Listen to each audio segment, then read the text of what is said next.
This does do a good follow-up on what we have next coming up in store. Oh, Mathai, a world created by merely one individual. You know, considering that Chinky has created everything in her realm, I only beg to wonder if she did also create this song herself, or if her creations created this song, which at that point would have she been the creator or not? Legendary illusion, infinite being, and I think we would have to ask her in the end, don't you think? Because, really, if any of these answers could be correct, though, it would be funny if she did make it instantaneously. Yes, I guess it is up to interpretation.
Well, that was a very wonderful song.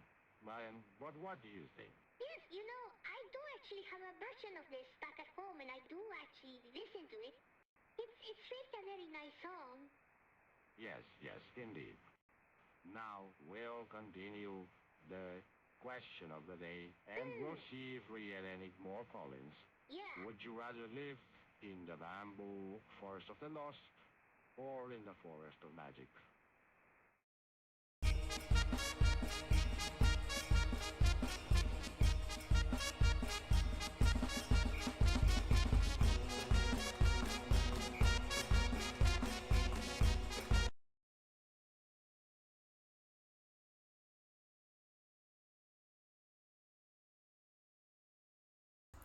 Alrighty, nerds.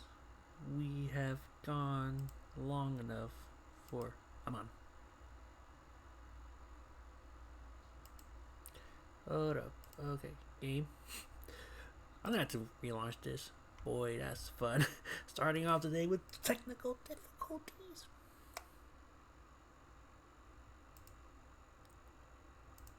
Alright. Let's go and launch the game again. Hopefully, y'all are doing alright. Today, as the title implies, we are going to be playing Slay the Princess.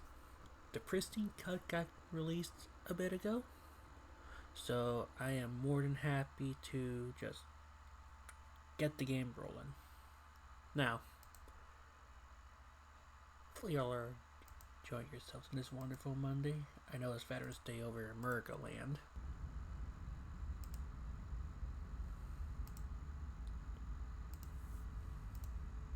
There we go. Perfect.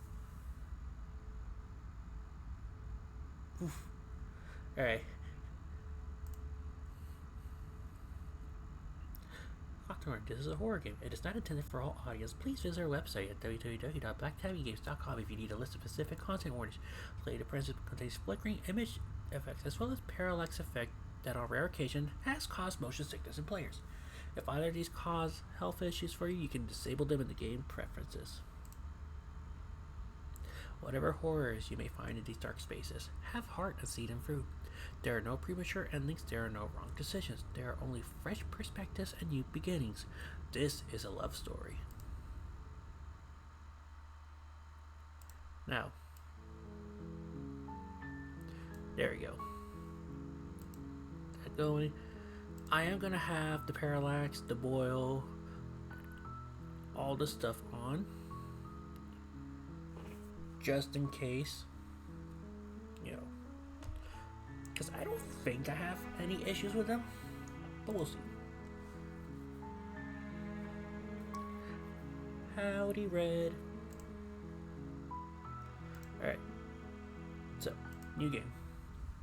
Chapter 1, The Hero and the Princess. You're on a path in the woods, and at the end of that path is a cabin. And in the basement of that cabin is a princess. You're here to slay her. If you don't, it will be the end of the world. Dude, I just love how this is just like... Okay, so we have possible choices now. Explorer, the end of the world? What are you talking about? Have you considered that maybe the only reason she's going to end the world is because she's locked up? Killing the princess seems kind of bad though, doesn't it?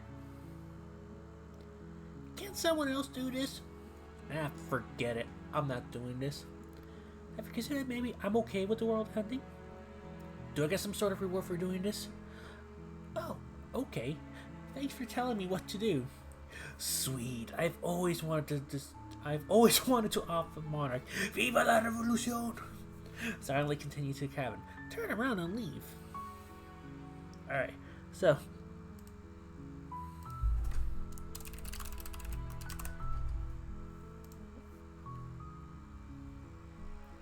Yep, that's,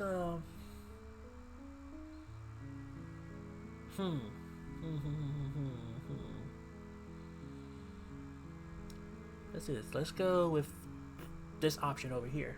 While I appreciate the mental exercise, we are running up against a bit of a ticking clock. Nevertheless, let me assure you, the princess is locked up because she's dangerous. She is not dangerous because she's locked up. And before you decide to waste even more of our time by asking how I know that, let me suggest a more pragmatic lens through which to view this situation.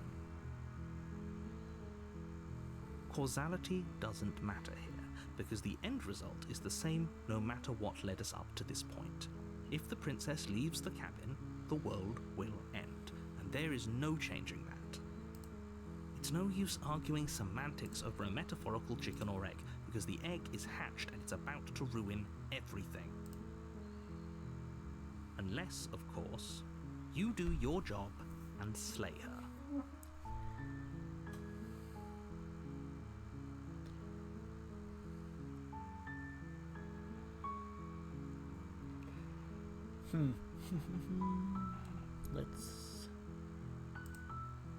Let's see what we got here. Let's see what we got here. You know what? I'm gonna turn around. Seriously? You're just going to turn around and leave? Do you even know where you're going?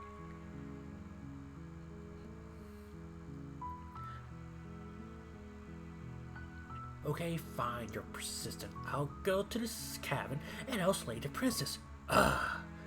Okay, fine.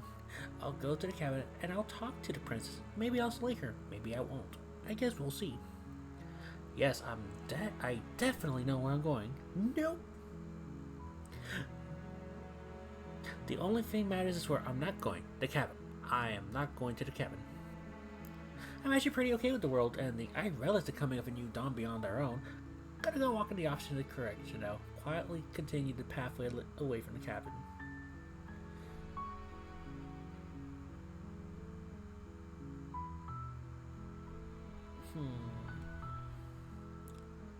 There won't be a new dawn if the world ends. There'll just be nothing forever. Fine. I suppose you just quietly continue down the path away from the cabin. Good. What we're being asked to do here is wrong. Better to wash our hands of this whole situation than to take part in it. Ignore that annoying little voice. He doesn't know what he's talking about.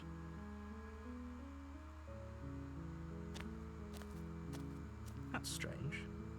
It looks like this path also leads to the cabin. Oh, god How damn it. convenient. Everything's back on track again. Maybe the world can still be saved after all.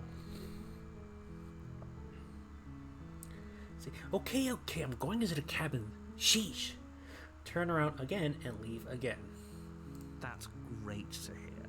As long as you bring that fiery attitude to princess slaying, I think this will all resolve splendidly. A warning before you go any further. She will lie, she will cheat, and she will do everything in her power to stop you from slaying her. Don't believe a word she says. Fortunately, she's only a princess, whereas you are a valiant and talented warrior. It'll be easy, so long as you stay focused. We can't just go through with this and listen to him. She's a princess. We're supposed to save princesses, not slay them.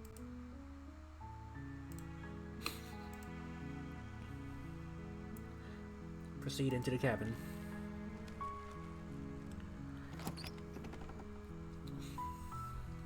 The interior of the cabin is almost entirely bare. The air is stale and musty, and the floor and walls are painted in a fine layer of dust. The only furniture of note is a plain wooden table.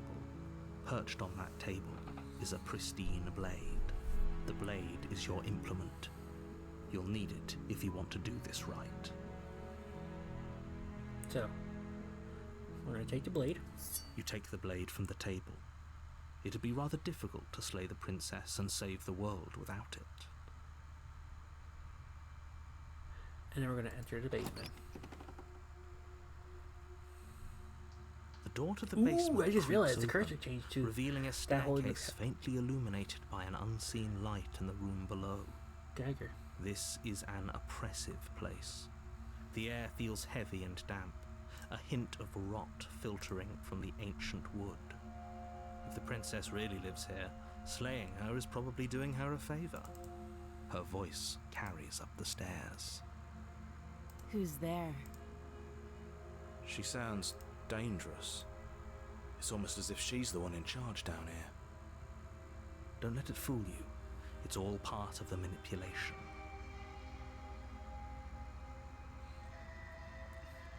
Hi, just checking in on you. Hey, I think I'm here to kill you. Or just continue down the stairs. Oh, it's been so long since anyone's come down here. I was starting to think they'd forgotten about me.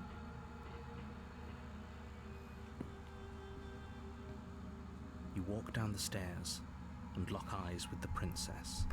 There's a heavy chain around her wrist, binding her to the far wall of the basement. She's so coldly beautiful. Is she really a threat to the world? Focus on the task at hand. And there you are.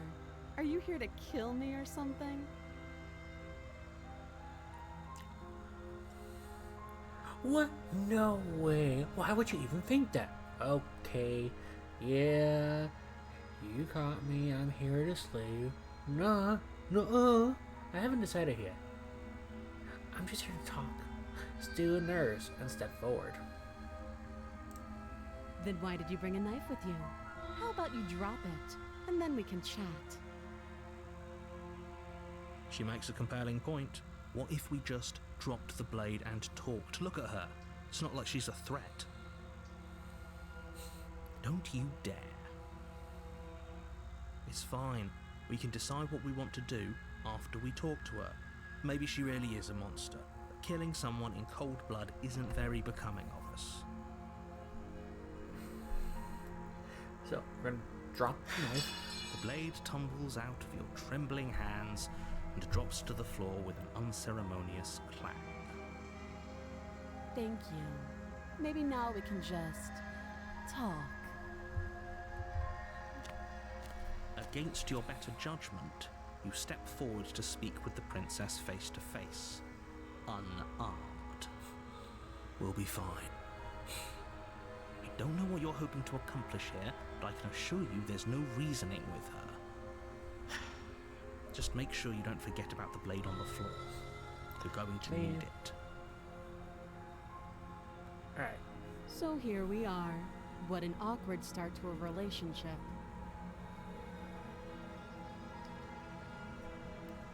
Yeah, it's pretty awkward. A relationship? Are you coming on to me? How would I get you out of here? I'm here because you're supposed to end the world. There's people out there who thinks you're going to end the world. What do you have to say to that? What's your name? How long have you been down here?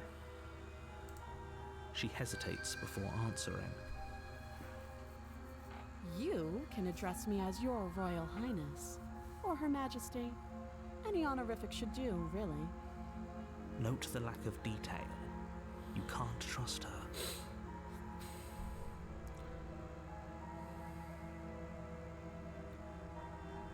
Alright, so awkward relationship, get out of here, end the world.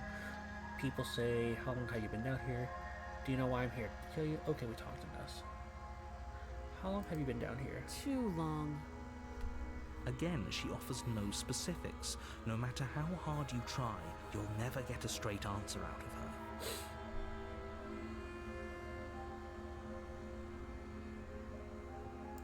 Do you know why I'm here to kill you?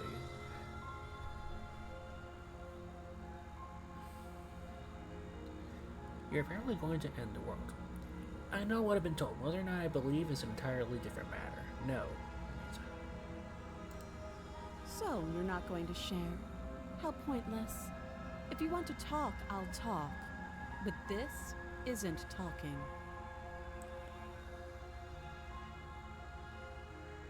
Let's see. Shit. Don't jump to any weird conclusions. We're two people who have met each other. By definition, we have a relationship. How would I get you? How would I get you out of here? You can't. Don't bother. I'm guessing you don't have the key then. I'm sure there's a key somewhere around here, and if there isn't... well, we can always put that knife to good use. Her sharp eyes settle on the edge of the blade. She isn't suggesting what I think she's suggesting, right? She is. I'm sure of it.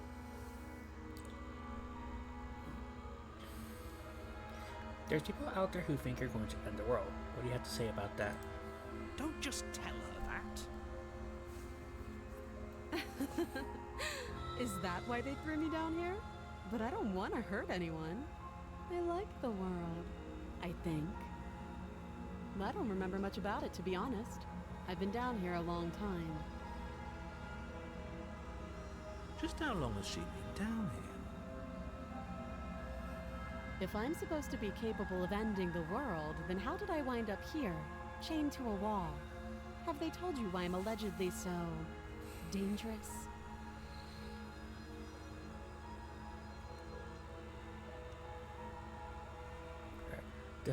What are you gonna do if I let you out of here? I've been told enough. I was hoping you'd tell me. No, but I'm sure they have the reason for keeping that information secret from me. No, and if I'm being honest, I'm more inclined to trust you than I am inclined to trust him. Remain silent. Sooner or later, you'll understand that I have your best interests at heart. Hopefully sooner. How sweet. And they'll be a pal and help me get out of here, would you? We could figure out how to deal with them after I'm free. I still have a few more questions before I decide what to do. Slay the princess. Actually, I've changed my mind. I don't trust you. Examine the chains. I'll see what I can do. You walk up to the chains binding the princess to the wall and give them a tug. They're large and heavy, far too solid for you to even imagine trying to break them apart. If you don't have the key, maybe you should go looking for it. I'm sure it's somewhere upstairs. Doubtful. Whoever locked the princess away down here intended for her to never see the light of day. They wouldn't have just left the key to her chains somewhere in the cabin.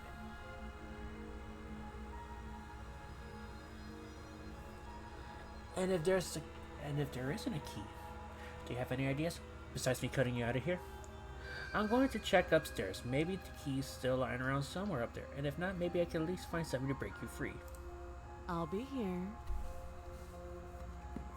You attempt to make your way out of the basement, but the door at the top of the stairs slams shut. You hear the click of a lock sliding into place. Is someone else here? Hey, let me out of here. Try the door. Return to the bottom of the stairs. You try the door, but it's locked from the outside. You're here to slay the princess, and you won't leave until the task is done. Return to the bottom of the stairs. You make your way back to the bottom of the stairs. This would have been so much easier if you'd simply slain her like you were supposed to. Easier for whom? Easier for everyone. I heard the door slam. They locked you down here too, didn't they? The knife. Pick it up and cut me out of here. Yes. You won't like what happens if you do that. Save the princess. Slay the princess. We're gonna save the princess. Against your better judgment, you place the blade against the princess's arm. I forgot about that. Just above the massive, unyielding chain. You cut into her flesh. The blade is sharp, and you make quick work of it. Before long, you're able to crack through bone, and she pulls the bleeding stub of her arm through the iron gauntlet. Oh, now it has She blood on doesn't there. so much as utter a sound. Free from her bindings, the princess turns to face you, her fierce gaze meeting your eye. How is she so composed after losing an arm? It's like she isn't even bothered by it. Thank you. Now let's get out of here. Approach the locked door. No, We won't have any of that. The stakes are too high. You can't just let her escape into the world. No, I just can't let her escape into the world. As the princess approaches the bottom stair, your body steps forward and raises the blade. Wait, this isn't fair. You can't just do that. Watch me. Warn her. Stop that. I thought this was a little too easy. Your body lunges forward to sink the blade into her back, but the princess swiftly moves out of the way before you can connect. Stop it! Stop resisting me! I am trying to get you out of here alive. Resist. The blade. Move the blade. You're doing your best to help me, aren't you? I can see the conflict in your eyes. I'll make this quick.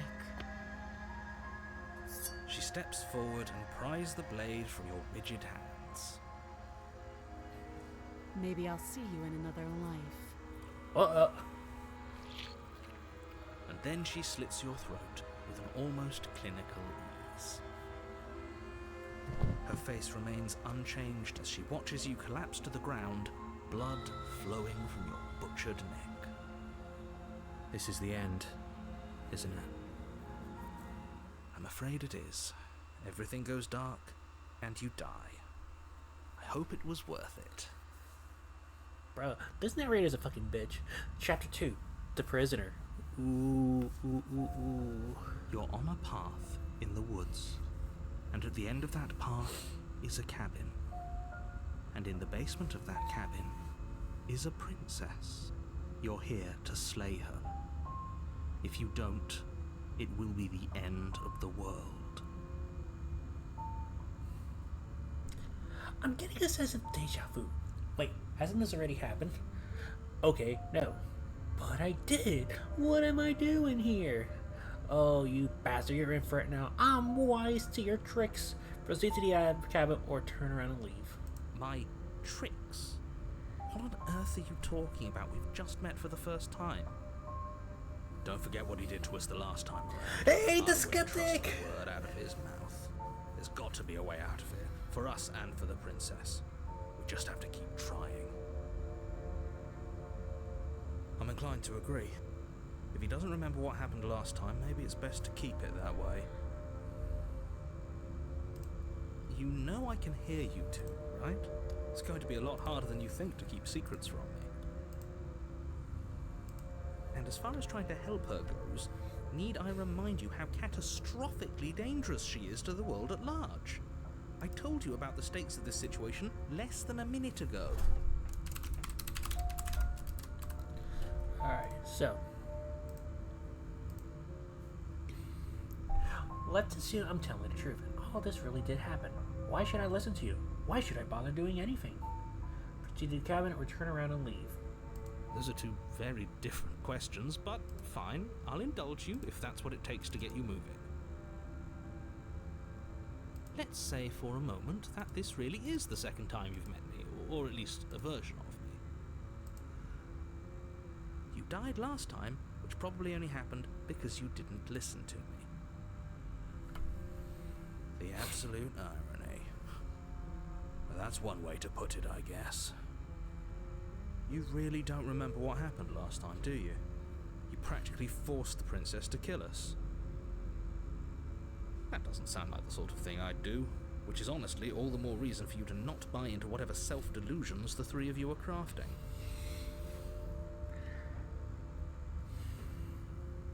But this is a thought experiment, so I suppose I'll continue to give you the benefit of the doubt. If I did practically force the princess to kill you, it was probably for a good reason. Did you try and free her? Did you say something really mean to me? Because if I really did what you said I did, you probably deserved it. I'm a professional, after all. Sure you are. Anyway, I believe your second question was, what's the point of doing anything? If you're asking that, it sounds to me like you're making the rather dangerous assumption that your actions last time around didn't have any consequences. What do you mean? Of course there weren't any consequences. You forced the princess to kill us and now everyone's right back where they started. That sounds pretty consequence-free to me. Yes, but in this purely hypothetical scenario, that begs the question of how you got back here. Did time simply rewind itself, or were you instead transported to a different world entirely? If it's the latter, what do you think happened after you died? Do you think the people there lived happily ever after? Or do you think that the princess, left unhindered, brought about the end to everyone and everything, just like I told you she would? What a conveniently ambiguous group of things for her to ruin. For all we know, the princess left the cabin and never saw another soul. Oh, how I wish that were the case, but if the princess weren't a certain inevitable threat to the world, the four of us wouldn't be here. And yet, here we are. You're talking in circles. No, I'm talking in facts. Let's talk about this princess. Just be quick about it.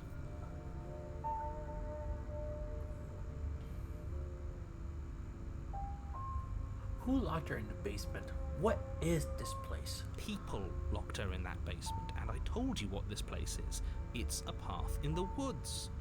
Don't overcomplicate things.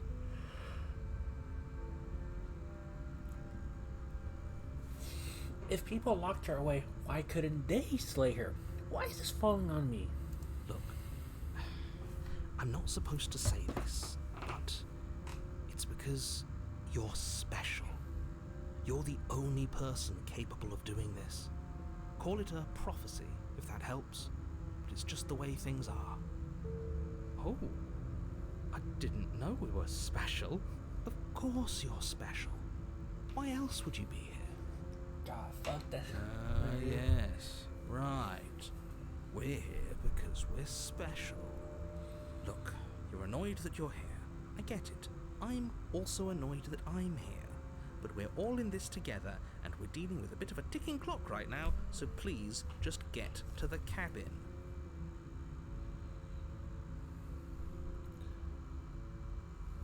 You're being cagey. What aren't you telling me? I've told you everything you need to know. Going into more detail will just overcomplicate an otherwise very simple situation and make your job more difficult. Not to sound like a broken record, but the less you know about her, the better things will go for all of us. I know it sounds like I'm hiding something, but you're just going to have to trust me here.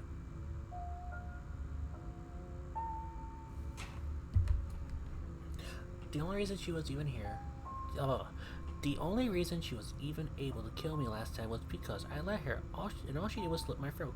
How is she supposed to end the world? She just can. Believe me, I wish I could tell you more, but you'll just have to trust that what I'm saying is true, and that, despite it all, you're fully up to the task that's been given to you.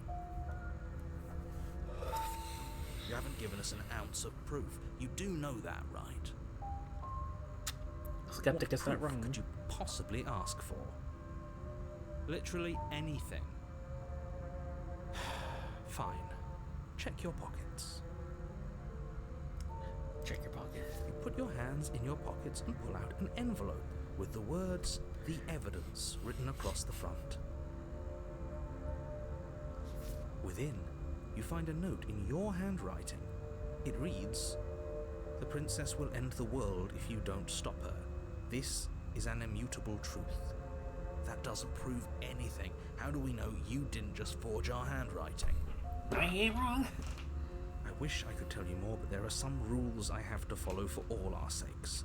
Please just trust that these rules are in place for a reason. I'm on your side. You mean you're on our side as long as we do what you tell us to? Exactly. Because you not doing what I tell you to do means you're putting the world at risk. I think we've got everything out of him we're gonna get.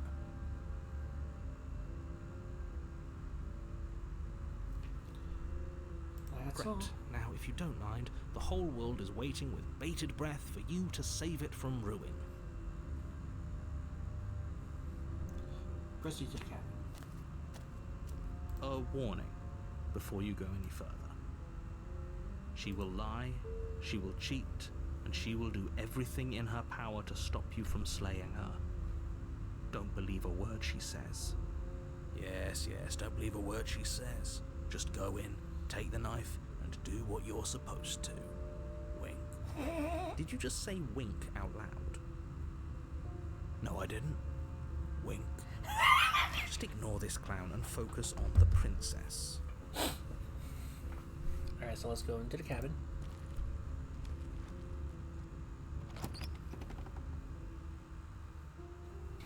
The interior of the cabin is less a cozy woodland retreat and more like a dungeon.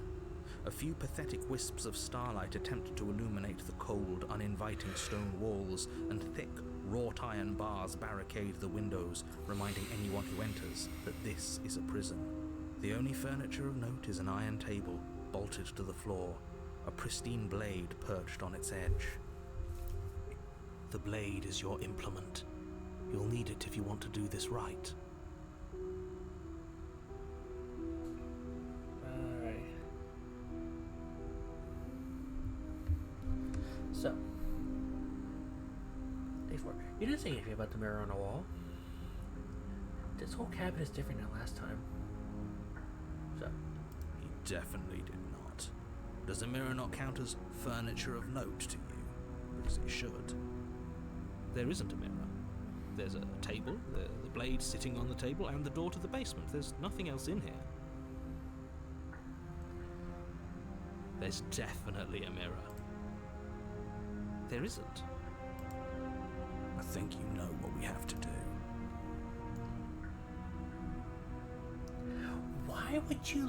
Why would you lie about this? What's the point?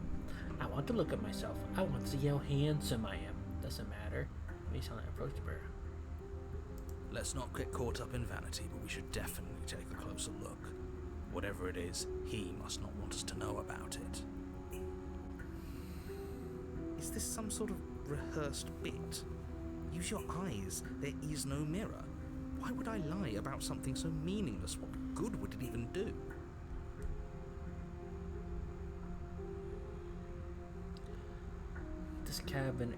This whole cabin is different than last time. Very different. Yes, but why? Did he change it? Or did it change all on its own? Maybe it's a different cabin entirely. Now isn't that a novel thought? Maybe you haven't actually been here before. I hope this means you'll finally drop your ridiculous past life nonsense. You haven't died. You certainly haven't been killed by the princess. Oh, yeah. So focus up. Don't get distracted by minor details. I don't know. A whole different cabin appearance is a pretty major detail, Mr. Narrator. Let's go to the mirror. You walk up to the wall next to the basement door. It's a wall. There isn't much to see here. This really isn't funny. Wipe the mirror clean. You reach forward and rub your hand against the cabin wall. I hope you know how ridiculous you look right now. I just realized. The initial iteration, there is actually no mirror. But every other iteration after the first chapter 1, if he doesn't want us to know about it, it must be important. and every repeat of chapter 1, maybe it'll be back. there's always a mirror. I just noticed that.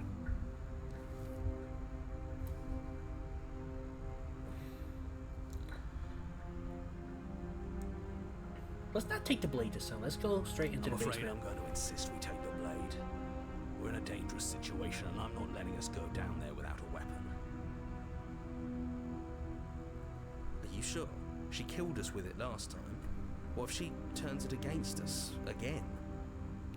Yes, I'm sure, and I've already got a plan for that. Still with those past life delusions, are we? I hope part of that plan is don't give the world any monstrosity your only weapon, because unless you've decided to arm the princess, I don't think you need to worry about her having a weapon. Peachy, we'll be fine. Okay, I'm trusting you. Hey, don't I gotta say here? What's the big idea? Yep. I'm trusty skeptic. I'll take the blade. You take the blade from the table. It would be difficult to slay the princess and save the world without a weapon. Thanks. I mean it. We're gonna enter the basement. The door to the basement creaks open, revealing an old stone staircase. A few sputtering torches attempt to vaguely illuminate your path, dancing across glimmering patches of slimy moss on the stone steps. If the princess lives here, slaying her would probably be doing her a favor. Her voice, harsh but controlled, carries up the stairs. Is that a visitor I hear?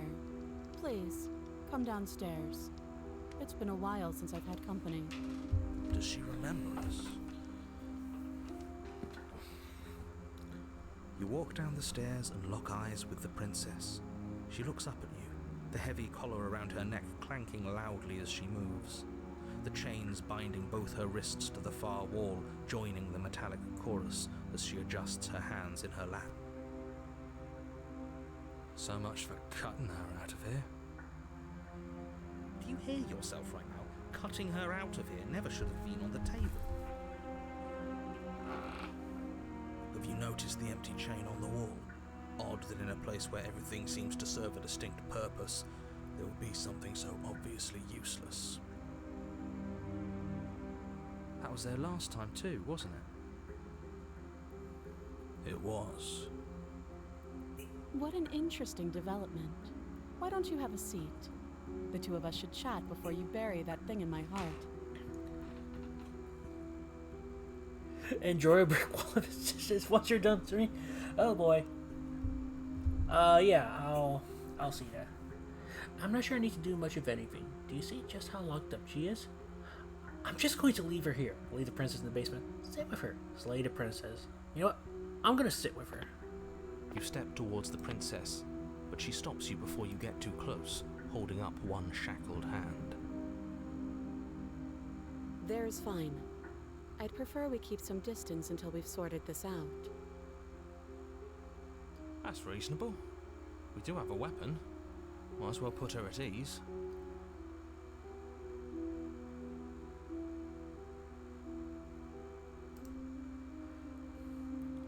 Sit where you're told to sit. Let's go ahead and sit where You do as she asks and sit on the floor, still a good distance away from her. Thank you. Now, what are your intentions for me?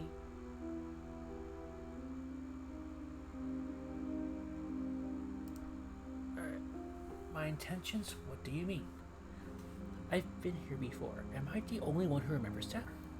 What happened after I died last time? That other chain on the wall. Who is it for? What would you have me do? I think I'm going to actually leave. I think I'm going to leave you here, actually. You're not much of a threat to anyone locked up by that. Bye! Slay the princess. Let's go ahead and go. Been here before. Oh, are we acknowledging that? I thought we weren't going to give away the game. But yeah, I remember.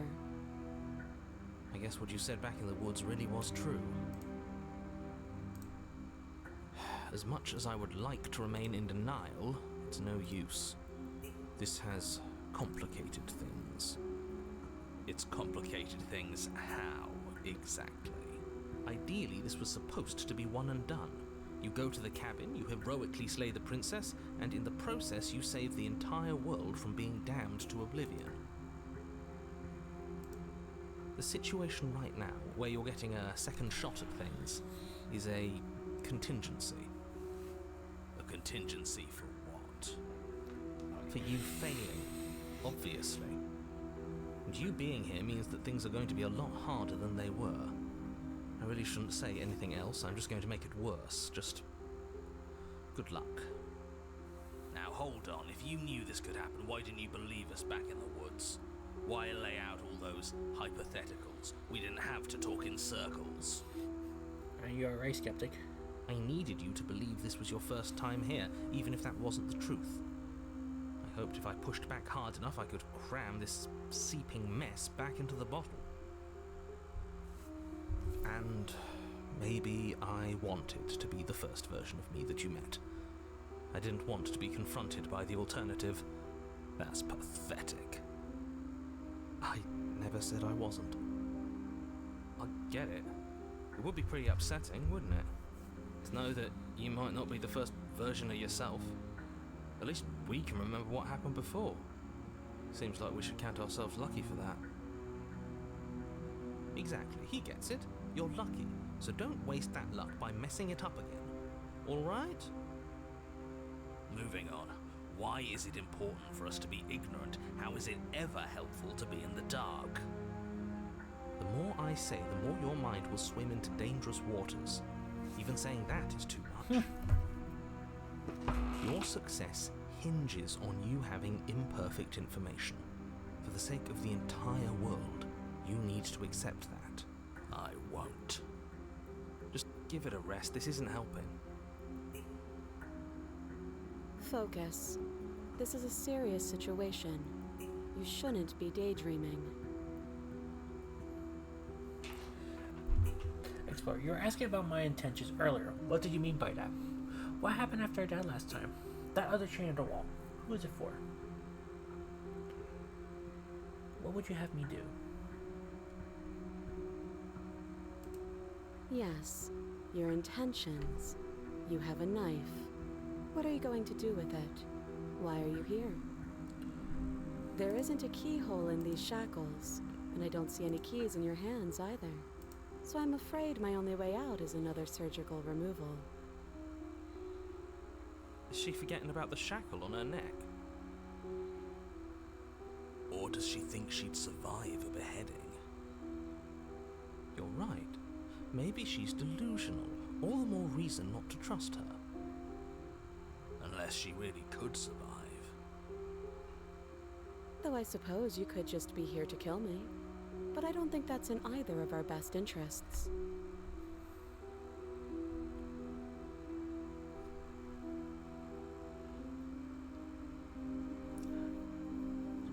How am I supposed to cut you out? If you didn't notice, your head is in a shackle too. No. Like I trust you to come any closer with that knife. All you're going to do is hand it to me and watch me work. But she would have to cut her head off, right? She can't be suggesting that. She certainly seems confident. Maybe she knows something we don't. Or maybe you should consider the most likely scenario. She's bluffing so she can disarm you. Though if she isn't bluffing, whatever she has planned might be for her benefit alone. There's no guarantee that what's good for her is good for us. So, what should we do? I don't know. Just spelling out our options, listing the pros and cons. Then let me help you. I'll start with the cons. If you're handing her your weapon, cons are that she might use it to escape and end the entire world. And she might use it to kill you. That doesn't sound great. What about the pros? There are none. The pros are that we can't trust him, possibly even more than we can't trust her. Whatever she has planned could do something to mess with what he has planned. Or maybe they're both screwing us over in their own ways. See. That other chain on the wall, who is it for? I'm not giving you a weapon. You realize I have much reason to distrust you as you have to distrust, right? I'm not giving you a weapon. In case you forgot it, you killed me with it last time. I can cut you out here. I'm not giving you a weapon. Okay, I'm trusting you. If you want to leave, I'm going to be one with the weapon. Deal with it. I think I'm just going to leave you here, actually. You're not much of a threat. To anyone locked up like that. Bye. Yep. Oh, you bastard. You'll regret this. The door locked behind us the last time we tried that, remember? As if by divine will, just as you finish the thought, you hear a door slam. I'm afraid you won't be leaving until the task is finished. Doesn't matter how many chains she's in, without your intervention, she'll find a way out eventually. That's not fair.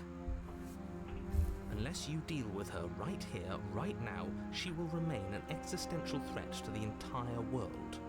What seems unfair to you is fair for everyone else. Huh. So it's not even safe to think. I see how it is.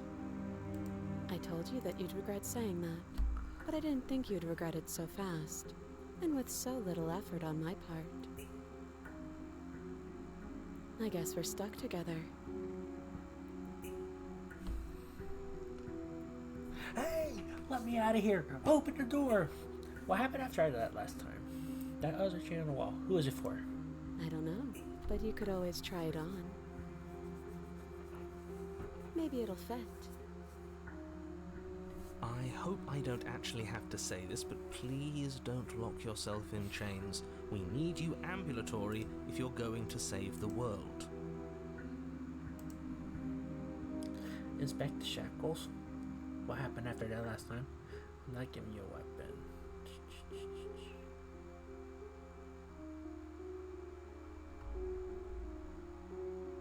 I wouldn't do that if I were you. And why is that? Do I even need to explain myself? It's a shackle, and it's one without a key. Do you want to be stuck here like she is? And what? Is it going to lock the second we put our wrist into it? I don't know. Maybe it will. He doesn't want us to look at it. That's all the reason we need to investigate. But what if he's telling the truth? He isn't. I am. Inspect the shackle. Against your better judgment, you approach the chain dangling from the far wall. The princess watches you with faux disinterest as you inspect it, though she can't fully hide her curiosity. I don't want to say what I'm supposed to say next. What is that supposed to mean? It sounds bad. Is it bad? Yes, it's bad. Come out and say it then. You're just wasting time. Fine. As you hoist the shackle, its heft shifts within your grasp, as if pulled by some odd magnetism. Before you can so much as blink, it practically leaps from your hands, snapping around your neck. And, as if your situation weren't bad enough, the same magnetism repels your blade, which is flung from your hand and sent skittering across the floor of the basement. Excuse me? Yes? Are we stuck here now? Prison of the Yes. mind. Become your own jailer. Huh, so it does fit. And I guess it doesn't like your knife. We're stuck here together, aren't we? That's funny. What are we supposed to do now? Can't even cut ourselves out. Guess we'll starve. That's horrible. It's not all bad. We learned a valuable piece of information. Not to touch things we're specifically told not to touch? No, that there's something special about this loose chain. It's clearly important. So we're both stuck here. What should we do? Did you know that was going to happen to me? Yep.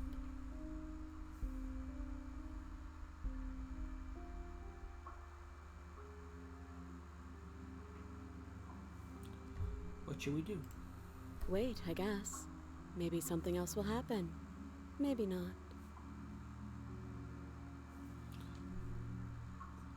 Did you know this was going to happen to me? No.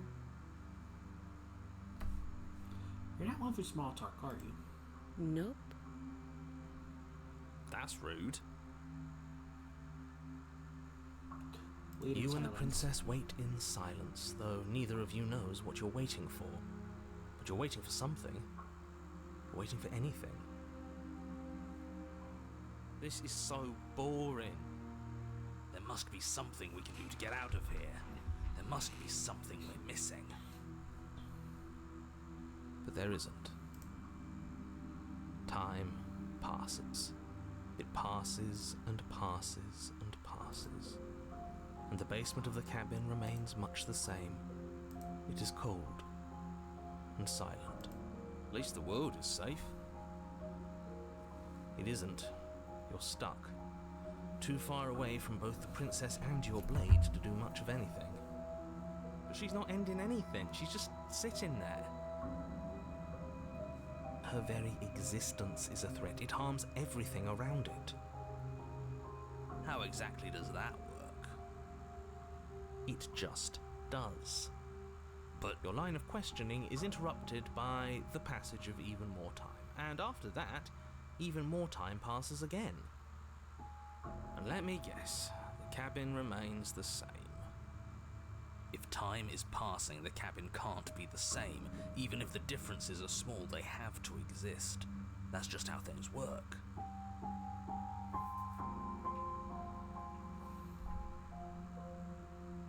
I suppose you're correct. Things are changing. The differences are small at first, a bit of weathering here, a bit of erosion there, but then they get larger and larger. Hey, have you noticed the basement is changing? I don't like small talk, remember? Still rude. Continue to wait in silence. You continue to wait in silence, and the cabin continues to change. The decay comes faster now. You can see earth through holes in the stonework, can watch lichen spread along the seams of the walls. That doesn't make sense. Has our entire concept of time changed? What happened to starving? We should have died by now if the rocks around us are starting to erode. She hasn't starved. I guess she hasn't.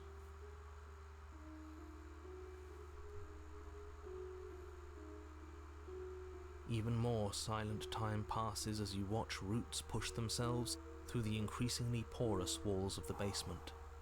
Dirt seeps inside, flowing across the stone floor like a liquid, covering the ground and threatening to swallow you both. Time continues to pass, and pass, and pass, until suddenly there are no walls. And I think he's gone. Would you look at that? We made it out of the cabin, and nothing bad had to happen to either of us. So this is the outside world. It's cold. Oh.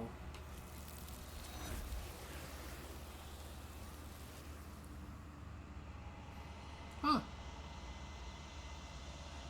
But you don't get the chance to respond. Something has taken our way. It has left something else in your stead. She's gone. Where did she go? Should we try and find her? And there's that mirror again.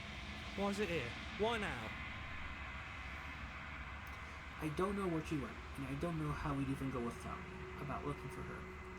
The narrator's gone. I think I'm supposed to look at the mirror. He is. Does that mean the world ended?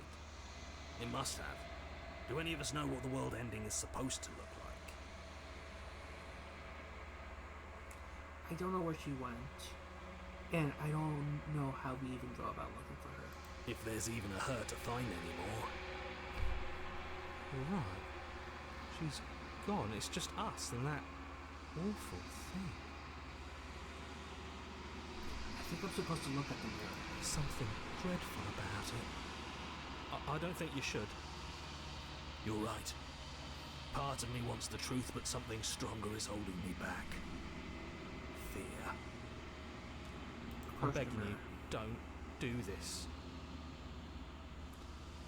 The mirror has never scared you before. It's different now. It feels, I don't know, final. You approach the mirror, gaze into your reflection. Silence as you reach for it. They're gone, but the mirror remains. It's time for you to see what's in it. It's you. You are alone in a place that is empty. It is quiet here. Proceed to the cabin. You are at the cabin. Version. Something finds me in the long quiet and brings me the gift of a fragile vessel. The gift of the fragile vessel. Yes, nerves and fibers to feel the worlds beyond. Alright, Meow. Perspectives Hope you to sleep make well. my own. Nice seeing you again. This one is determined, but also cautious. One that would rather let the world move around her than move it herself. She will make for a patient heart. Do not mourn her. She is exactly where she needs to be. What are you? Are you a semi-slated princess? Are you what trapped me here? I have only just now stirred to consciousness. I could not have trapped you here, and I too yearn to be free. What are you? I am solitary lights in an empty city. What are you?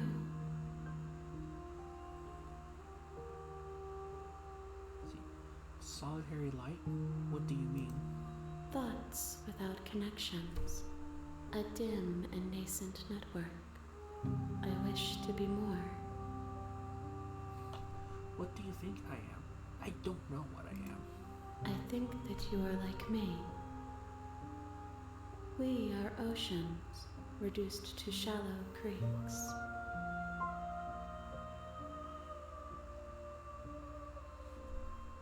Is this the end of the world? Let her out of here. Do you know the narrator? Do you know about the worlds beyond this place? Are you the princess? Do we know each other? You are the only thing I have ever known. Oh. The space we're in is vacant. Nothing comes here. Hold up. Ads are about to start.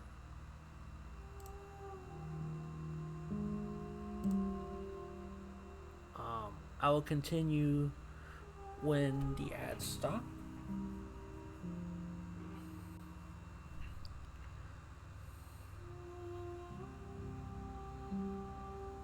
I'm on, ads. I'm on.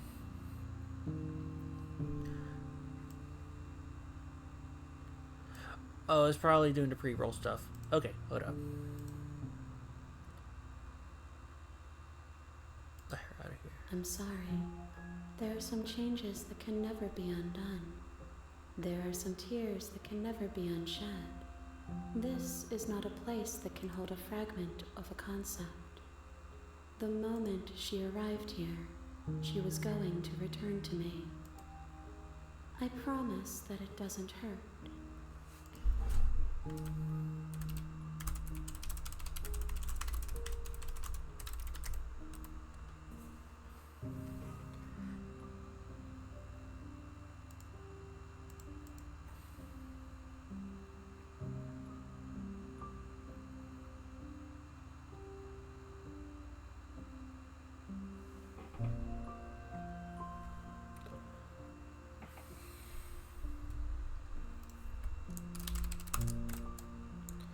Do, do, do, do, do.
go ahead and continue on with this. Is this the end of the world? Do you know about the worlds beyond this place? Are you the princess? Do we know each other? You are familiar, but you are not me. I feel sadness, longing, hope as I witness you.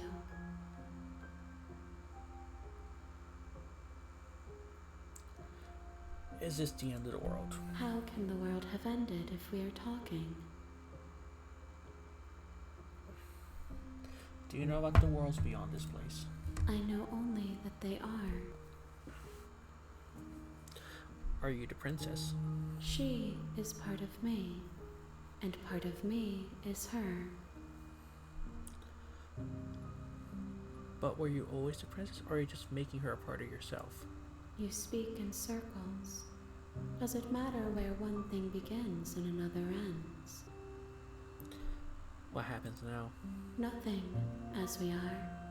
But I know that there are worlds beyond us, and that we are meant to reach them. There is no exit, but this vessel is a creature of perception. She can make you forget, if only you believe her to be able to. Bring me more perspectives, so that I may be whole, and perhaps then we will know our freedom. How many more pieces of you do I have to find? More than you have found, but less than there are to find. I am infinite. The rest will find their own way home. Goddamn fly.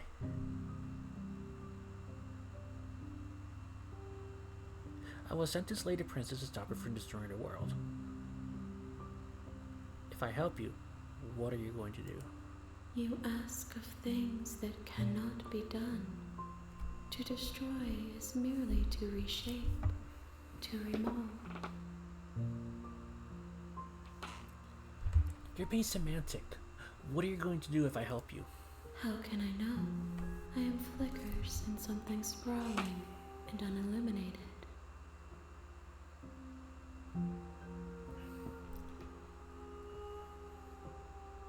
Aren't you scared that I'll find a way to kill you? I have not lived. I am not afraid to die.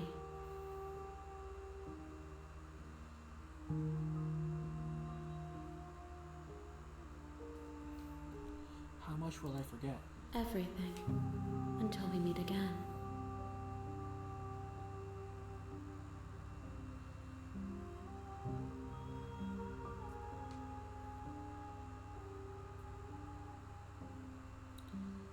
And what if I don't let you do this to me?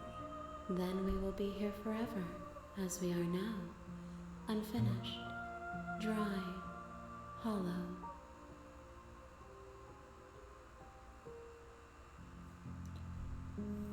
I'm not going back. If you need time, then I'll wait with you. Wait forever. You are as I am now, and forever is a long time to remain undone. I am not you, but I know that I would return before forever was finished. What textures will you weave for yourself to occupy forever? Will you place the images of you and I into a box for safekeeping? If you close that box, will you become another you in another world? An imaginary pattern repeating itself until it can no longer bear the weight of its hand-drawn cage. You'll always come back to the box, because you'll always want to know what it means to be you. I will be here waiting by your side until you're ready to return to mine.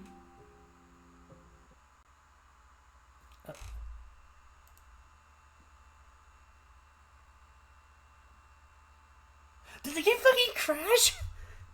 The game fucking crashed!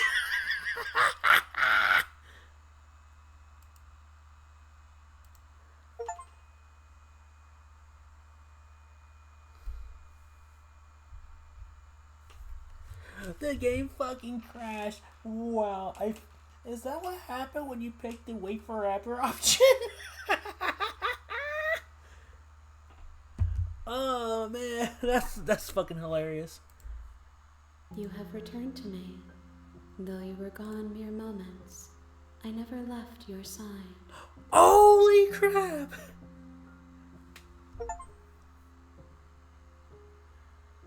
Yo!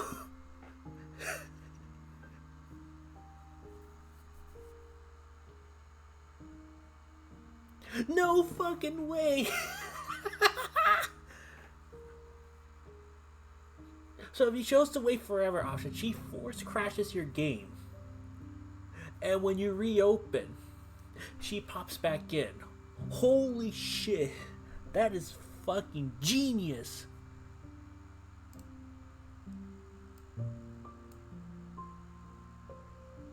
That is fucking genius.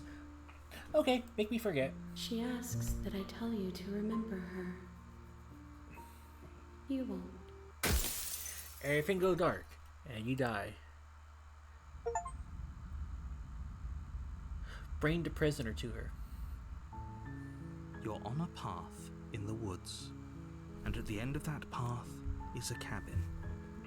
And in the basement of that cabin is a princess. You're here to slay her. If you don't, it will be the end of the world.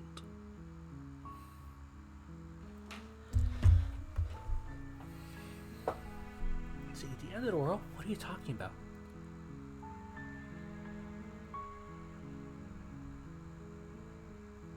I'm talking about the end of everything as we know it. No more birds, no more trees, and perhaps most problematically of all, no more people. You have to put an end to her.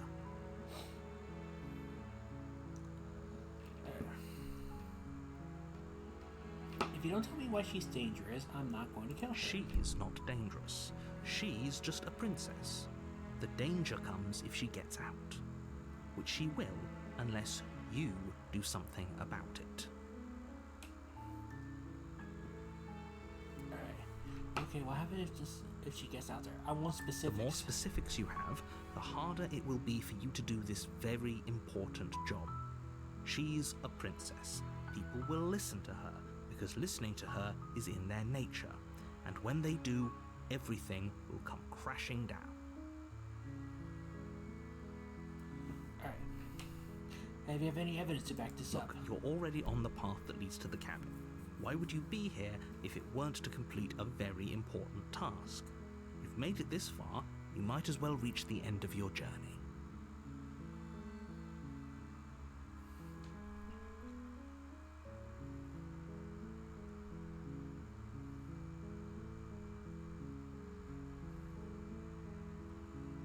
Let's see. Look, I'll go to the cabin and I'll talk to her. And if she's as bad as you say that she is, then maybe I'll slay her. I'm not committing anything until I've had the chance to meet her face to face. Okay, I'm sold. Let's get this over with. Oh, okay.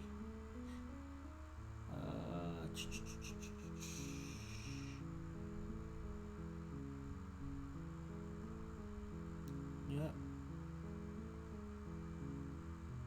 Good. As long as you remain focused on your goal, it should all be smooth sailing. You make your way up the short path to the cabin. You'll find the princess within. A warning before you go any further. She will lie, she will cheat, and she will do everything in her power to stop you from slaying her. Don't believe a word she says. We're not going to go through with this, right? She's a princess. We're supposed to save princesses, not slay them. Ignore him. He doesn't know what he's talking about. Proceed to the cabin.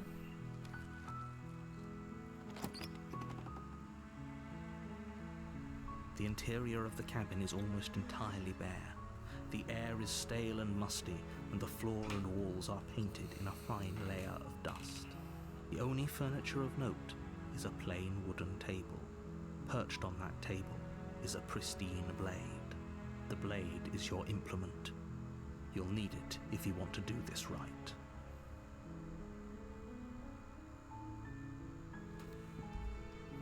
Let's just enter the basement. The door to the basement creaks open, revealing a staircase faintly illuminated by an unseen light in the room below. This is an oppressive place. The air feels heavy and damp, a hint of rot filtering from the ancient wood. If the princess really lives here, slaying her is probably doing her a favor. Her voice softly carries up the stairs. Hello? Is someone there? It's hypnotizing.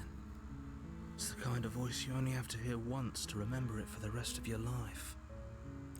Don't let it fool you. It's all part of the manipulation. You're playing a dangerous game by coming here unarmed.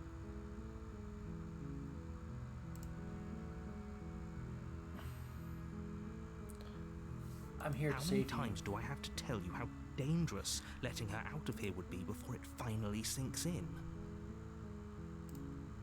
Wait, really? You're here to rescue me?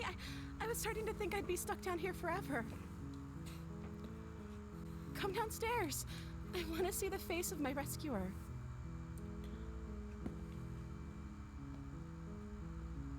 You walk down the stairs and lock eyes with the princess. There's a heavy chain around her wrist, binding her to the far wall of the basement. She's beautiful. How could someone like this be a threat to anyone? I am begging you to stay focused. There's a lot riding on you here. Hi.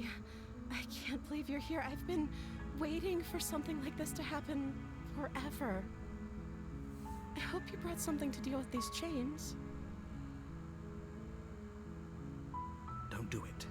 If she gets out of those chains, we're all one step closer to the end.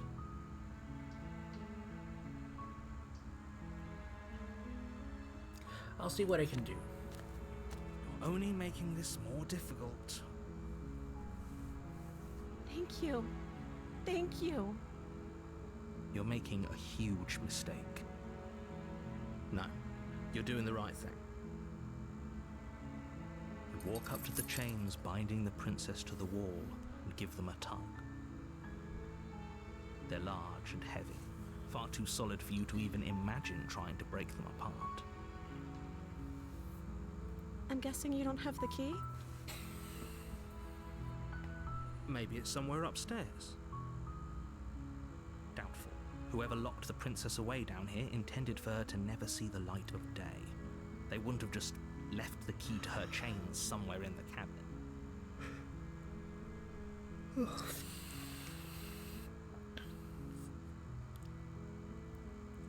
I'm going upstairs. I'm going to check upstairs. Maybe the key is still lying around somewhere up there. And if not, maybe I can at least find something to break you free. Okay. I'll be here. Good luck. You attempt to make your way out of the basement, but the door at the top of the stairs slams shut. You hear the click of a lock sliding into place. Is someone else here? You try the door, but it's locked from the outside.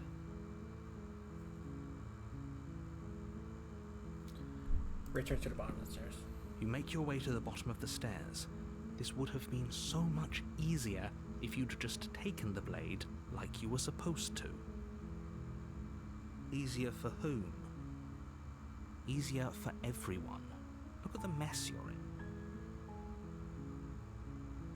I heard the door slam.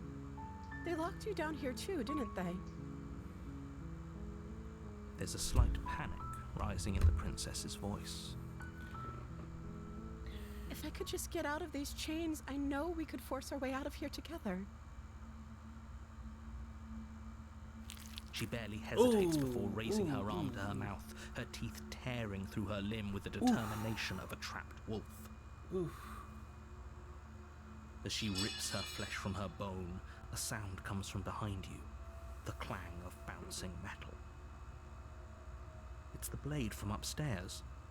You're not sure how it made its way down here, but if there's a time to strike, it's now. Or we could use it to free her. You won't like what happens if you do that. Save the princess! Fine. I love how that's the Against your only... better judgment, You place the blade against the ragged, self-inflicted wound on the princess's arm, just above the unyielding chain binding her to this place. You cut into her flesh. The blade is sharp, and it takes little effort to crack through the bone of her arm. Her limb falls to the ground, and the heavy chains follow suit. She didn't so much as utter a sound through the whole ordeal. No, she didn't. She smiles softly as her gaze meets yours, blood from her wounded arm dripping rhythmically to the ground. How is she still smiling after everything? It's like she isn't even bothered by what just happened. Thank you. Now let's get out of here. Alright. Approach the locked door. No, we won't have any of that. The stakes are too high. You can't just let her escape into the world. No, I can't just let her escape into the world. As the princess approaches the bottom stair, your body steps forward and raises the blade. Wait, this isn't fair. You can't just do that. Watch me. What are you doing?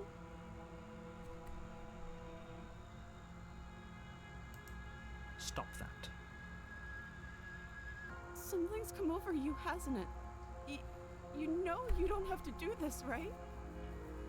Your body lunges forward, the blade held low, ready to sink into her heart. But the princess dodges, stumbling back against the wall before the blade has a chance to connect. Stop it. Stop trying to resist me. I'm trying to get you out of here alive. The blade. Move the blade. As your body remains frozen in stubborn resistance, the princess takes a cautious step forward. We both know this isn't you. She nervously reaches towards you and takes the blade from your infuriatingly rigid hands. What are you doing? I'm sorry. I'll try to be quick. She plunges it into your chest, tearing through flesh and sinew. It is agony. But you aren't dead yet. Oh no, I'm so sorry. Stay strong. We can tough it out until it's done. For her sake. For her sake? Don't you start pretending that dying a painful death is some sort of heroic gesture. The two of you have literally doomed everyone. Whatever. She sinks the blade into your chest again and again and again, and you feel every inch of burning pain that slices its way into your body. I'm sorry. She doesn't know how to use a knife, does she? Apparently not, though it doesn't matter how sloppy her blade work is, does it? A stab wound is still a stab wound. It won't be long before you bleed out. I'm so sorry. With one last thrust of the knife, your legs give out beneath you. You collapse to the floor, your blood pooling around you, your limbs unresponsive. The princess stares down at your ruined chest as tears carve rivulets of pink down her blood-spattered cheeks. It can't just end like this, right? Oh, that's rich coming from you. As much as I prefer for things to have gone differently, I can't deny the reality of what's happened. The two of you made your choice. It's over. Everything goes dark, and you die.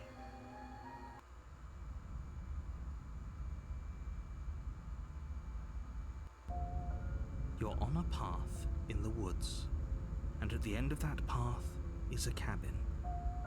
And in the basement of that cabin is a princess. You're here to slay her.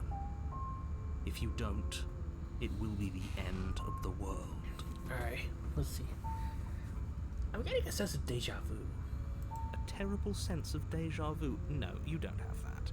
This is the first time either of us have been here. If he doesn't remember what happened, then maybe it's best to keep it that way. Yes, he didn't approve of us last time, did The he? smitten! If we're going Yes! to save our beloved, we'll have to be sneaky about it. Our beloved? Yes, you'll have to be very sneaky about your intentions if you're going to try and save the princess. Ah, so all of the cards are on the table. Then you should know that we and the princess are in love, and the four of us will be foiling any and all assassination attempts you've got in the works. We'll see about that. Whatever you do, just be sure to ignore him specifically. It sounds like he's the sort who'd sacrifice the whole world for a peck on the cheek. What can I say? A world without love is a world that isn't worth saving. This is more than just deja vu, though. I'm pretty sure this whole thing literally just happened. We could go back and forth on this forever, and it won't get you any closer to doing your job and saving the world. So let's just agree to disagree.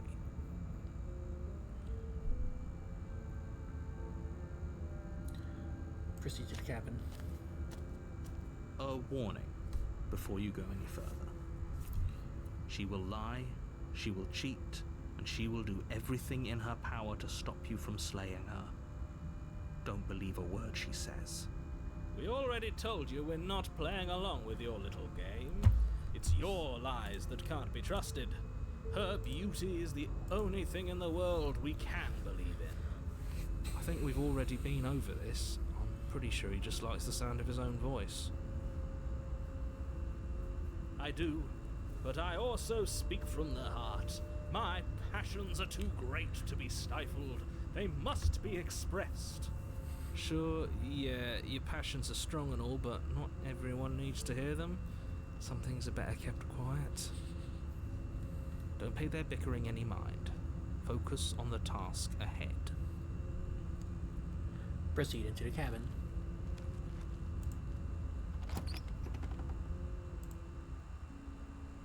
The interior of the cabin is clean and elegant, its stone walls draped in fine-threaded tapestries, a prison befitting a royal prisoner. The only furniture of note is an ornate wooden table with a pristine blade perched on its edge. The blade is your implement. You'll need it if you want to do this right. Let's go and approach the mirror. You walk up to the wall next to the basement. It's a wall. There isn't much to see here. What are you talking about? This isn't a wall. It's a mirror. Or at least it'll be a mirror once we wipe off that layer of grime.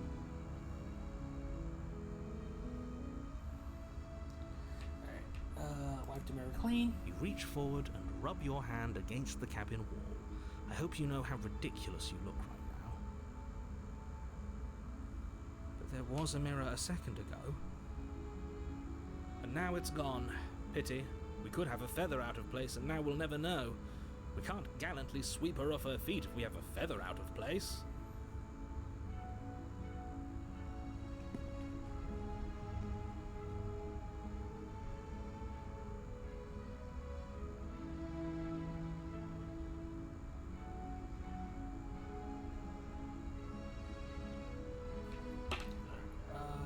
Let's enter the basement.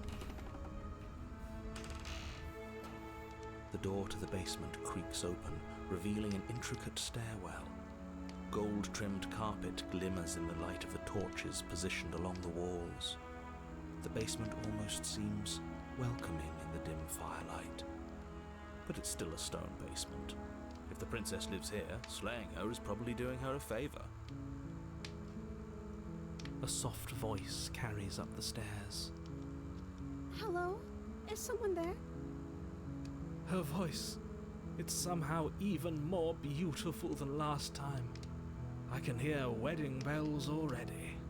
I've held my tongue till now, but you're taking this a little too far. We barely even know the princess.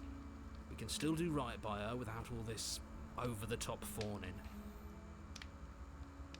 Yes, for everyone's sake, you're not in love. Just remember that her charms are all part of the manipulation. You walk down the stairs and lock eyes with the princess. There's a heavy chain around her wrist, binding her to the far wall. My love, we're here to rescue you from your unjust and foul imprisonment. You know she can't hear you, right? She may not be able to hear my words, but surely she can hear my spirit. Oh, your spirit's plenty loud, all right. It's you, my dashing hero. I was so worried you wouldn't come back. Did you hear that? She said we're dashing. And she called us a hero. Flattery really goes a long way with the two of you, doesn't it? Waiting for you to come back. I didn't want to believe your ravings back in the woods, but this is next to incontrovertible evidence. You've been here before. That's right, villain, and you killed us. Well, she killed us. Only because he made us try and kill her. It was self-defense. Our beloved's hands remain unstained by cruelty. And you've died before. So an entire world has been damned to oblivion. I'd really hoped I'd be the first, but what's done is done. What matters is you have a chance to do it right this time. We damned a whole world, but everything reset. Nothing resets, you're just somewhere else. You can't keep hopping between worlds forever, especially not without leaving a trail of incomprehensible devastation behind you. This is horrible.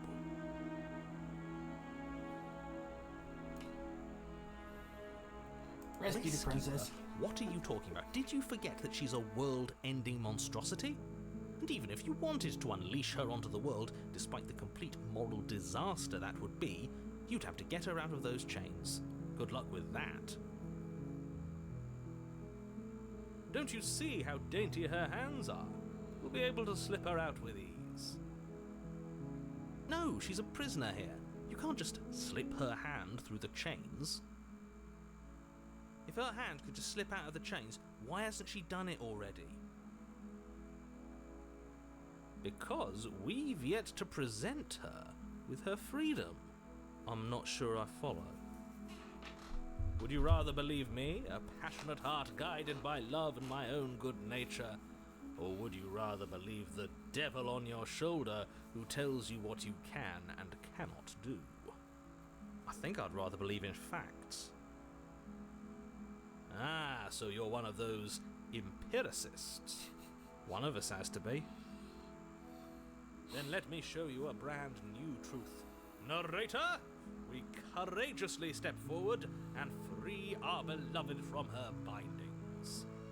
No, I can't let you do that. If you take another step towards the princess, I'll... You'll what? Take over our body and force us to try and kill her? I would if you had a weapon. Not on my watch, villain.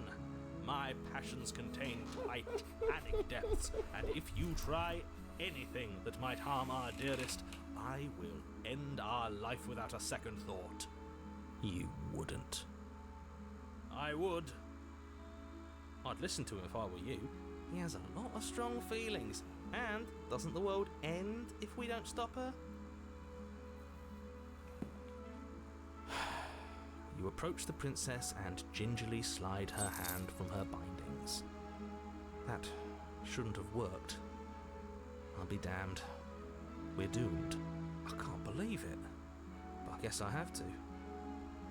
I told you, there's no life more worth living than that of a true believer. I'm free, and you're not trying to kill me this time. Thank you. Thank you so much. The princess jumps up and smothers you in a joyful embrace. Ugh. If only you had a weapon, one slip of the wrist and your pristine blade would be buried in her back and everyone out there would be saved. Luckily for Mr. Romance, we don't have a weapon. Who needs a weapon when we have the power of love on our side? What do we do now? we leave, and then we have our own lives to figure out what we want to do next. That sounds perfect. The princess takes your hand, the last hopes of the entire world slipping through your fingers as they intertwine with hers. We have each other. We don't need the world for our happy ending. I like to think that you do, actually. Look, I have my doubts, but the choice has been made and this is happening. You don't have to mope about it. I will mope about it, because moping is the only recourse you love-blind fools have left me with. You and the princess walk up the stairs hand in hand. Ugh, look at the way she's smiling at you. She doesn't have to be so happy about this. And what happens after we walk up the stairs? Let's see. Oh, isn't that interesting? The door slams in your face and the lock clicks. That's a familiar move. Did I do that last time? Then you should know that you won't be able to leave. Oh no! Did someone lock us in here? That's not fair. We're supposed to leave now. She's right. It isn't fair. But the unfairnesses of the world are no match for the strength of true love. Enough with this true love nonsense. You just met her. Of course you wouldn't understand. Our passions run deeper than anything you have ever known. Are you listening to this? You don't have to go along with the every whim of that delusional voice. I'm just along for the ride at this point.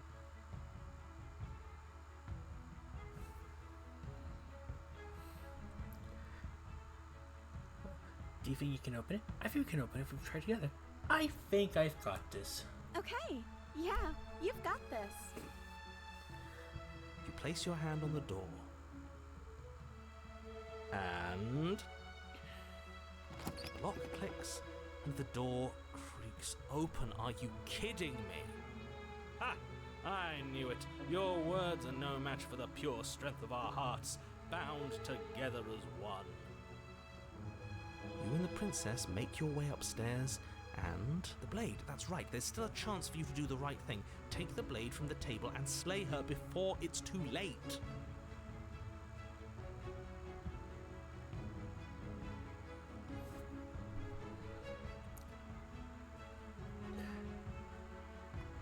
You're not doing Enjoy that. this, aren't you? You're taking every opportunity you can to draw out the end of the world and make me suffer. I hate you. You know, if her walking out that door is really going to end the world, can't we all just stay here? Seems like an easy win for everyone. That's not how this works. Yes, what he said. That's not how this works. Obviously, we have to leave with her. It's our happy ending.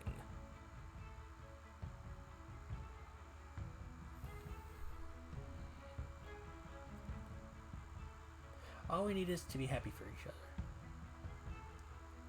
All we need to be happy is each other. What if we just stay here and build a life together?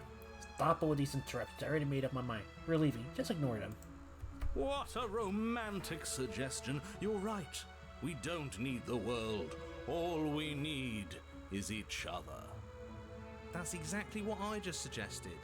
Was it not romantic when I suggested it? Did you suggest that? I wasn't listening. You answered me. But the door's right there. We can just leave. Wait. Why would she say that? Was she not wooed by our proclamation of love? We not enough for her? She's not wooed by you because staying here and building a life together isn't a solution. It isn't anything. It's a non-answer. It can't be done. Trust me, it'll be better for both of us if we stay. We can be happy here. We just have to want it. But we would have to be here forever. I don't know you. This is really what you want, though, isn't it? Her eyes dart uncomfortably to the corners of the room. I guess we could do that. Yippee! That was so She doesn't seem happy about this. But she can't be unhappy about staying with us. Can she? I don't know. She has a point. She doesn't know us. No. It has to be him. It has to be this place. If we just made these walls more fitting for a princess, if we just say the right things, if we just showed her the contents of our heart, she'd be Smitten? happy. Smitten, what are you doing? As the voice thinks its thought, your hands raise, fingers pointing Smitten? towards your chest. What the fuck and are you doing, then- Smitten? What? Smitten! No, you absolutely do not do that. Oh, but I do. Smitten? What? What is he doing? We can't see unless you tell us. Are you sure you want to know? I suppose I can't stall forever. You plunge your nails into your chest, digging deep, grasping for a handhold. And you find it, your fingers curling around your ribs. The prince is just like, what the fuck? Oh no! What are you doing? Are you okay? You can't do that and be okay. I mean, she is right. Time out. He should not be allowed to do that. He's not the decider. And yet, it's done, isn't it? It will be soon. You yank violently, your bones cracking with wet pops as you pull yourself apart inch Ooh. by painful inch. Your exposed heart, framed by jagged ribs, thumps Jesus! from your raw, bloodied chest. The loosened threads of your body unfurling to cover the surface of the room. Don't mind my sacrifice. It's a fair price to pay to give her I don't like everything Smitten anymore. She doesn't know she wants. Oh, I see. You're trying to tell me something. It's beautiful. The princess, mesmerized, reaches towards your beating heart, and then everything goes dark and we die? Yes. Epilogue. Happily ever after. You're on a path in the woods. Mate, we're clearly already in the cabin. Excuse me? You're clearly... Oh. Huh. So you are. How do you know about the cabin? I didn't get to the cabin part of my opening monologue yet. We've been here before. Well, not here, but I'm sure you know what I'm talking about. You knew about the loop-in last time. Now, he's clearly disorientated. I'm sure all this new info is going to come as quite a shock to him. Best if we're gentle. So we got the Right on opportunist. cue, here's the new guy. Welcome! Thank you. I'm just happy to be here. Okay, yes, I get it. You've been here before. That's terrible. You know that, right? Because the only reason you would have been here before is if you failed in whatever world you'd come from. Meaning you doomed an entire other reality. But I'm sure since you're so well-travelled, you know that, yes? Well, we know that now, thanks to you. We're all so lucky to be stuck with, working with someone so well-informed. You can count on us to do things right from here on out. I'm going to describe the room now. The interior of the cabin is vast and regal. High arched windows line the walls, their multicolored glass casting kaleidoscopic patterns across the stone floor. An iron chandelier hangs from the vaulted ceiling, its many candles lit with flickering light, vaguely illuminating the massive room. This is a house fit for royalty. Before you, there isn't a blade, is there? That's not good. Doesn't matter if the blade's here. We didn't use it last time and the time before that she used it to kill us. Hey, where's the voice of the Smitten? He was here last time. It is not like him to be this quiet. So now you're going to talk about the mirror. Yeah, he was a bit of a loud one, wasn't he? Is he okay? We're better off without him, if you ask me. one less opinion we have to contend with. Plus, he's the one who got us into this whole mess. True. Is that so? Maybe there is hope for you after all, free from the bad influence of your missing friend.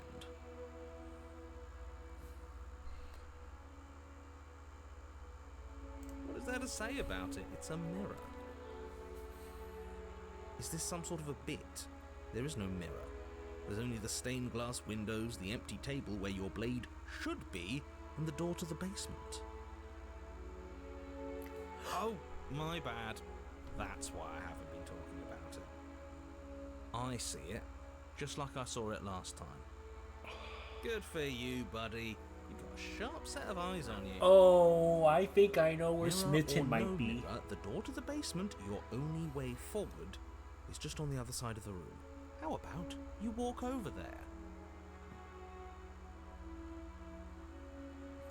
Let's approach. You cross the room, stopping just in front of the door to the basement. What is this about that supposed mirror? Just reach forward and fumble around a bit. I'm sure you'll find the handle. Well, shall we have a look at ourselves? Maybe it won't go away this time. You reach forward, your hand instinctively wrapping around the handle. Smitten is probably in the basement. Figures. And then you push the door open. Marvellous. We can proceed. It would seem that the stairs to the basement don't lead to a basement at all. Rather, they go up.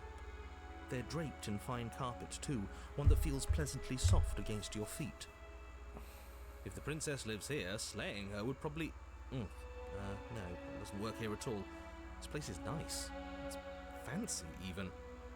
I have to say, whatever you did in your previous lives, I deeply dislike how much it's thrown me off my rhythm. Don't worry about it, boss. You're doing great. I'm not, but I appreciate the encouragement. Well, if all of this has thrown you off your rhythm so much, then maybe we don't have to slay the princess. No, you absolutely do. Just because she lives in a nice house doesn't mean she doesn't pose a direct threat to all of reality. It's in her very nature. Her voice, gentle and warm, with an undercurrent of fatigue, rolls down the stairs. You're home. Dinner's ready. As much as I desperately want to know what happened last time, we are not going to examine it. The more we think, the worse this gets. Why are you so on edge? This is much nicer than what we're used to. I'd like to have dinner. Dinner sounds nice. Gotta say, I'm with him on this one, boss. When have nice things ever been a problem? That is the problem. This isn't supposed to be nice, and she's supposed to be a prisoner. I need to stop talking. I need to stop talking. Just go upstairs, okay? Proceed up the stairs. This hall, like the one below, is grand and beautiful. Torches bathe the room in warm, comforting light, just enough to illuminate the tapestries along every wall, woven with scenes of chivalry and courtship and romance. The many cloth eyes are fixed on each other, gazes averted from the long table in the centre of the room, the princess seated at its far end. Your pristine blade glints in the weak torchlight, hanging from a golden chain around the princess's neck. Oh. So that's where it is. And the tip is already pointed right at her heart. Okay, everything is falling back into place. All you have to do is cross the room, push down a little, and the entire world is saved. That's easy. Yeah, that is easy, isn't it? So, where's the rush? You're here. Now we can start being happy together. Why don't you sit down? Wouldn't that be nice? As the words leave her mouth, the torches flare and a chair swings in from behind, knocking your legs out from under you. You're forcibly seated at the head of the table. Isn't that better? It is better, right?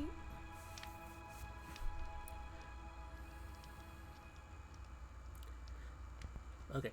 So, what is this place? What are we supposed to do now? You mentioned dinner on the stairs. Oh, right, dinner. I'd totally forgotten about it. The flames burn bright, and a shadow dives across the table. In its wake, it leaves a feast. The shadow is smitten. Go ahead and dig in. I'm sure you're hungry. The shadow is smitten. Am I ever? Look at this spread. It's a feast fit for a king. Yeah, well, after everything we've been through, we could use a break. More than that, we deserve a break. You begin to feast, and the princess follows suit, her soft smile never fading. The food is more exquisite than you ever could have imagined. You sample countless otherworldly dishes, sauces and bread and hearty stews whose tastes dance across your tongue. You tear at hunks of meat practically melting from the bone, juicy and tender and bursting with flavors you could scarcely begin to describe. Your cup fills itself again and again with a flowery nectar so sweet it tastes like glimmering jewels. This really is perfect, isn't it? It is the best meal you've ever had. But then it's over, and you're just as hungry as when you began. Wasn't that perfect? We should do it again. The shadow washes across the table, clearing and replating. The feast is once again laid before you. The food is good, again. You tear into golden crispy flesh, dab at the slurry of aromatic sauces on your plate with thick-crusted bread, sip your goblet of sparkling gems. But you have done this already. A good meal is still a good meal, and we didn't even have to clear the dishes.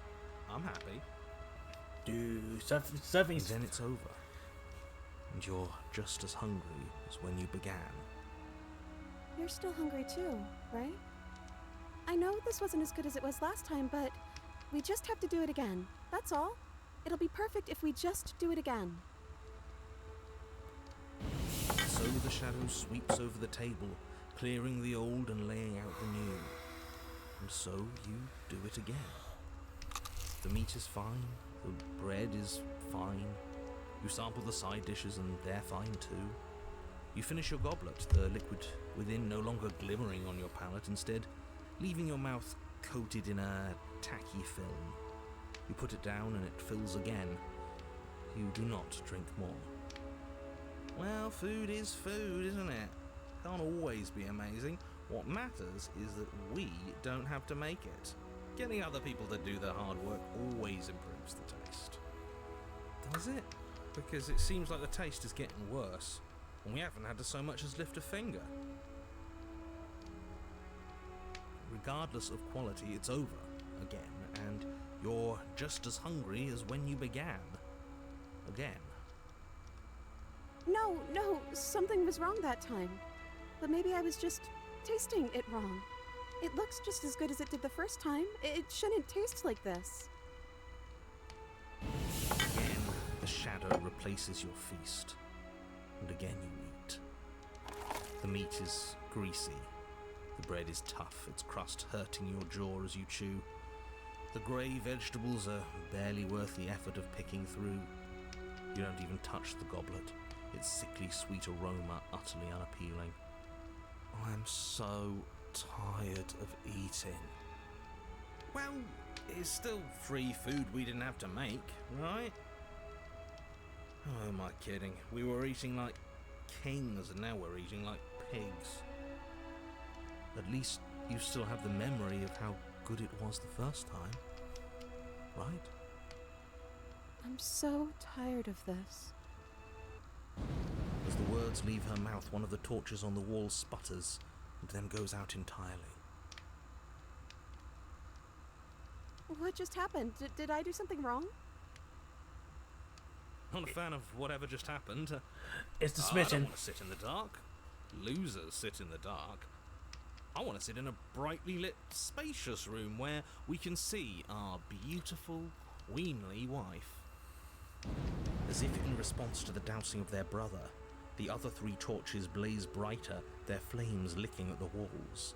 Their shadows deepen, dancing angrily across the stone. It's smitten.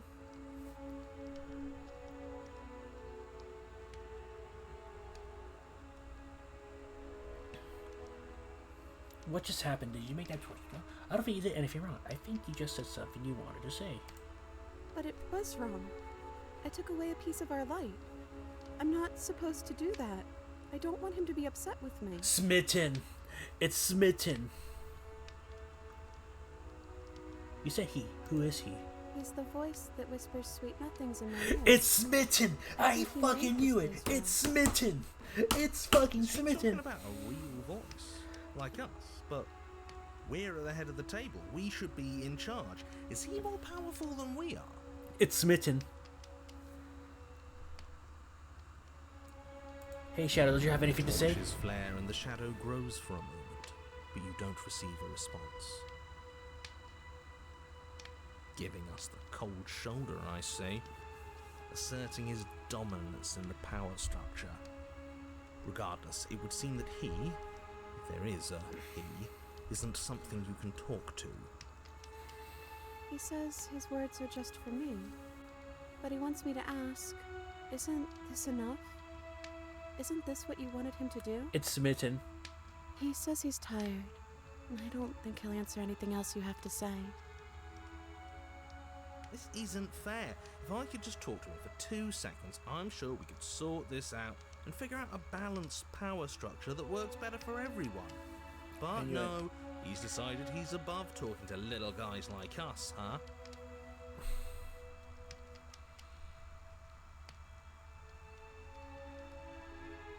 What is this place? It's our happy ending, just like you asked for. It's everything we're supposed to have ever wanted. Well, we ate. What are we supposed to do now?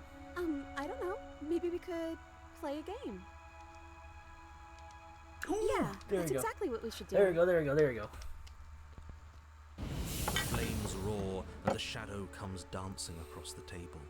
It leaves behind an intricate game. Its pieces elegant and beautiful and enticing, its simple rules already apparent, even with little explanation. We can probably work together to figure this out as we go. That sounds like a lot of fun, right? Great, we don't even have a rule book. That means we can make up as many rules as we want. And we will. Don't worry, I am excellent at cheating. She'll never suspect a thing. I don't think it really matters. This all kind of feels like we're just filling time, you know?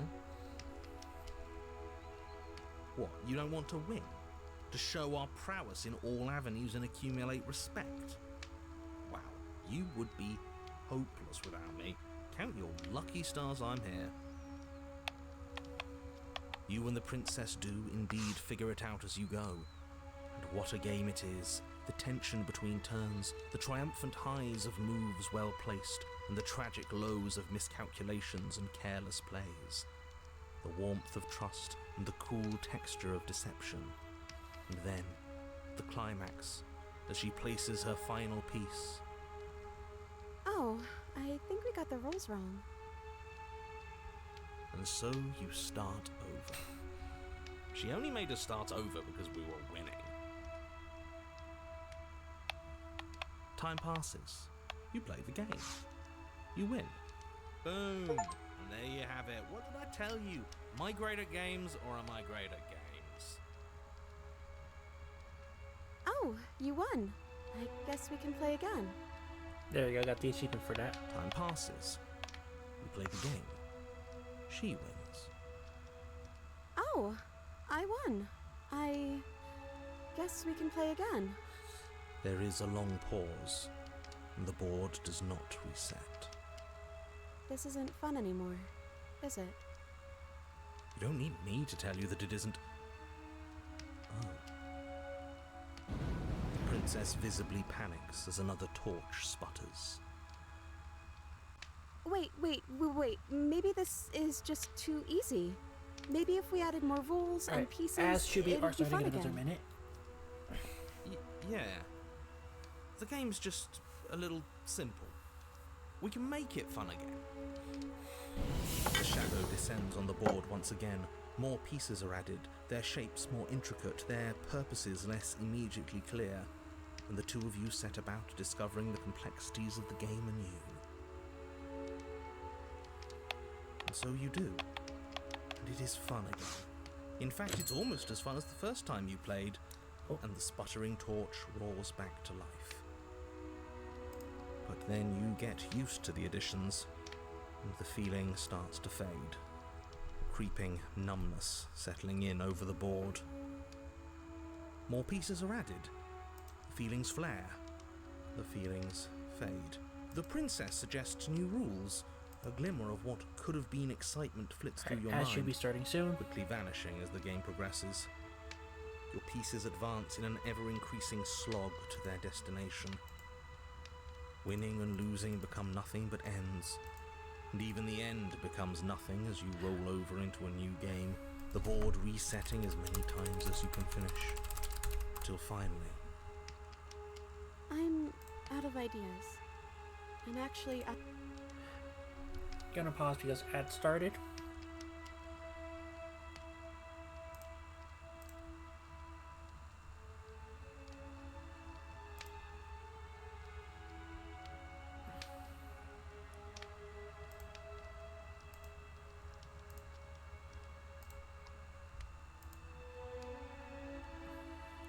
I heard like a knocking chime. I don't know if it's a game where somebody decided to like give me a knock.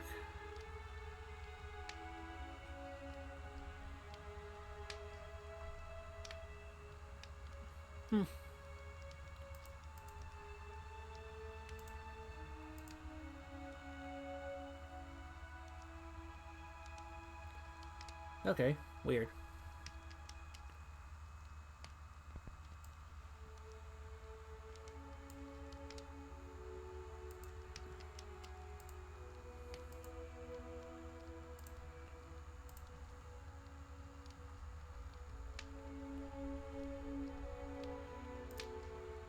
Alright.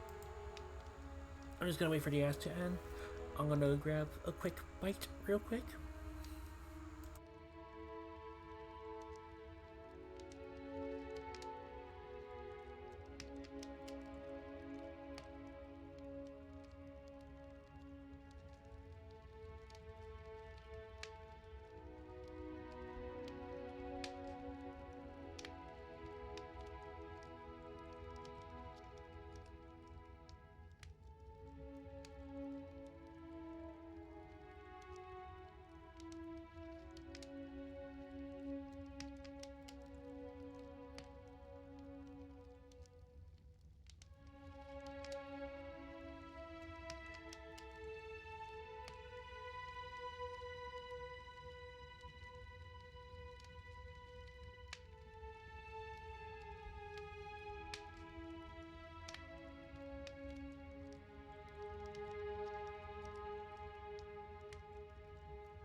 Alright guys, I've returned.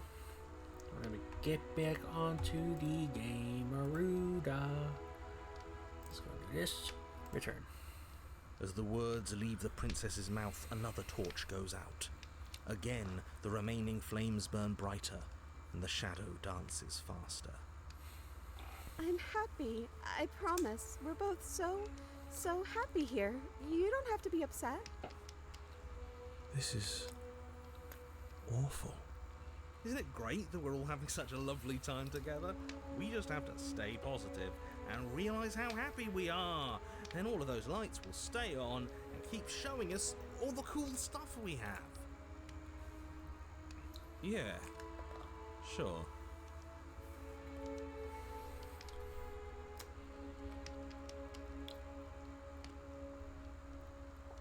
Okay, so it's just a torch. Don't worry about it. We'll have plenty. We still have plenty of light. This place isn't right. We have to put the rest of them out. We have to get rid of that shadow. Are you actually happy here? Okay, so we've eaten. We played games. Now what? Dude, I don't like this. Why would we ever do that? We need the light. It's what keeps us happy. Oh, I know. We should do something. How about... The princess's face drops as she pauses mid-sentence. Would you look at that? I'm out of ideas. The third torch sputters out. The princess's shadow dances furiously against the far wall. There's just one left. What's going to happen when it goes out?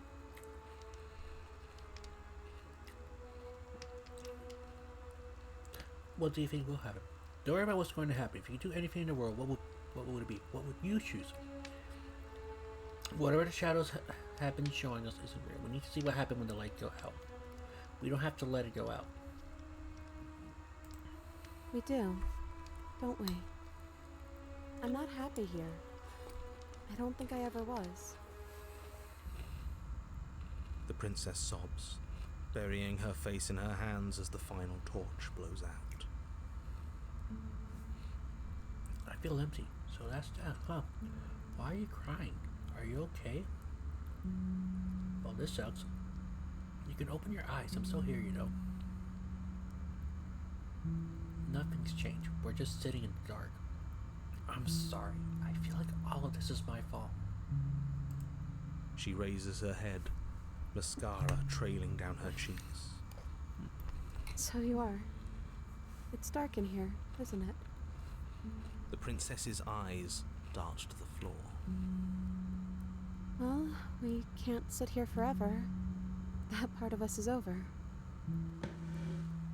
The princess pushes herself from her chair, and you instinctively do the same, waiting by the top of the stairs as she quietly crosses the room.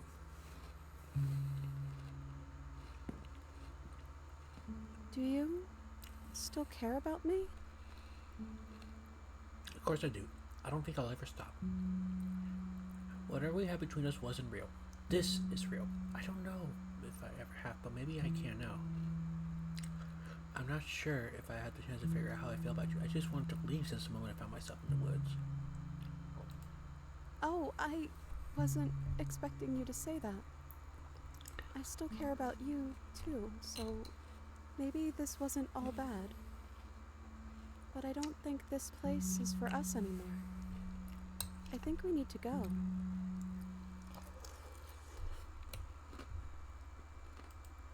As the princess steps towards the stairs, you offer her your hand. The corners of her mouth curl into a demure smile, and she gently takes your hand in hers. She's cold, a little clammy, but her skin against yours is the most real thing you have ever felt. You're offering surprisingly little resistance. If we leave the cabin, doesn't that end the world? He's right, you know. You're giving us some real mixed signals, boss. Yes, well, I've seen my fairy tale ending, and I think there might be worse things than the end of the world. Well, this is less work for us, anyways. God damn. Think what you will. I'm done fighting. You and the princess don't exchange words as you descend the stairs to the cabin's entrance. And then the two of you step out into the world. I think this is the end of me, even if it's not the end of you. I hope this was worth it. Genuinely, I do. He's really gone, isn't he? No boss anymore, no one left to tell us what to do. I guess we'll have to be our own boss then. About time. The stars are so beautiful. A quiet moment passes over you. A comfortable quiet. We should dance. She gently pulls you forward, and the two of you fall into a graceful step.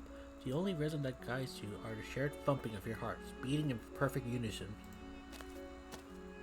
Her face, worn and tired, brightens the faster you move. A soft, sad smile widening and widening until it reflects only genuine affection. You send her out in a wide spin, your arms stretched into their limits. The only tenuous grasp of your hand in hers holding you together. You share a gaze that feels like it lasts forever. Thank you for taking me here. This is nice, even if it's a little cold outside.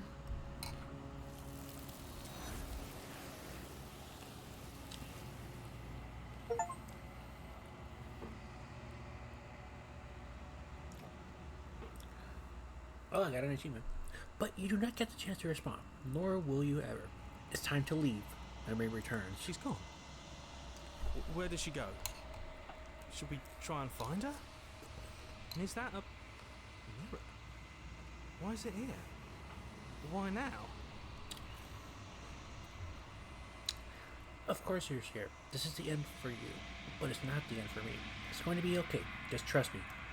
We've been here before, and you always get scared. But it feels so bad. Like looking into it right now is going to be the end of everything.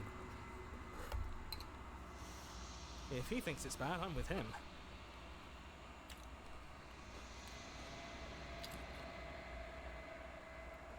It's not the end. Whatever's on the other side is going to be nice. Okay. If you say so. We'll trust you. Finally! We're going places.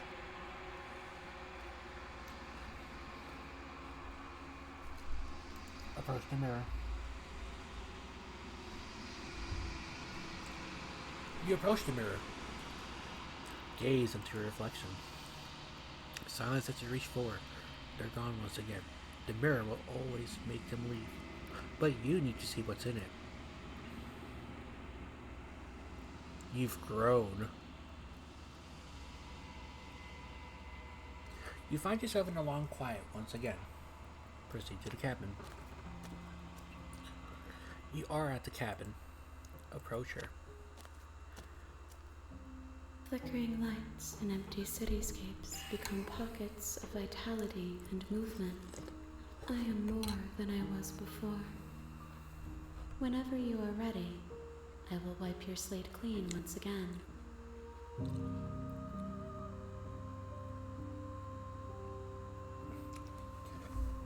Are you the same as before? Are you the same as you were before? How much have you changed? What does it feel like to change into... What does it feel like to change like this? When this is all done, do you know what you want to do? You know that at the end of this, once you're finished, I'm going to kill you, right? When I go back, it's as if an invisible wall closes around me. Why can't I not do the same things I've done before? You have been kinder to me than anyone else I've met. Thank you.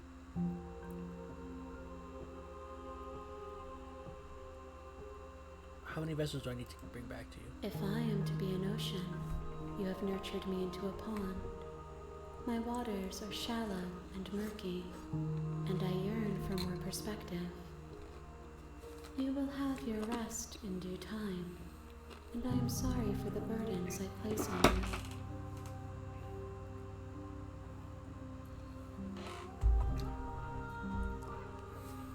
Everything you say feels like a riddle. Can you give me a single straight answer? I'm sorry. Words are difficult for me. They never fully weave what I wish to say.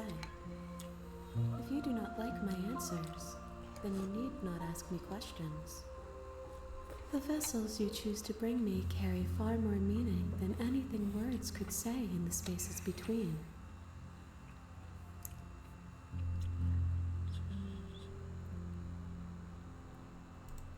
Why wouldn't I be kind to you? You are the only thing I know that isn't me.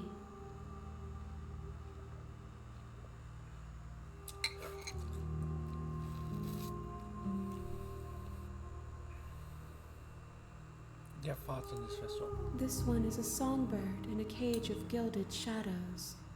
She will make for an honest heart. Do not mourn her. She has finally learned to sing for herself.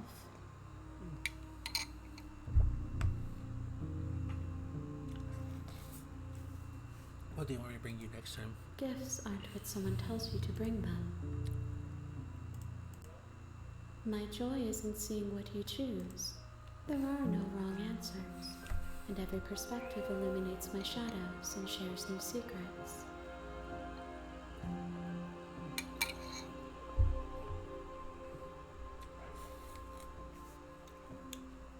I'm ready to go back. I will long for your return, but it will give me time to reflect on what I am.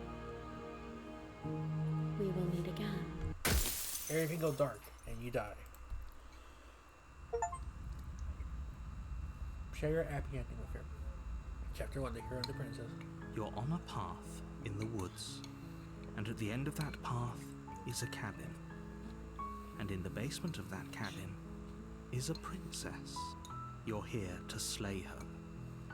If you don't, it will be the end of the world.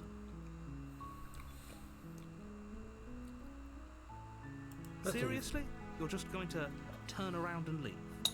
Do you even know where you're going? Quite half away from the cabin. I suppose you just quietly continue down the path away from the cabin. Good. What we're being asked to do here is wrong. Better to wash our hands of this whole situation than to take part in it. Ignore that annoying little voice. He doesn't know what he's talking about.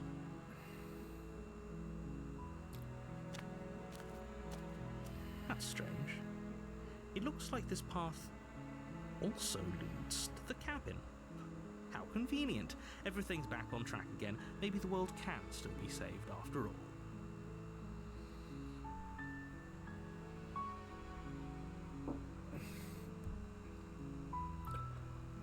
Turn around again and You're leave really again. keen on wasting everyone's time. It's remarkably selfish, if you ask me. I've already outlined the stakes of the situation. If you don't do your job, everyone dies. Like, dies. Forever. Good, maybe everyone should die. Is what they get for dumping me in the woods and asking me to kill someone for them. When I said everyone, I meant everyone. That's a pretty large group to just condemn to death over a single princess. And, last I checked, you're part of everyone too, so if you think about it, walking up to that cabin and slaying her is really in your best interests as well.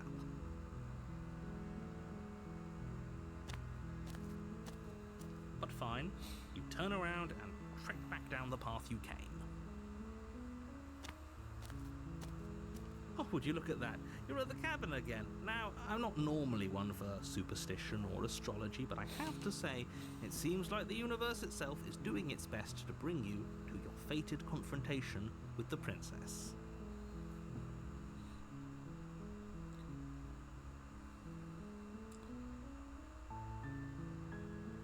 Like, there's no fighting this, is there? I have to go in the cabin. Don't hurt. Fine. Oh yeah? Well, I guess I start walking in a different direction. Again, if I'm going to just keep trekking through the wilderness until I find a way out of this place. There's always a choice. Let me tell you right now that you're making the wrong one for pretty much everyone who's ever lived, as well as for everyone who ever will. And here we go. As you trudge into the woods, something strange starts to happen. At first, it's little flickers out of the corner of your eyes. Glimpses of familiar wooden structures through the leaves. But as you focus on your surroundings, you start to realize that those flickers weren't just a trick of light. In every direction, there is a path and a cabin. And not just a cabin, the cabin. An infinite fractal of paths and cabins What the desperately heck? trying to draw you back to where you need to be. Wait, what's going on? You're too stubborn for that, aren't you? It doesn't matter how many paths or cabins appear around you, you're just going to do whatever you can to shirk your responsibility because you care more about irritating me than you do about the fate of the world. You've doomed us all, you know that, right? But of course you do. Otherwise you wouldn't just wander off into the forest in search of certain death. You lose track of just how long you spend aimlessly tromping through the wilderness. But it's not like any of that time spent lost in the woods really matters, because it isn't long before the world ends and everyone dies. Oops. The stranger. You're on a path in the woods, and at the end of that path is a cabin. And in the basement of that cabin is a princess. You're here to slay her. If you don't, it will be the end of the world.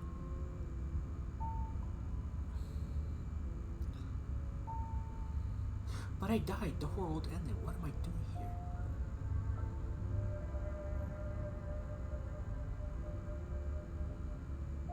If I can't run away from the cabin, then I'm just staying here in the woods forever. You have already committed to my completion. You cannot go further astray. Oh shit! Wait.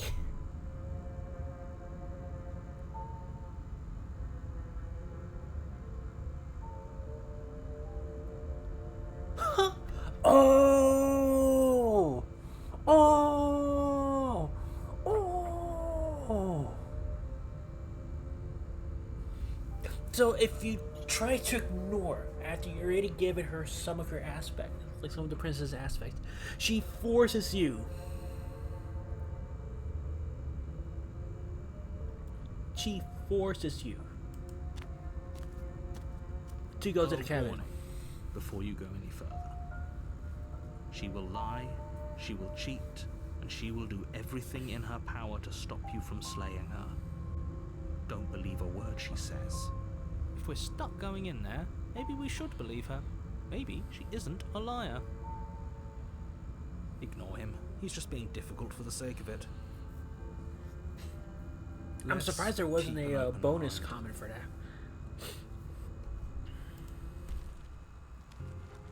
The cabin interior is wrong.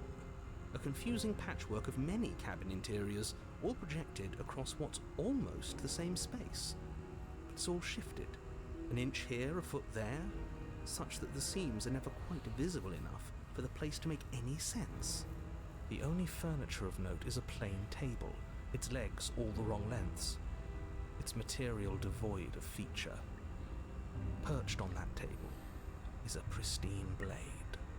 Oh, The blade Oh, is your God. implement. You'll need it if you want to do this right.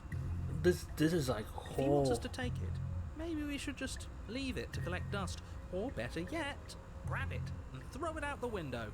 What good is a knife against a world-ending monstrosity anyway? No, we're taking the knife. Have you seen this place?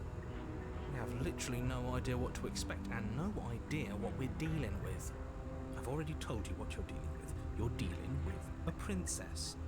How many times do I have to explain this incredibly simple and straightforward premise? You can't just say that.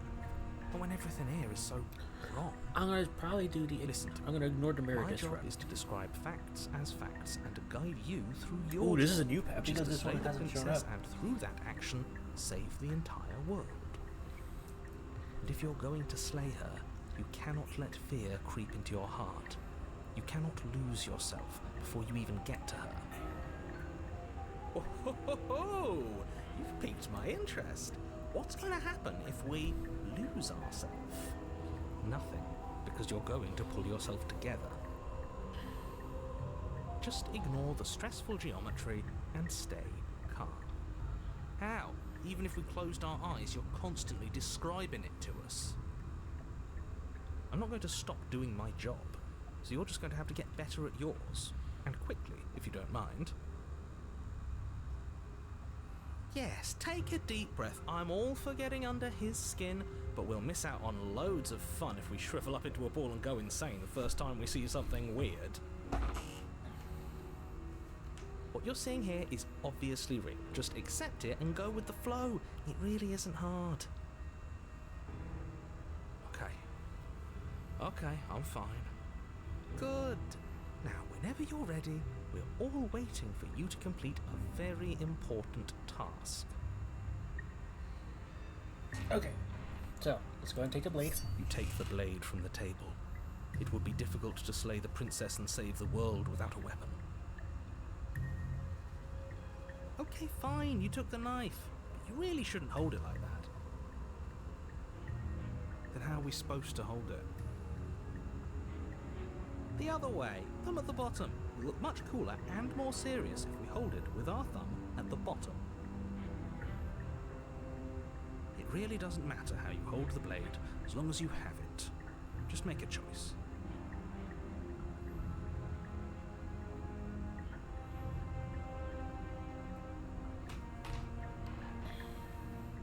Keep it great, Estes. Keep your grip the way it is. Your task awaits.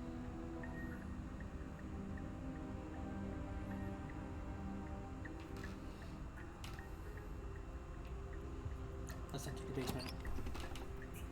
The door to the basement creaks open, revealing a web of branching staircases all built from unidentifiable materials. Nothing here seems to belong, and the closer you examine your surroundings, the more confused you get, your head throbbing with the effort of making sense of this place. None of the stairs even seem to go anywhere, let alone down. The air here has a sickening, almost sludge-like miasma to it, the kind of indiscernible quality that comes from the blending together of every scent there is at once. An odour that is simultaneously everything and yet the sum of it all coalescing into a thick, nauseating nothing.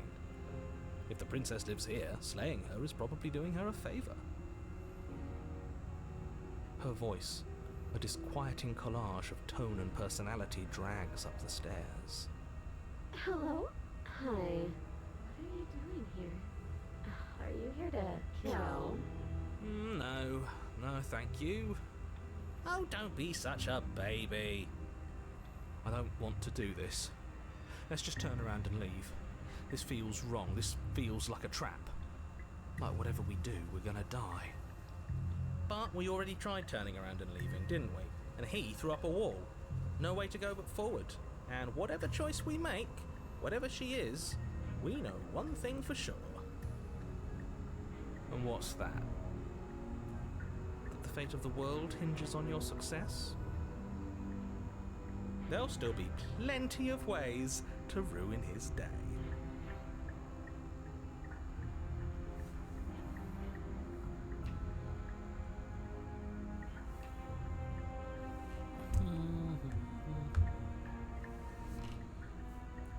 Stairs to the right. You step to the right. The path feels soft and reassuring against your feet. The stairs almost seem to cradle you as you make your way down, like they're guiding your heels from one step directly to the next.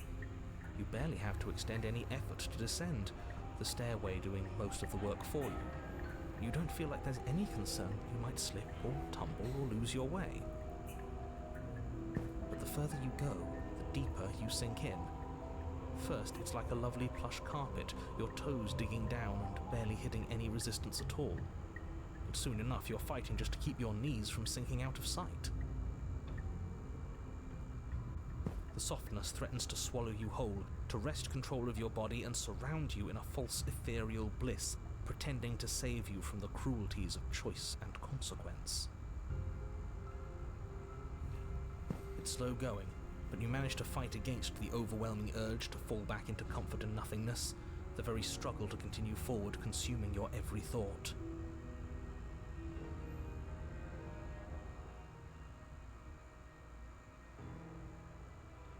You slowly lose sense of yourself the further you go.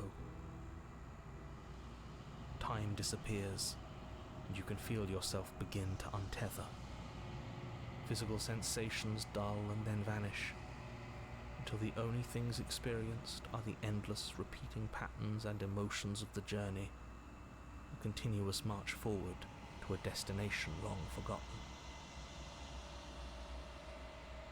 Consumption and betrayal, skepticism and blind devotion, rivalry and submission, terror and longing, pain and unfamiliarity.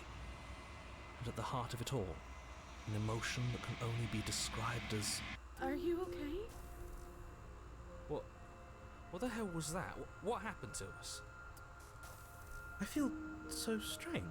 Like I'm fundamentally different, but also still the same person I was at the top of the stairs. Oh well, that was a trip, but now it's over. Time to get back to our old devilish ways.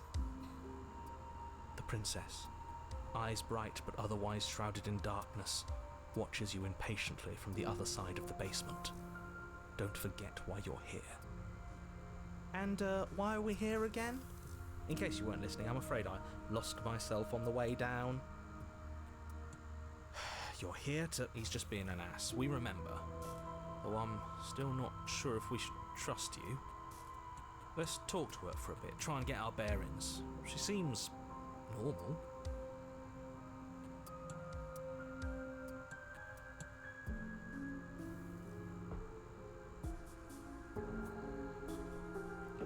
We can always oh, okay. I'm sorry, I didn't realize I was here. That's okay. Sometimes I forget where I am too. The shadows recede, revealing the princess's face. She's so warm and friendly. It's deception. Don't buy into it. I'm tired of waiting for an answer. As the princess speaks again, it's almost as if she fractures. Where there was once just one of her, there is now another. We can do that? I don't like this. It's those cabins all over again. Can we put her back? Again? Have you been here before? Should we tell him? Nah, let him stew. Right, I'm telling him. Yeah, we've been here before, but we never went to the cabin. We just turned around and left until... It's hard to describe. Until the only thing we could see was the same cabin going on forever. And then you told us that the world ended and we died. And then we woke up, and I'm pretty sure you're familiar with all the rest of it. It seems to me like you saw something you weren't supposed to have seen. If only you'd listened to whatever words of wisdom you were given in that other reality. But what's done is done, isn't it? Whatever you saw last time, unsee it. Whatever thoughts weaseled their way into your head, unthink them. If it's not already too late. You have a job to do here, and you need to do it now. Oh, new plan. Let's see if we can make even more of her.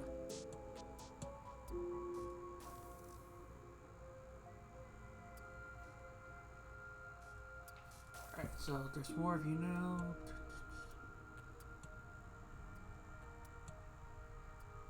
Wait, huh?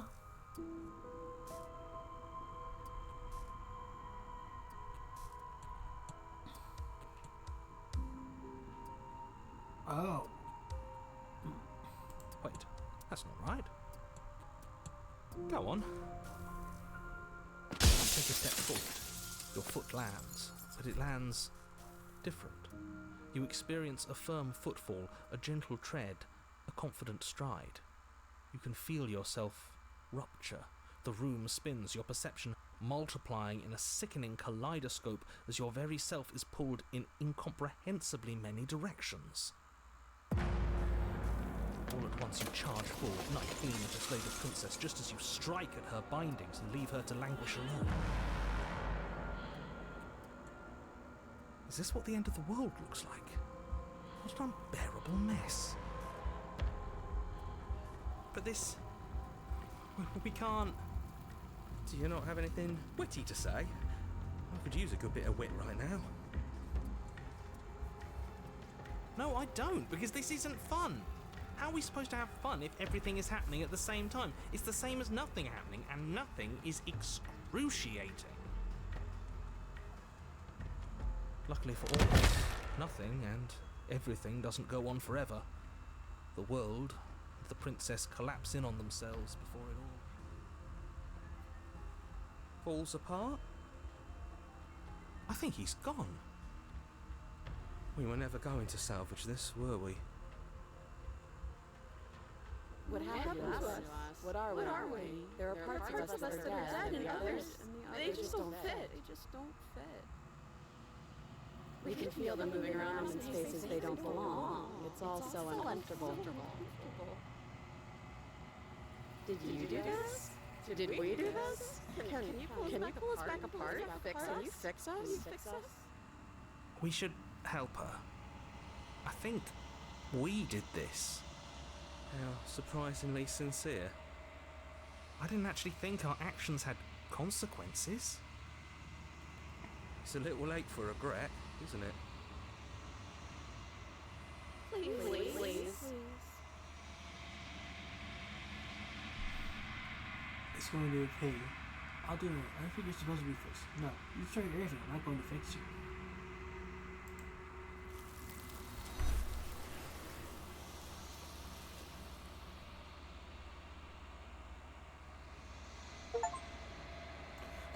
It is your choice. When everything is possible, nothing is. But you'll never know if she hears your reply. She's gone. Where did she... But you'll never know if she hears your reply. She's gone. Memory returns. Is that a... Why is it here? Why now?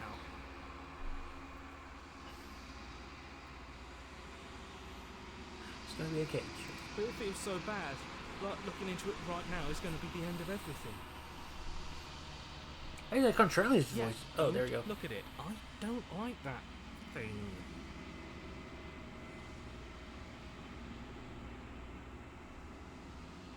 Okay. If you say so, we'll trust you. You're not messing with us, right?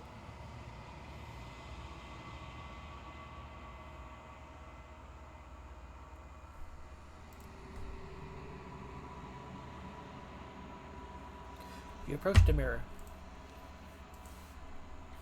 Silence as you reach for it. They're gone once again. The mirror always makes them leave, but you need to see what's in it. You've wizard. You find yourself in a long quiet once again. Proceed to the cabin. You are at the cabin. Approach her. I am a growing chorus of contradiction, a mass of tides ebbing and flowing all at once in more directions than my attention can bear to hold. To look at any one is to shift them all into something new, and to look away is to reshape them yet again. All of me is changing, and yet the rest of me is still the same. You can't be a contradiction. Contradictions don't exist. How can you stand to be a contradiction? As easily as you can stand to be you. You are like me, even if you have chosen not to look at the corners of you that do not fit. Even if you have chosen to ignore the brilliant contours of your soul.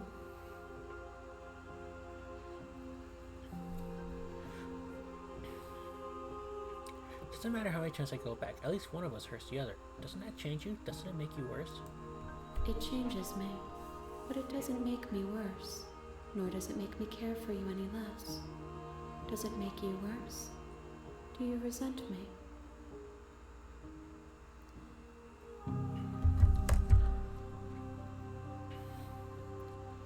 Yes, you're torturing me, and I hate it. I think I hate you. You are what brings me meaning. Know that the pain of your journey will subside in due time. But you still have a ways to go before we are done.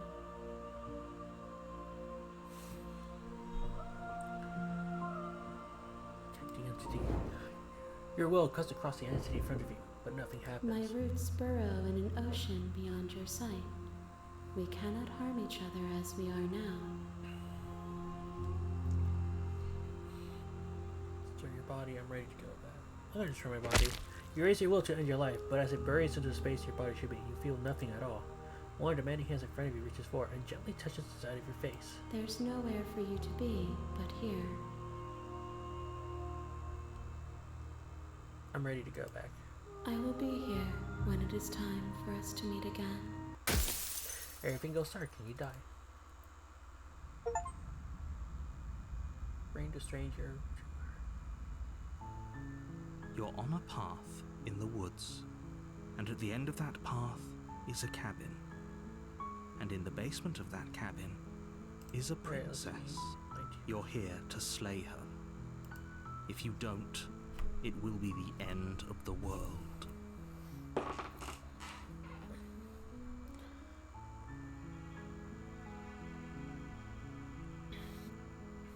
Sweet, I've always wanted to off the monarch. It's the spirit. You make your way up the short path to the cabin. You'll find the princess within. A warning before you go any further.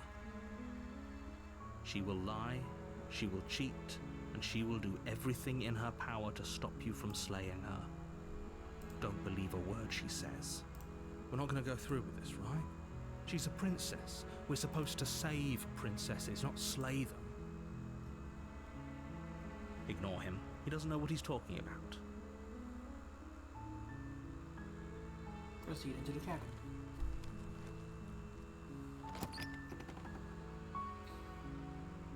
The interior of the cabin is almost entirely bare. The air is stale and musty, and the floor and walls are painted in a fine layer of dust. The only furniture of note is a plain wooden table. Perched on that table is a pristine blade. The blade is your implement. You'll need it if you want to do this right. So, let's go ahead and take the blade. You take the blade from the table. It'd be rather difficult to slay the princess and save the world without it. Enter the basement. The door to the basement creaks open, revealing a staircase faintly illuminated by an unseen light in the room below. This is an oppressive place. The air feels heavy and damp, a hint of rot filtering from the ancient wood. If the princess really lives here, slaying her is probably doing her a favor. Her voice carries up the stairs. Who's there? She sounds dangerous. It's almost as if she's the one in charge down here. Don't let it fool you. It's all part of the manipulation. Continue down the Good. stairs. You're still listening to reason. You walk down the stairs and lock eyes with the princess. There's a heavy chain around her wrist, binding her to the far wall of the basement. She's so coldly beautiful. Is she really a threat to the world? Focus on the task at hand. And there you are. Are you here to kill me or something?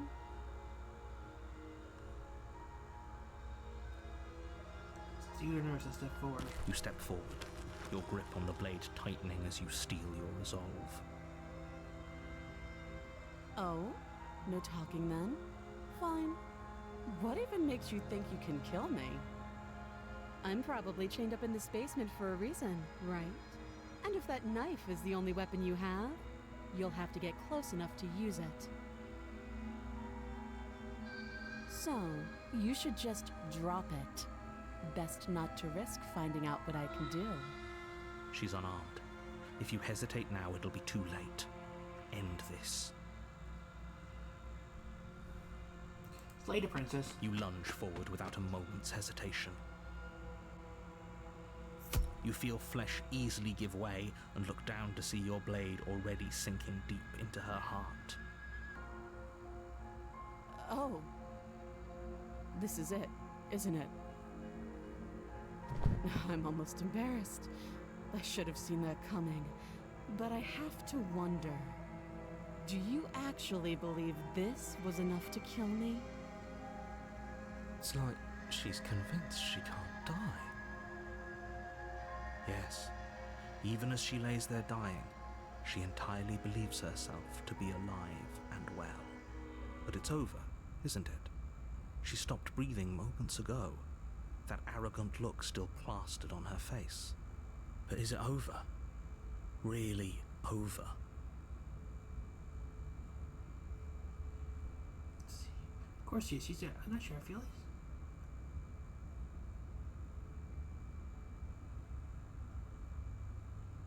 It's over. Don't get all worked up. We should make sure. What's the harm in checking for a pulse? I really don't think you should do that. And why shouldn't we? Is there something you're not telling us? I've told you everything that's happened with complete accuracy. The princess is dead. Your blade pierced her heart. There's no coming back from that.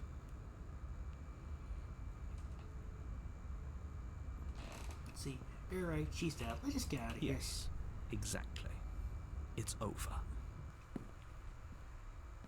With your work done, you make your way back up the stairs, closing the door to the basement behind you. Why do I feel like we've done something terrible? You did kill someone. Greater good or not, something would be very wrong with you if you didn't feel at least a little bad. But it was for the greater good.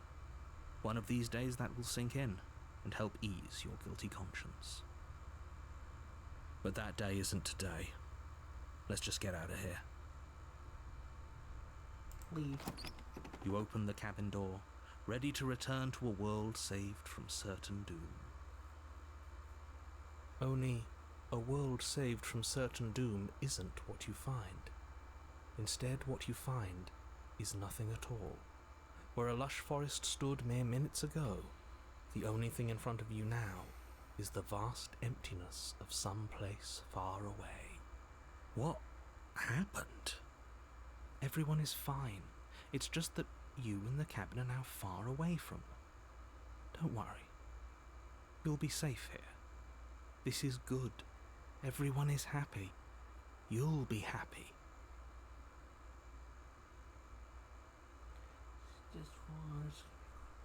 This is bullshit. Let me out of here. Oh, okay. I was hoping I get a better ending for saving the world. What's done is done, and there's no going back now. This is what's best for everyone. Trust me. Time passes. You can't be sure if it's days or months or years or even decades. It's all a wonderful, boring blur. You've never been happier. Psst. Hey, we're not just gonna stay here forever, right?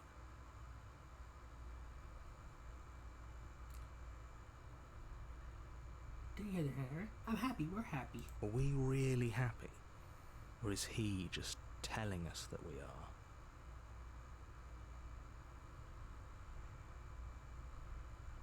Oh, I'm happy. I'm sure of it. Really? Well, if you ever change your mind, just let me know, I guess. More happy time passes, though the word begins to lose its meaning. Time, that is, not happy. Happy still has plenty of meaning. Please, shake yourself out of it. We have to get out of here. The little voices' pleas fall on deaf ears. Eventually you pass into a blissful state of pure existence. Though words like eventually and pass ceased to have any meaning to you long before that shift, you simply exist. Happy. Forever. Good ending. You did it. You saved everyone. You have already committed to my completion. You cannot go further astray.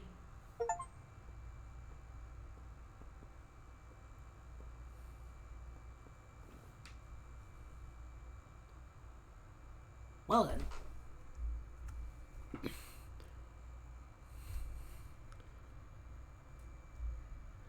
Yeah, there's no going back. Okay, maybe I'm not too happy. I'm not just saying that just because you're the last person to talk Good, to.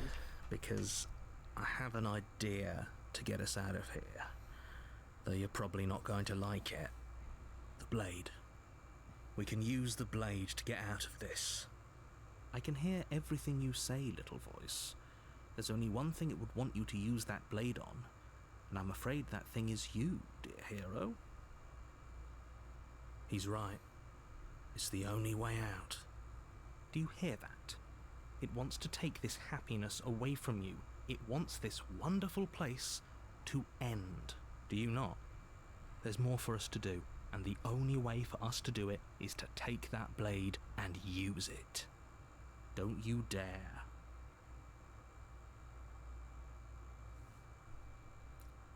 We're using the blade, kill us. Would we be dead? How astute. You are absolutely correct. Using the blade to kill yourself would kill you, and you shouldn't do it.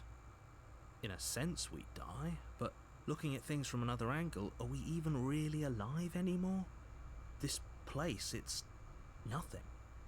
It's absolutely nothing. It's just the same thing, constantly, forever. I know this is out there, but trust me, I know using the blade will work. That little voice didn't want you to slay the princess. It didn't want you to be happy.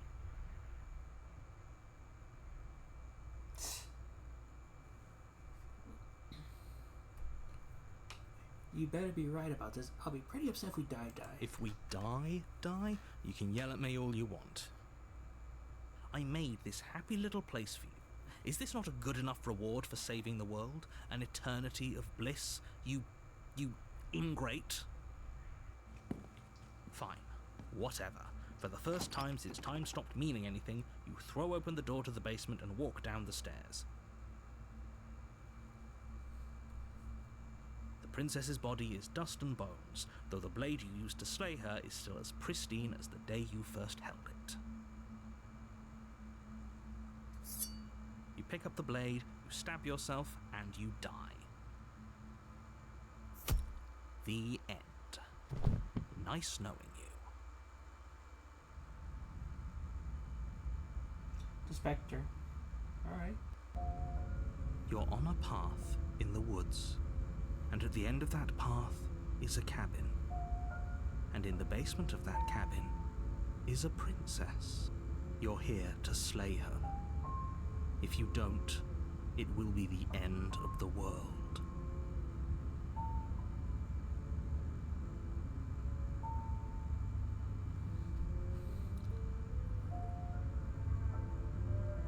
Let's go and proceed to the cabin. A warning before you go any further. She will lie, she will cheat, and she will do everything in her power to stop you from slaying her.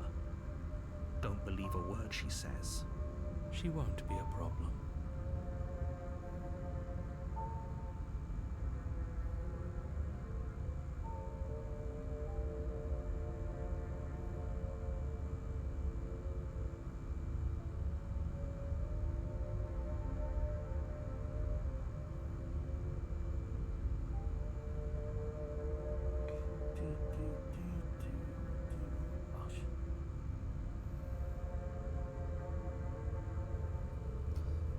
Let's proceed to the cabin.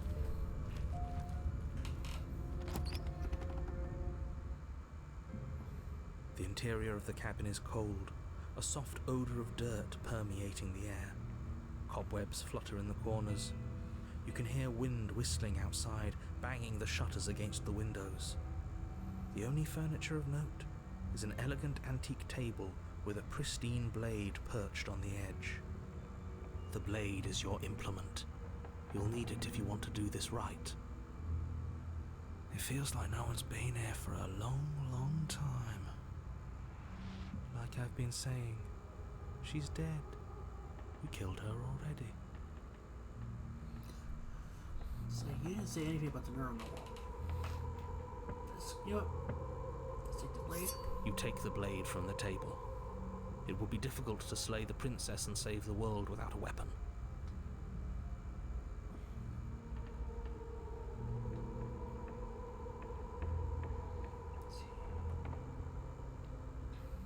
approach the mirror. You walk up to the wall next to the basement door. It's a wall. There isn't much to see here. What are you talking about? This isn't a wall. It's a mirror. Or at least it'll be a mirror once we wipe off that layer of grime.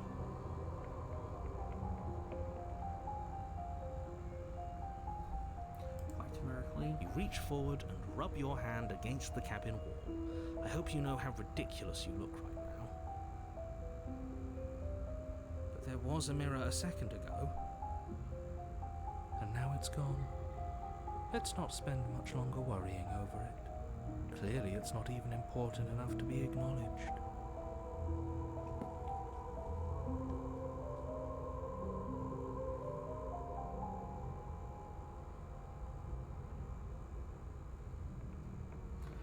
So let's go ahead and enter the basement. The door to the basement groans open, revealing an old banister and a creaky wooden stairwell. Everything is coated in a thick layer of dust, and you can feel it settle into your lungs as you breathe in the stale air. The very building itself feels dead. If the princess lives here, slaying her would probably be doing her a favor. The room below is silent. Nobody's here. Naturally. As much as I appreciate the optimism, you shouldn't be so sure. I guess we'll just have to go down and see. As you descend the final step, the form of the princess comes into view. A skeletal body lying in a heap on the floor, its wrist still bound to the wall by a thick chain. Okay, she's definitely dead. It's just like I told you. Before you have a chance to finish your thought, the top of a head appears from underneath the floor. Two deep-set eyes stare up at you, followed by a mischievous, skeletal grin. And finally, the rest of the body floats up to join the head. Wait, this isn't right. What's going on here? Ghost! Oh, wow. How absolutely terrifying. As they're gonna start less than 3 minutes. What's a ghost supposed to do to us? Oh, it's you. Hiya, Keller. I shall follow your Good orders. to see you again. I have some issues with how our last meeting went. The princess drifts across the room into your orbit, gently running her fingers across your shoulders and down your neck as she circles you.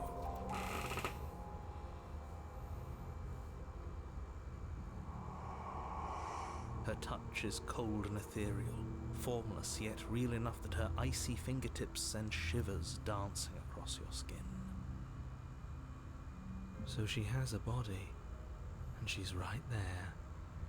That means we could kill her again, if we wanted to. Slay princess ways you please out. Without a moment's hesitation, you lash out with your blade. It's like you're slashing at air. No matter how many times you stab at her, no matter how many angles you strike from, all you manage to do is interrupt her form, the skin of your hand prickling with cold as it passes through, unable to find anything solid. You're adorable when you're confused. But I didn't say you could touch me. Why are you even here? Just making sure you finish the job, or what?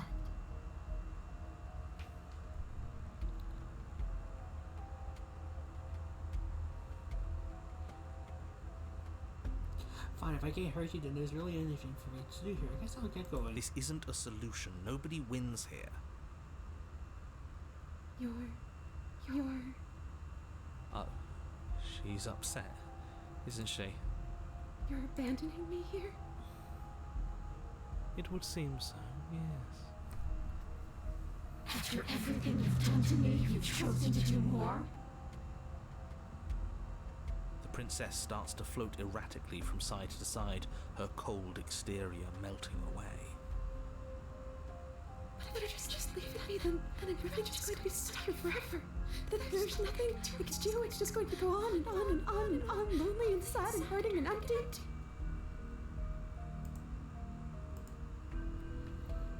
No, not that! She's about to try something. Get ready. The princess passes through you, a chill rippling along your skin, a disappointed sigh echoing in your ears. You turn and face her as she hovers between you and the stairs. Spectral tears streak down her cheeks as she places a translucent hand on your chest. It feels cold, but otherwise like As should be starting nothing up at in a all. moment. Are we doing the right thing? Why do I feel so sad? There we go. Ad started.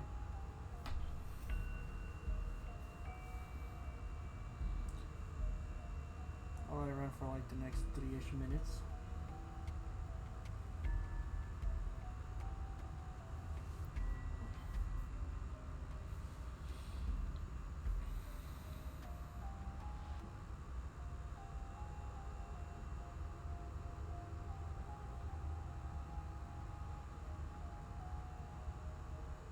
Do, do, do, do, do.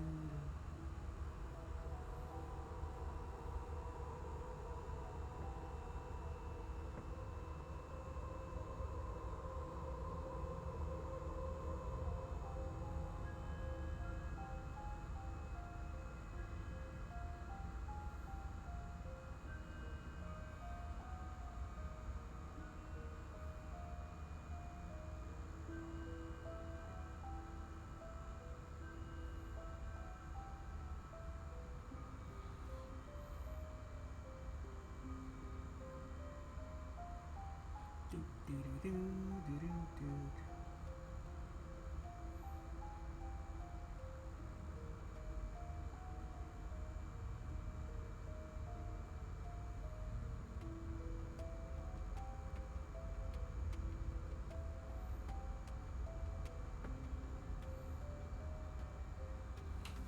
Hopefully y'all are enjoying this Monday.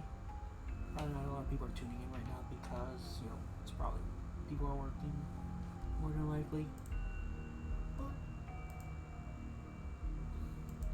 yeah, hopefully y'all are doing a fantastically doodah job. Whew.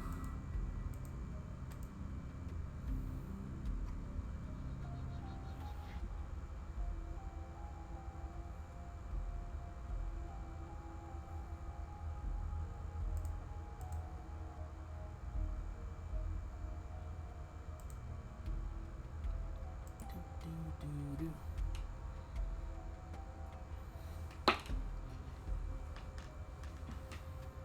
Do, do, do.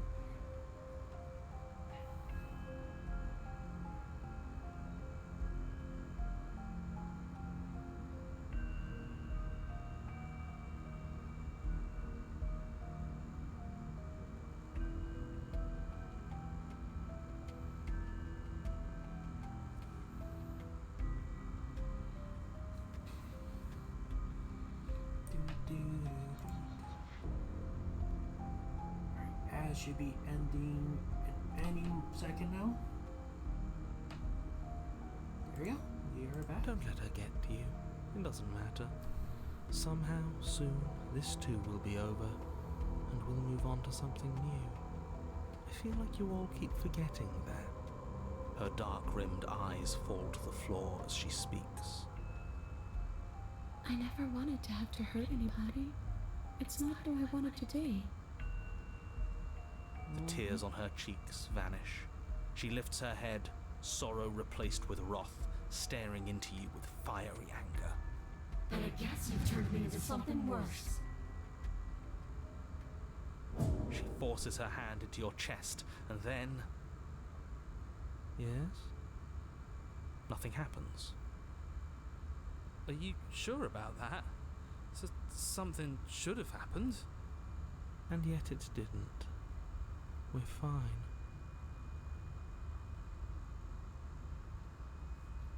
Did you miss? I'm not afraid of you. Stereo silence. Step away. You do your best to pull away. It's as if her arm, embedded in your body, is rooting you in place. Leaving so soon. You can't be sure if you first hear or feel what happens next, but it is over before you can fully conceptualize what it is. A horrific splintering, the squelching of organs, the rending of tissue, an icy, numbing pain. I'm done asking. The next time I see you, I'm taking everything I owed. Starting with your body. If you won't choose to give me my freedom, I'll just have to make you give it to me. She's real now. If she's making us dead, we should return the favor.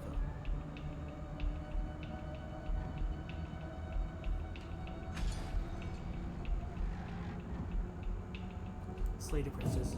You swing your blade towards her briefly corporeal throat. It connects. A gash widens across her neck, glowing ectoplasm leaking from the wound. But it's too little, too late. In her hand, you realize she clutches your still beating heart. It thumps unsettlingly. Did we get her? Even if we didn't, we've given her something to remember. See you soon, killer. I'm afraid you'll never know. As she crushes your precious organ in her hand, everything goes dark, and you die.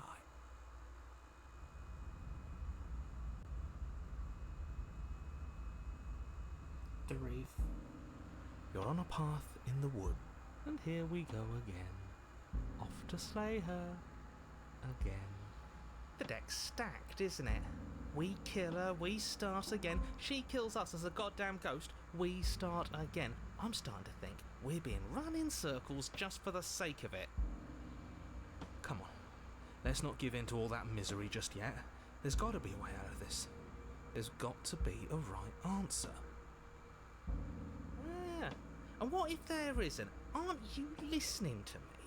What if all of this was rigged from the start? That's ridiculous. There'd be no point in all this if it was just some kind of cosmic busy work. I think that's exactly what it is. The powers that be, seeing how many ways they can screw with us. Could be it's all some kind of sick joke to them. Okay, so you've already been here. Twice even. Great. Then let me poke a few holes in your depressing little theory. Nobody here is screwing with you, and I can't imagine any scenario where you would have started over after slaying the princess. Well, we didn't have to start over. We killed ourselves. And why, pray tell, did you do that? Because you decided to foist an infinite tedium on us. That doesn't sound like me. If I'd had everything my way, you would have effortlessly slain the princess, saved the world, and been given your happy ending. The ending was the tedium. You locked us in a cabin and sent that cabin to an endless void, and then you told us we were happy. Well, were you happy? Of course we weren't happy. That's why we killed ourselves. It was awful. Yes, and then she killed us. Even though she was already dead. This is all fake. Okay, let's try to get back on track. You're real. The princess is real. The world is real. The people in the world are real. And the danger she poses to all of them is also, quite unfortunately, real. Whatever you did the first time, it sounds like it almost worked. So how about you give it one last try? Because killing yourself seems to undo all the good you almost managed to accomplish. All this standing around and talking is boring. Let's at least do something. Maybe we'll kill her again. Maybe we won't. Maybe we'll even free her. And why should we help you? All you're gonna do is lock us away forever Tell again. you what, I won't do that. I promise. Oh yeah, sure, that changes everything. I mean, he did promise. And you believed him? Are you just saying you're manly, Luke? You were quick to accept that we've been here before. If I had to make a wager, I'd say yes and no. That's a hedge, not a wager. I haven't met you, but you've clearly met me. It sounds to me like you're hopping between parallel realities, in which case the me you just met here is the same collection of experiences as the me you met at all of those other beginnings, but their continuity breaks the moment you say or do anything, in effect making them all separate. So, yes, I'm the same me, but ever since the moment we started talking, I'm different. I'm not sure how we're supposed to kill him ourselves, but he's asking for it. Maybe there's some way she can take care of him for us. They've clearly all been through some harrowing experiences. Don't let their baggage influence your decisions. You have the ability to see things clearly. I suggest you use it.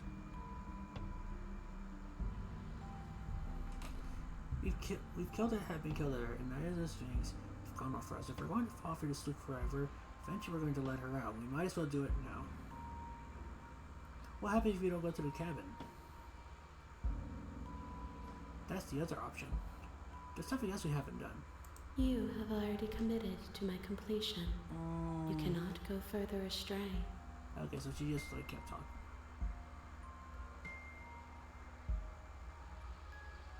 Then she finds a way out on her own. Ugh, of course she does. So, standing around out here is the same as us letting her out. Only we don't have to see her. That's gotta be better, right? No, it's strictly worse. But she can't kill us out here.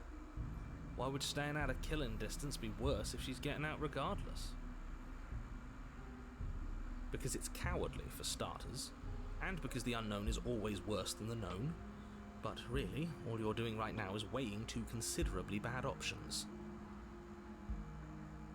The only solution worth considering is slaying her, and whatever delusion is holding you back from doing that is just that, a delusion. If you already managed to end her in some other world, the only reason you'd be here is that you somehow managed to do it wrong. More rules, more rhetoric. Since when is there a wrong way to slay her? I'm sick of it. Makes me want to end the world out of spite.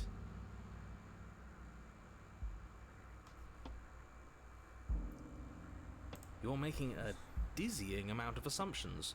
Your perceived reality looping twice before does not mean it will continue to do so forever. Those little voices have already drawn attention to the fact that even the path is different. The world itself is at a tipping point. Know that there is always a choice. Even if you were stuck in an infinite loop, there's no reason to assume that the mere nature of the infinite would force you to make any specific choice. You do have free will, as much as things would be easier if you didn't. And you can just keep making the correct choice forever, never deviating. How convenient, everything always comes back to what you want us to do. I'm sick of him. Makes me want to end the world out of spite. On second thought, let's not kill him. Let's throw him someplace that never ends. I'd like to see what that does to him. Proceed to the cabin. Continue down the path towards the cabin. It isn't long before you're steps away from your destination. I don't think you need any words of warning. I think you know what's in there, and despite your protestations, I think you know what you need to do. The more he talks, the more I'm interested in setting her free. Whatever. You don't want to listen to me? Do it then. Let her out. See what I care. It sounds like somebody's about to crack.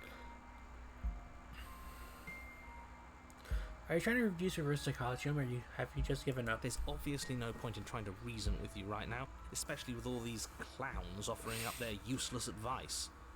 Honestly, it seems like the more I try and talk sense into you, the more single-minded they get about letting her out. So yes, I'm done trying to argue. Would you look at that? We won. Take it however you will. Enter the cabin. The interior of the cabin is long and dark, a single narrow hallway stretching far into the distance. Curtains billow out from tall windows on either side, obscuring the path forward. fluttering helplessly as opposing gusts of wind rush into the building, clashing and joining and driving everything forward. The only furniture of note is... that's strange. What's strange? Is it the mirror?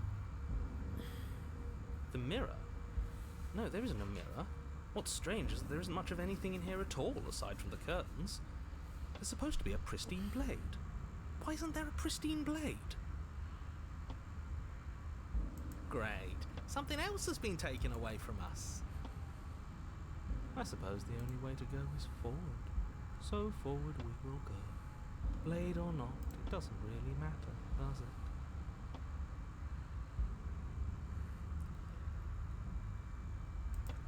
You slowly make your way towards the gaping maw that awaits you. Your fraying nerves buzz with trepidation, the chill wind raising your hackles as it gently pushes you forward towards the darkness at the end of the hallway. You can't shake the feeling that you're being watched. We've always been watched. You're watching us right now. Sometimes the feeling is just stronger than others. I feel like you're trying to put us on edge. We don't need all this anticipation. We just need this to be over. You stop as you reach the end of the hallway, I presume in front of whatever mirror isn't actually there. What are the odds she's waiting for us right now, just out of sight, on the other side of that glass?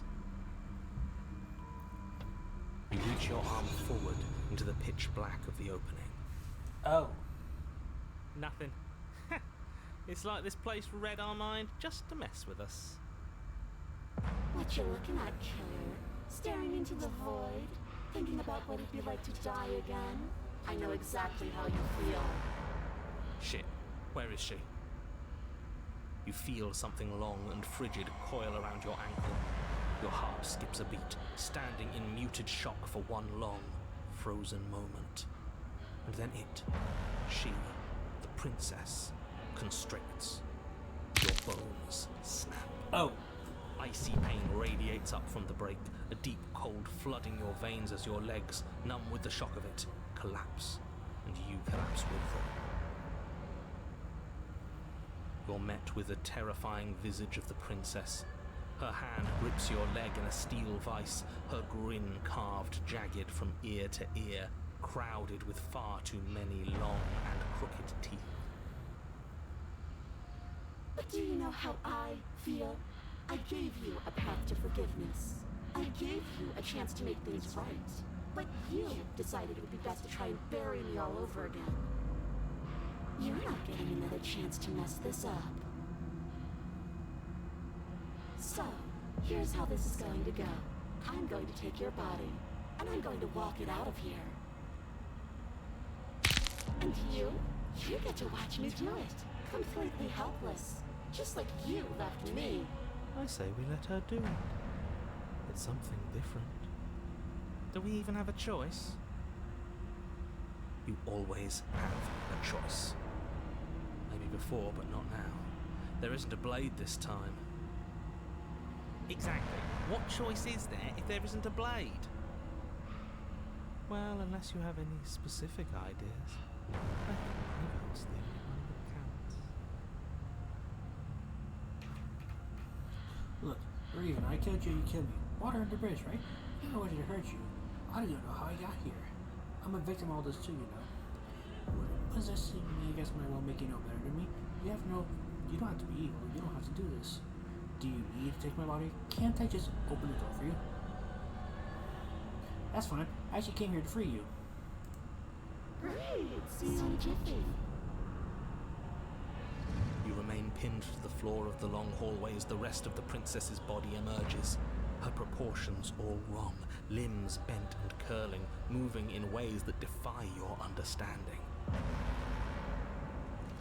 Her torso stretches until her face is practically touching yours, her neck cracking audibly as she twists to look at you from a fresh angle.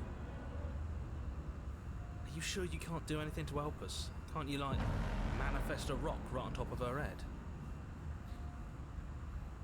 And crush you along with her? Not that I even can manifest a rock. Besides, I thought you all wanted to free the princess. Not like this. You don't even have a weapon, so I'm afraid you're out of luck, which unfortunately means that I, and the rest of the world, are out of luck too. And whose fault is it there isn't a weapon here? Yours, I assume. There's supposed to be a pristine blade. Whatever you did in those previous lives of yours, you really messed up. Are you seriously trying to blame this on us? Your vision fades as she tears open the membrane of your soul. You're awake. Eyes once again fixed on the long hallway, your vision swimming as the princess's command reverberates inside your skull. Her voice is all-encompassing. You feel wrong. It's so cramped in here. Like there's some sort of growth trying to push us all out. I know. You rise to your feet, though the pain in your ankle is blinding. Your body slumps against the wall, desperately leaning into it for support. I'd beg you to resist, but you've already surrendered your will to her, haven't you? Anything to get out of this hellhole. It's a new experience. You should try being possessed sometime. There's nothing else like it. There's nothing wrong with taking your mistake. I'll remember that. But I'll also never forget what you've done. Your body inches along the corridor, every step more difficult and painful than the last. Your joints stiff and unresponsive, the shattered bones of your ankle grinding ceaselessly, as if they're fragmenting, then reforming, then snapping all over again as you make your way towards the outside world.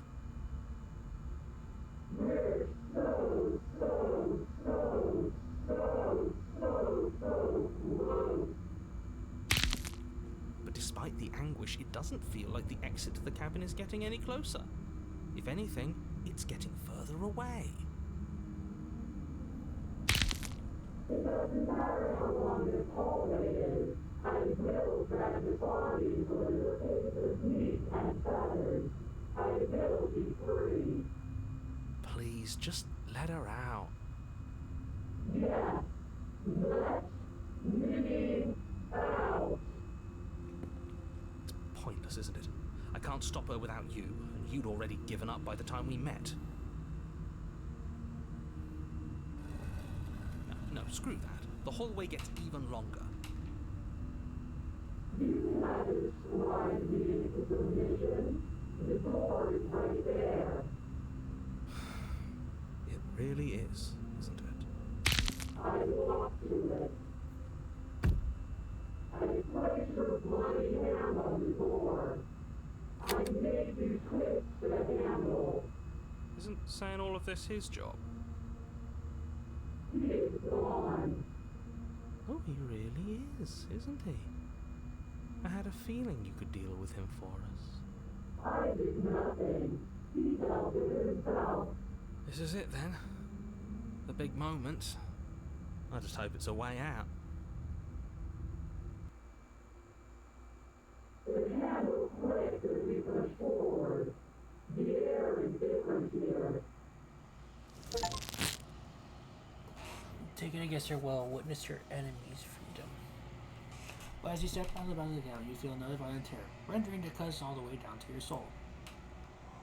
You are once again separated from everything that had nestled in the deep crevice of your body.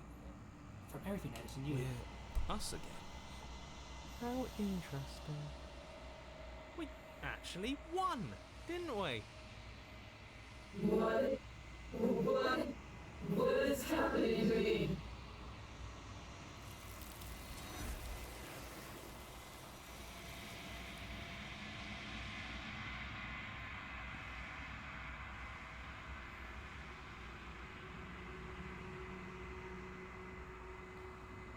She's gone.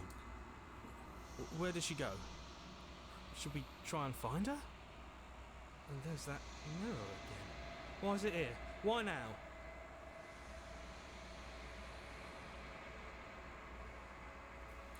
So, be okay. But it feels so bad. Like looking into it right now is going to be the end of everything.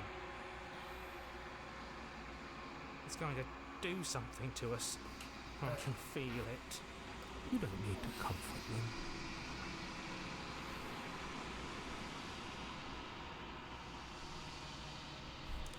So else on the other side is gonna be okay. If you say so. We'll trust you. So, this is all going to work out. Whatever makes you happy. Approach the mirror.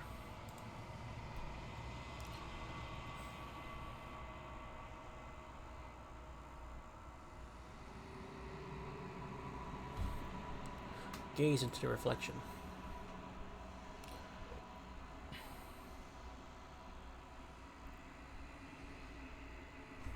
Science has reached forward. They're gone once again. The mirror always makes it, but you need to see what's in it. You've unraveled. You said you find yourself in a long quiet once again. Proceed to the cabin. You are at the cabin. Approach her. There's a world Who dropped that follow? Slacker Jack. Do you know what we'll find out there? Thanks for the follow. Welcome to this little motley crew of shenanigans. Alright. Is that a rhetorical question? Do you know? Do you want to tell me? There's trees and stars and there are people, I think. At least there are supposed to be people. Do you think anything is blah blah blah? Hope you're doing alright today. Okay. Is that a rhetorical question? Do you know? Do you want to tell me? There's trees and stars and there are people, I think. There are supposed to be people. Do you think that anything is real out there? Do you think that we're real? Do you have thoughts on this vessel? Do you know what's going to happen when you awaken? When you send me back, I'm not alone. There are voices that speak to me. Some of them are me, but one of them is something else. I call him the narrator. And he wants me to kill you. Do you have a narrator? Have the vessels had one? How many more vessels do I need to bring to? No, their thoughts are quiet. Do you think your narrator lives in the spaces beyond? He does. I don't know why, but I know this for a fact. I am on the cusp of my awakening. Perhaps you are on the cusp of yours.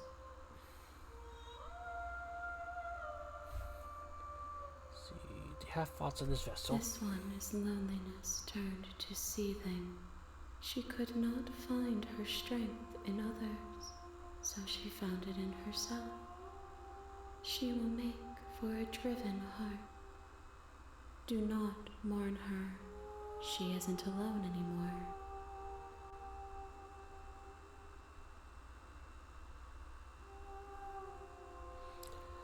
Alright, so let's see. How many more vessels do I need to bring you? One. Whatever you bring me next will be enough. And then gravity will pull the others back to me. Oh. I will be singular. A final multitude. Alright. If this is the last stage before your completion, then I'm not going back. I'm just going to stay here. You've already tried waiting, but I understand if you need more time. I'll wait with you. So, in the Pristine cut, because I'm playing the Pristine cut, if you wait, she force closes the game. Here, I'll show you exactly what I mean. Let's hit wait. I will see you when you return. What textures will you weave for yourself to occupy forever? Will you place the images of you and I into a box for safekeeping? If you close that box, will you become another you in another world? An imaginary pattern repeating itself until it can no longer bear the weight of its hand-drawn cage? You'll always come back to the box, because you'll always want to know what it means to be you. I will be here waiting by your side until you're ready to return to mine.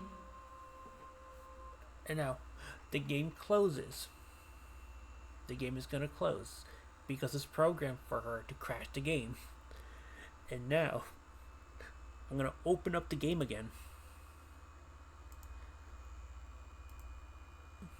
It's gonna open back up with her talking to you.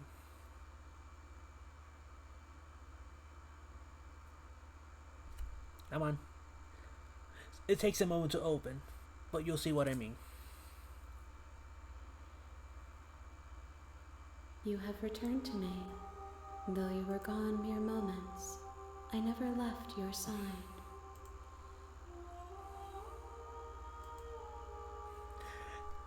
I don't know the bit before that came up, but look, you see? Says you have returned to me. Which means that it is programmed like that. And my god, I love it. I am ready to go back. The next time I see you, each of us will finally know what we are. I will be here, waiting for you. Everything goes dark and you die.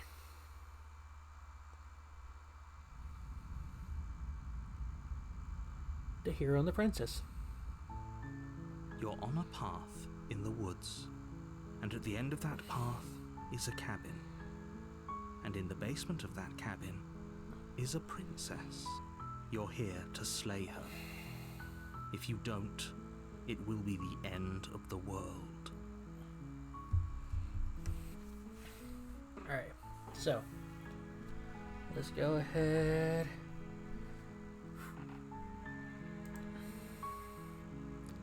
What the hands do? Choke. Yeah. The hands choke.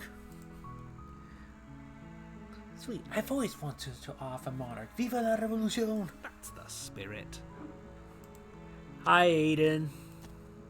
You make your way up the short path to the cabin. You'll find the princess within. Hopefully you're doing okay, Aiden. A warning before you go any further. She will lie, she will cheat, and she will do everything in her power to stop you from slaying her.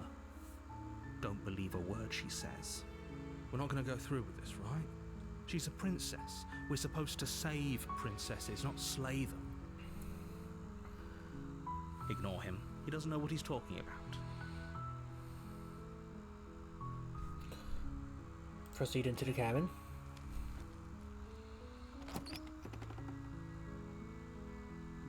The interior of the cabin is almost entirely bare. The air is stale and musty, and the floor and walls are painted in a fine layer of dust. The only furniture of note is a plain wooden table. Perched on that table is a pristine blade. The blade is your implement. You'll need it if you want to do this right. So.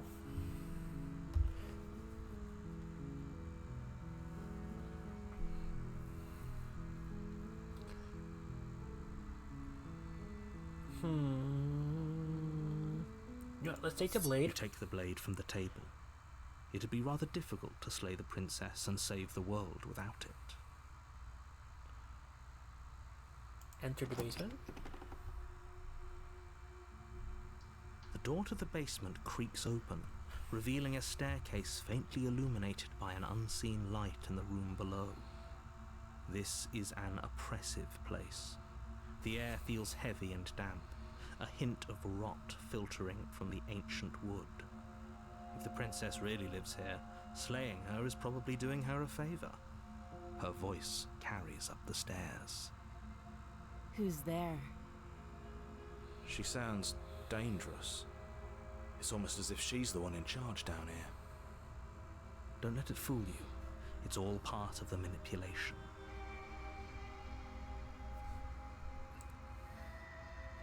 Hi. Don't be a stranger. It's been so long since I've had any visitors. Come on down. You walk down the stairs and lock eyes with the princess. There's a heavy chain around her wrist, binding her to the far wall of the basement. She's so coldly beautiful. Is she really a threat to the world? Focus on the task at hand. And there you are. Are you here to kill me or But yeah, something? hope you're doing alright, Aiden.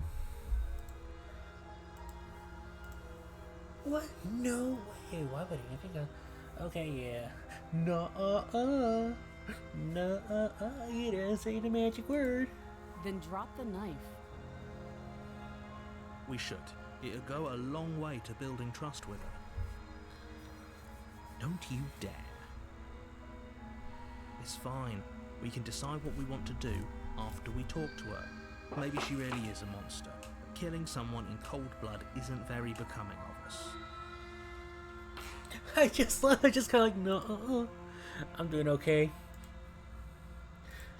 For now. The blade tumbles out of your trembling hands and drops to the floor with an unceremonious clang. Thank you. Maybe now we can just talk. Against your better judgment, you step forward to speak with the princess face to face, unarmed. We'll be fine. I don't know what you're hoping to accomplish here, but I can assure you there's no reasoning with her. Just make sure you don't forget about the blade on the floor. You're going to need it. So here we are. What an awkward start to a relationship.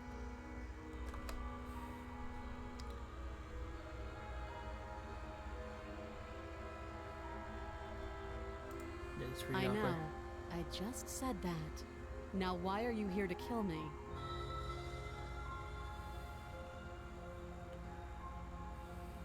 I've been told it, but I'm not sure what to believe. Believe me. And do you think asking me what to believe is going to suddenly make everything crystal clear? Let's not pretend that's going to happen.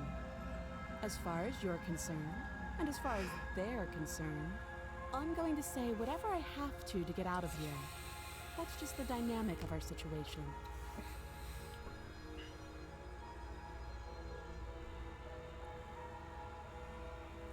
I'm here because... Do you know why I'm here to kill you? Do you? No.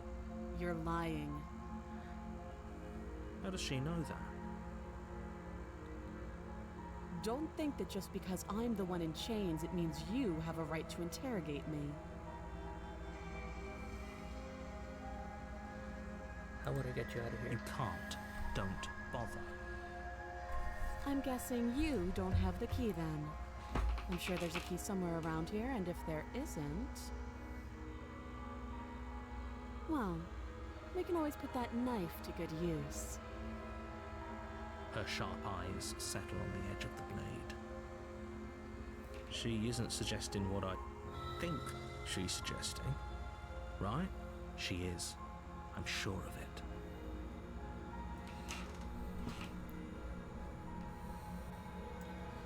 Okay, we've talked enough. Oh, have you decided what to do with me? You know why you're here. Slay the princess. I'm getting out of here. I'm going to keep you locked away here. At least for a bit. That seems like a pretty good compromise. Leaving her alive is too risky. If you don't deal with her soon, she will find a way out. One way or another, I'm going to find a way out of here. You can make it easier for both of us if you help. And if you don't, I can promise that you'll come to regret that decision. You have to make a choice. Let's hope for all our sakes it's the right one.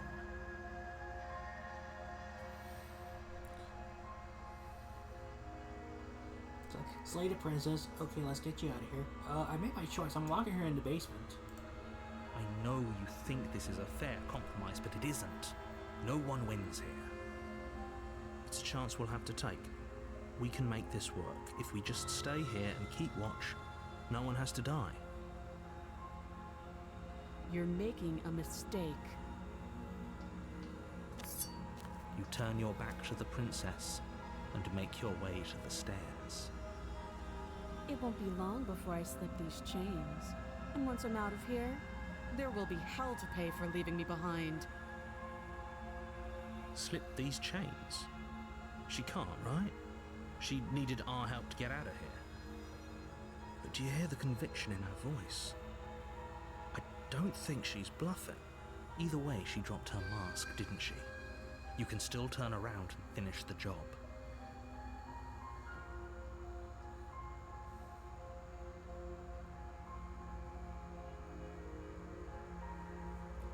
See, now we're sticking to the plan on locking her down here. Oh, that's a relief. I was afraid I'd already committed to not slaying her.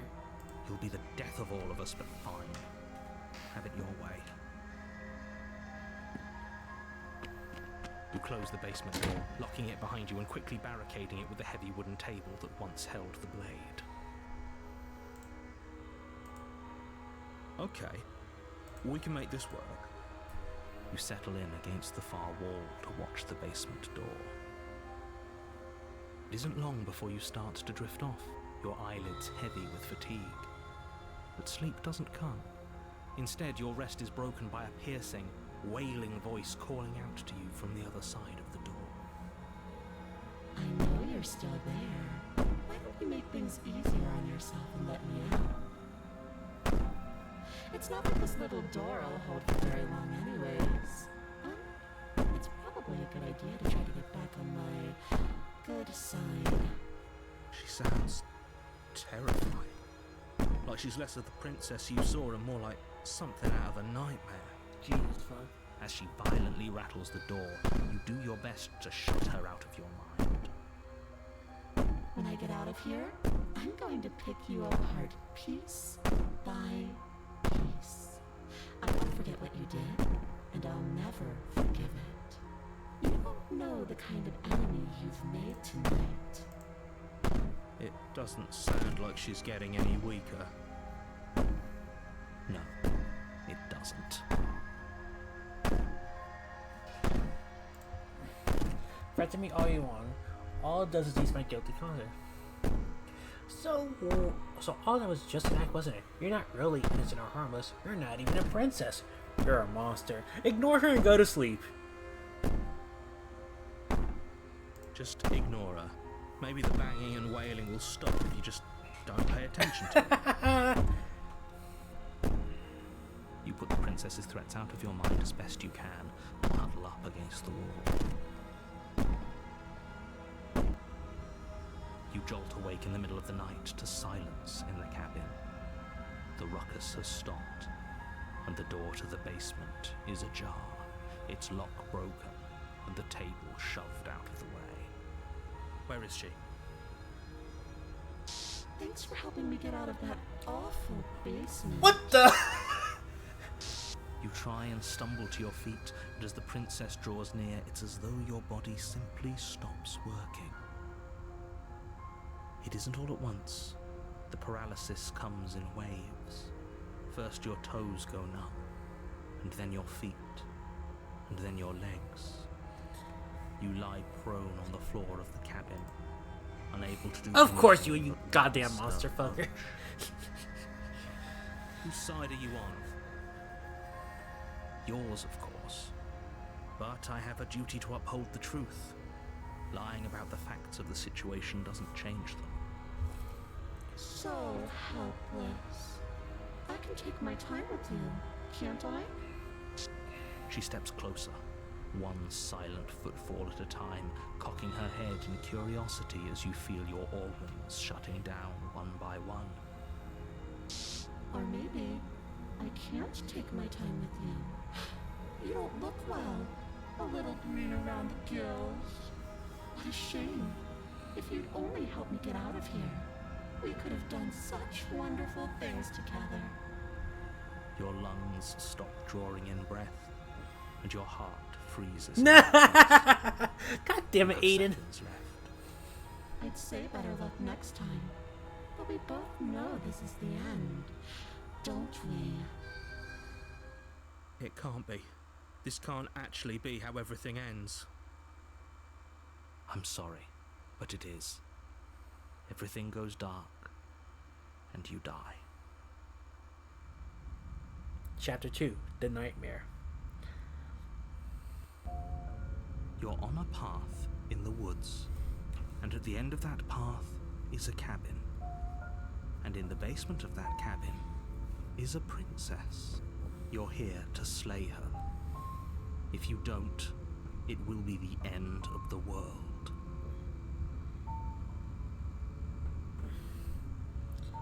Deja vu. Let's proceed to the cabin. A warning before you go any further. She will lie, she will cheat, and she will do everything in her power to stop you from slaying her. Don't believe a word she says. I don't think lying and cheating is her thing. She was very direct with us last time.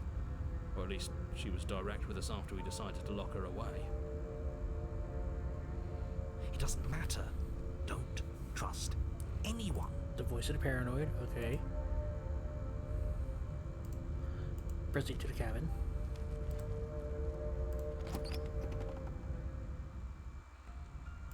The interior of the cabin is plain, the smooth wood of the walls almost featureless. The only furniture of note is a lone table, knocked on its side in the corner of the room. A pristine blade stands between you and the open, inviting basement doorway. The blade is your implement. You'll need it if you want to do this right. Hold on. What happened to the door? It's just an empty frame. She's already got an out, hasn't she? And she's ready for us. She's been waiting. Can't you feel her eyes on us? I'm going to need all of you to pull yourselves together. The princess has not already gotten out. But if you keep getting stuck in your head like this, you're going to struggle to get the job done. So deep breath in, deep breath out. Your task awaits, and only you can do it. Alright, so let's go ahead and take the blade. You reach down and pick the blade up off the floor. It would be difficult to slay the princess and save the world without a weapon. Good. Steel can't lie to us. Is it gonna be enough, though? Couldn't you have given us something else? Something, I don't know, better than a knife? Could we have a bomb? The blade is the only thing you need to finish your task. You're more than capable of pulling this off, so long as you don't lose faith in yourself. Those are the words of someone who knows he's sending us to our death. Let's enter the basement. You cross over the threshold and onto a series of isolated steps suspended in darkness. More eyes, too. You never mentioned the eyes. The air seeping up from below reminds you of fresh lightning and static, as if you're Okay, then descending now into this a is where place the that monster isn't fucking meant parts for a begin. creature of flesh and blood. If the princess lives here, slaying her would probably be doing her a favour. Her cruel and playful voice prances up the stairs. I didn't think you'd come back. We're gonna have a lot of fun, you and I. Come back? She must have you confused with someone else. You really don't remember, do you? It doesn't matter, we need a game plan. We know we can't just go down there unprepared.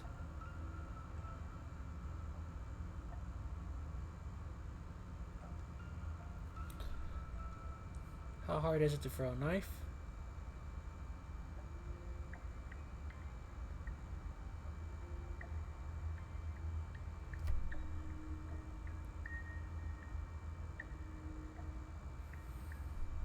Step off into the void between the stairs. Continue down the stairs. Yeah, I'm gonna go into the void. You attempt to step off the stairs and into the pitch black surrounding Damn. them, but you're stopped by an invisible Game plan. force. Star Wars, Star Why did you TD2 do Socks that? say What did you something. think would happen? Aiden!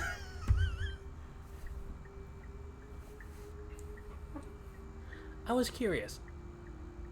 Congratulations, you really lucked out. Of all the things that could have happened from stepping into a void, nothing is quite possibly the best outcome you could have gotten.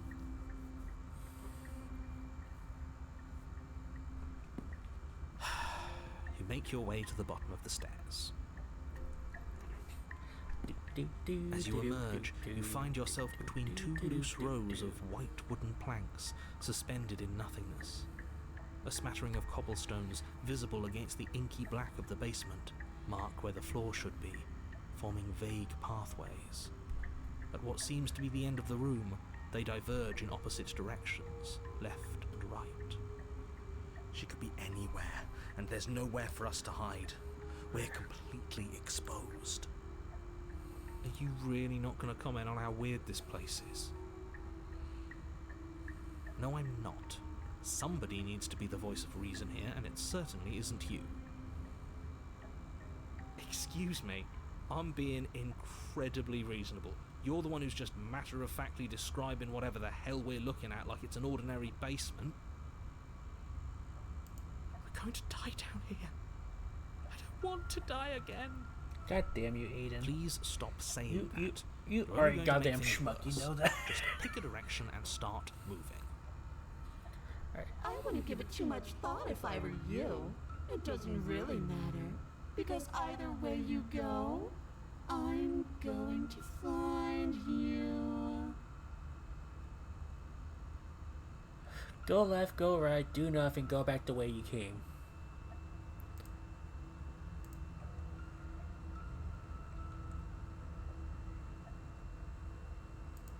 Go back the way you You came. turn back to the stairs, only to find that they aren't there.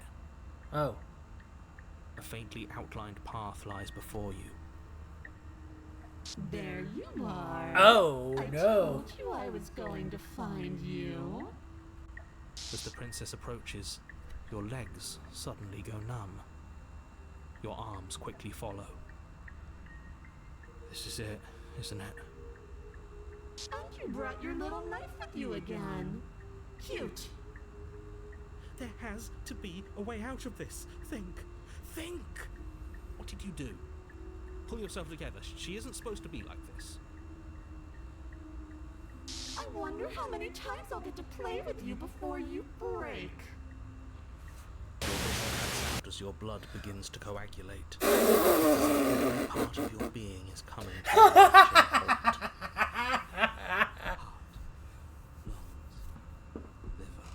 Jesus fuck. Your lungs pull in a desperate gulp of air as your eyes shoot back open. What are you doing? I'm working. Do you want this body to function, or do you want... And then experience stops once more as your body reapproaches death. Okay, whatever you were doing, please just start doing it again. You sure about that? Are you sure that's what you want, or do you want to interrupt me some more? You have seconds left. Yes, I'm sure. Heart, lungs, liver. Again, your eyes shoot open as you gasp for breath. Liver, Can't decide what you want to do, can you? heart, lungs. Oh well, standing there gasping like a fish is more fun than dead. Even if you look ridiculous. She isn't attacking us. Why? The why doesn't matter. She's already proven her ill intent. Don't lose sight of your mission. Your weapon is still in your hands. Strike at her and end this before it's too late.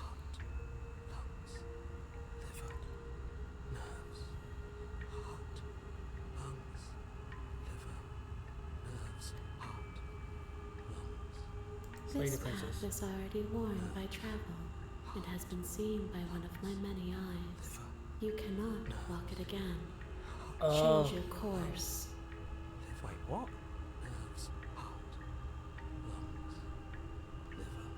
Wait, what?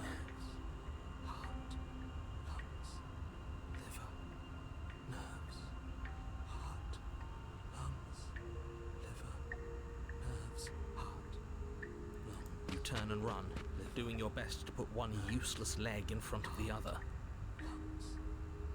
You poor, poor thing. Wrong choice. You get nowhere before the princess is in front of you once again. You're always going to be a coward. She raises a hand to her mask and pulls it down. You don't get the chance to see what lies beneath before it envelops you. Like Oh. a creeping mold, the complete reality of your existence threads its way through your mind. Birth, death, birth again, decay and bloom, a million stitches from a million microscopic wounds you've inflicted on everyone you've ever met, with every muscle you've moved and every word you've ever spoken. No. Let me out. Your existence hurts them. Let me out. A lonely soul in a room by itself, weeping. It lives for 80 years and then it's gone. And then it's there again. Let me out. A reprieve. A good life. Love. Children. A steady career. Recognition from your peers. Here one moment, gone the next. The worms have found their orifices. Let me out. Diagnosis. It forgets everything it is. Anger, rage, distance, poverty. The lonely soul is lonely again. Oh, jeez. Love turns to mockery. It dies. It is reborn. Worse. Lonelier. Let me out. No. What's happening to us? Let me out. This is all too much. I can't keep going. You can't keep going? Well, what are you talking about? But he doesn't respond. Oops, I think I broke you. I'll see you soon. You'll know what to do. Your body is dead, but you live on. Chapter 3. Huh? The moment of clarity. You're on a path in the... Shit.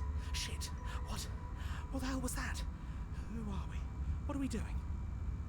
There was a princess, I think. It's all so fuzzy. It hurts when I try to remember. There's the voice of the You shouldn't broken. know about the princess. At least, not until I... You've already been here, haven't you? I guess. It feels so long ago, almost like we've never left. We have to let her out. No, that's the opposite of what you're here to do. You have to slay her. Slay? We decided not to do that, didn't we? Yeah, we're supposed to let her out. It's really Oh, there's the only way opportunist. this works out for us. If you think about it, she's the one with power here. Nobody else can do much of anything. No, we were supposed to keep her trapped there forever. I think. We're supposed to be unfeeling. Then there's the How cold. many times do I have to tell you to snuff out your heart? We can't be unfeeling. Not when there's so much fear everywhere. There's nothing for us to do. We've already tried everything. We love her, so we have to set her free. Oh, shut up, Smitten. Can we love something that hates us? Can we love something that hurts us? To be given an ounce of kindness from something so cruel would be more pure than any other love. Why are there so many of us? There aren't supposed to be so many of us. This is bad. You need to get a grip. What did you let happen? How many times have you been here?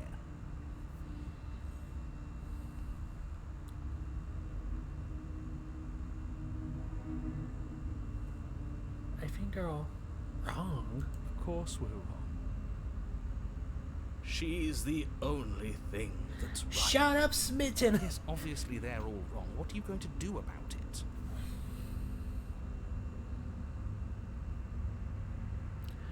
Oh, ads are gonna start in a minute. Let's go ahead and head to the cabin. You slowly make your way through the umbral forest, bumping against unseen trees as you grasp through the darkness for a way forward. But eventually, you do make it to the cabin. Or rather, you make it to the place a cabin should have been. Instead, all you find is an empty hill. No, this isn't right. There's a cabin there. There's always supposed to be a cabin there. Don't ask him about the mirror. He always says he never sees it. He always lies. And he always makes it gone. Stay focused. You still have a job to do, and it's best to not be distracted He already said by there's no fraying mirror. thoughts. There is no mirror. You know that as well as I do. She's still here, buried deep inside the earth. Just walk up the hill. You always give too much space to the others. It's why you always lose. There's the ad. The ad is starting. So, I'm gonna wait until when the ad ends.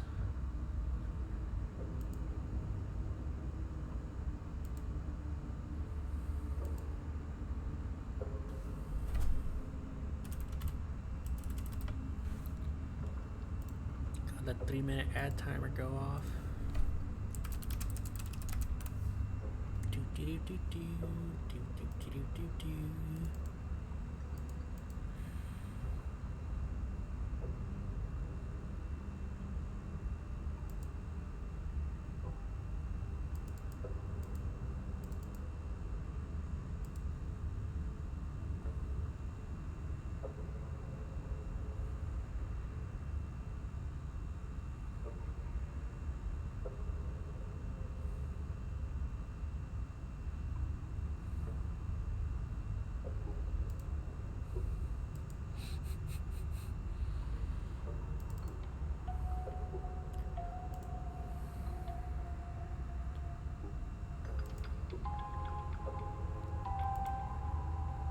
Alright.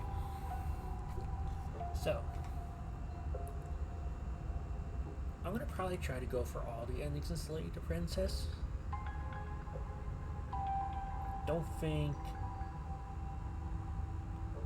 I would actually try to get all 130 something achievements. I believe that's how much there is. I'm gonna run to the restroom real quick. I'm gonna be right back.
Alright, I've returned.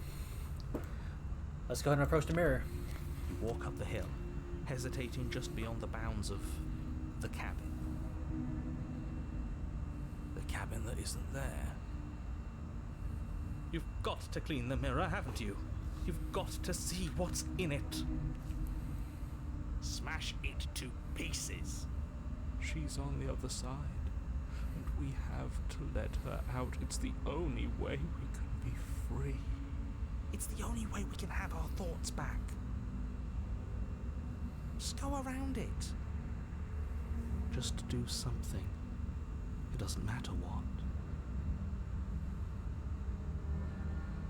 Proceed. Proceed to where? I'm afraid you're going to have to be a little more specific. That's a new one.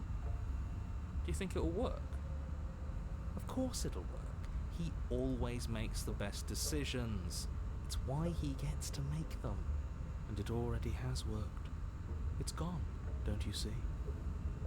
We're one step closer to her. The interior of the cabin is much the same as the exterior of the cabin. A dull, fuzzy, dreamlike nothing. It's empty and isolating, but there's just enough vague shape and unknown texture to suggest the structure they're in. Wrong and unsettling as it may be, the only object of note is a pristine blade buried in the dirt floor, a hint of its shining edge teasing through the sediment. The blade is your implement. You'll need it if you're going to do this right. Take it. It's the only way forward.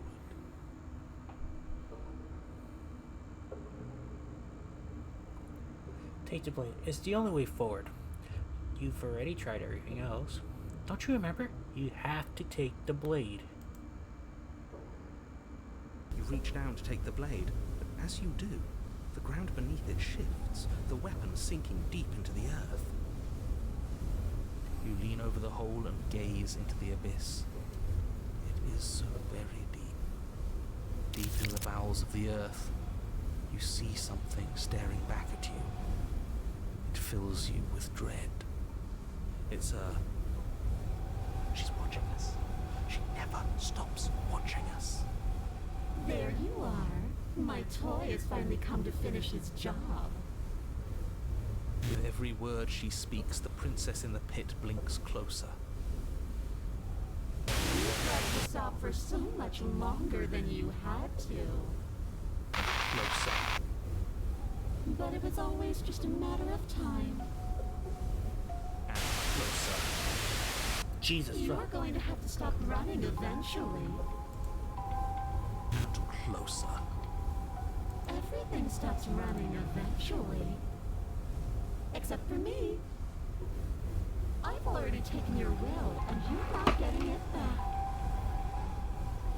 All that's left is for you to take my will and let me out. It'll be so much fun. You and me, together, exploring the world and spreading fear wherever we go. Well, mostly just me. But you'll get to be there too. A witness. I can even make you a little cage if you want. Gilded and everything. Now don't pose. Don't try to resist. I've already molded you into what I need. And you lost your power so long ago. Don't bother working yourself into a frenzy to get it back. Do something. Do anything that isn't taking her hand.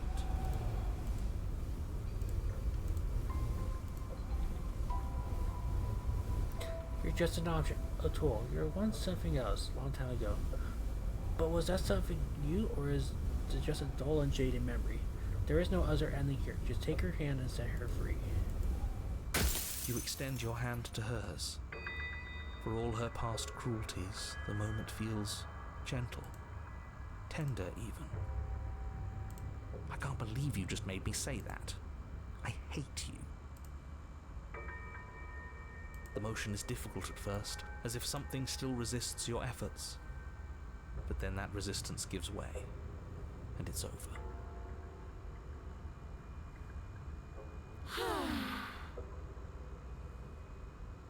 And that's the end.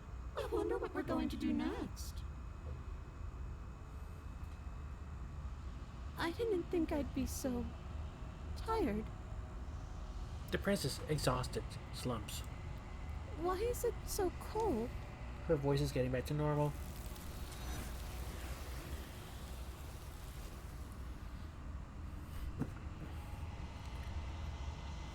You do not get the chance to respond, nor will you ever. It's time to leave. Memory returns. She's gone. Yeah. I can finally think again. Almost. That mirror's back. What does that mean for us? I'm sure it'll be whisked away just like her. Maybe it won't be gone. Things are different now, aren't they? Doesn't seem like there's much else to do here. Finally, we can smash it. Oh, will you stop with the smashing? What do we say, boys? One last vain attempt to look at ourselves. Yeah. I think I'd like that. Seems we've got a majority. All that's left is to give it a look. Approach the mirror. You step forward towards the mirror once more. Its secret remains hidden. Its mysteries remain unresolved. Something tells me that this is the end of the line. But I don't feel bad about it. I'm ready. It feels okay.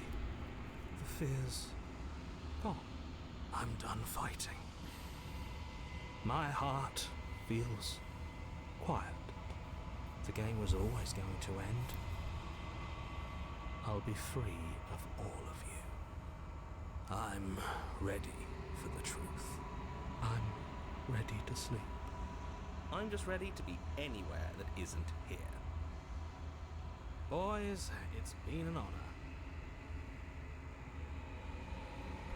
Gaze into your reflection. Silence as you reach forward. They're gone once again. The mirror always makes a noise, but you need to see what's in it. You are nothing at all. Huh? That isn't right. But that is right. You can't be nothing. You refocus your gaze, and then you see it. A figure, a faint and veiled in shadow, just beyond the reflection. Explore. Are you me? I think you know what I am. It's the narrator! Yes! Yes! A crack slides down the center of the mirror, splitting the image in the glass in two.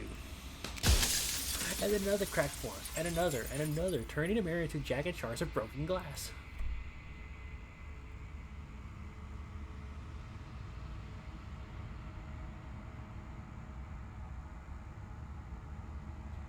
So,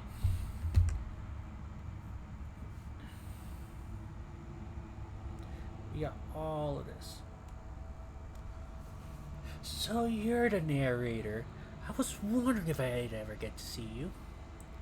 What are you? Are you something like me? If you're not me, then what are you? I have so many questions for you. Does it hurt when pieces of you break off like that?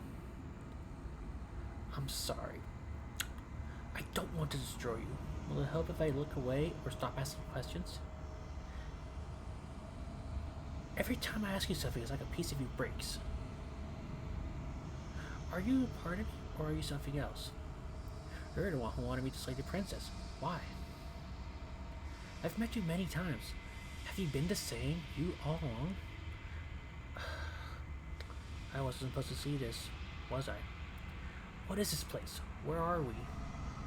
So here? The narrator. Yes. I suppose that's my job, isn't it? You needed help after all. An objective voice to guide your blade. But you were never supposed to see me. I wonder how many worlds you've damned to extinction to fall this far. Ooh! Does it hurt when pieces of you break off like that? It doesn't hurt. I don't feel pain. Not physically.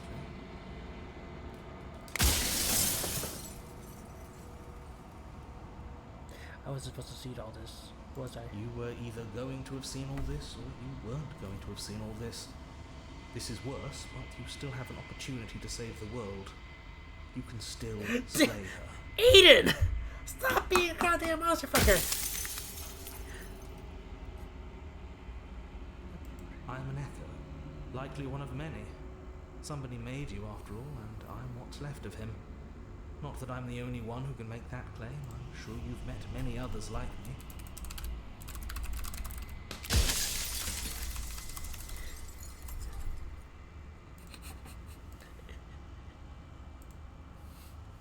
And one of my realizing you doubted yourself. You thought all this stuff was wrong. Oh, did I? That means nothing in the grand scheme of things. This construct you're in contains every possible world at once. The fact that you managed to find one reality among trillions where I was delusional proves nothing.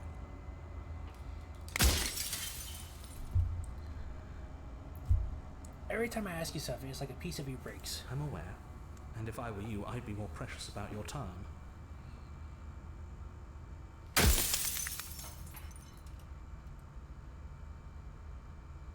I'm sorry.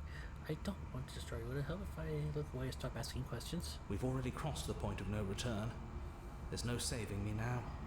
Not that there's ever been much of me to save.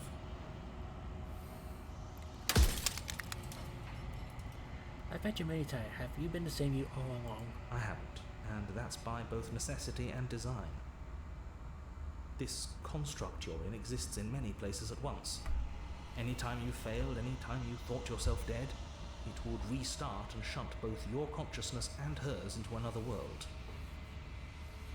But you'll be awake soon, and then it won't be able to work like that anymore. Soon I'll be gone entirely, and you'll be left alone with your final choice. So allow me to make my final request. The princess contains death itself within her, but I wove you into being with all the power you need to destroy her forever. Do it. Slay her, and rid the world of death and suffering.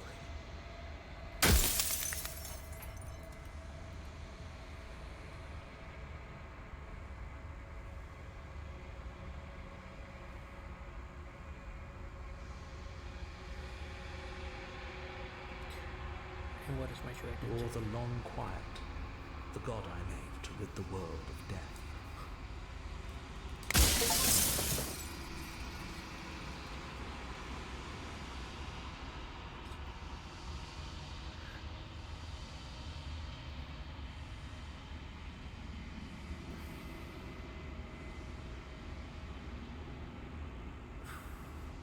No, I'm going to destroy her. Are you lying? I can't tell. But I've said my piece, and my time's up. It's like I said, I'm just an echo, and echoes always fade away. You know what you have to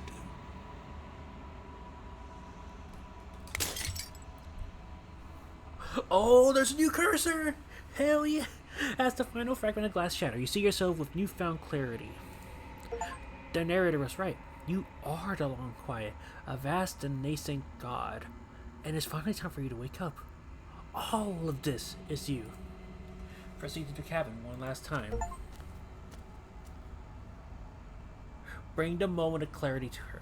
When you arrive at the heart of things, there is no final vessel for you to bear witness to. There is nothing for you to find.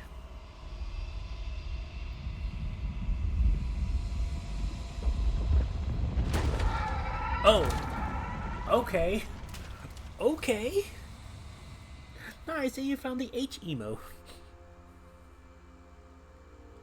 I can finally see you, and you can finally see me. It's been so long, and my heart has ached for this moment. I've missed you dearly. I've missed you too.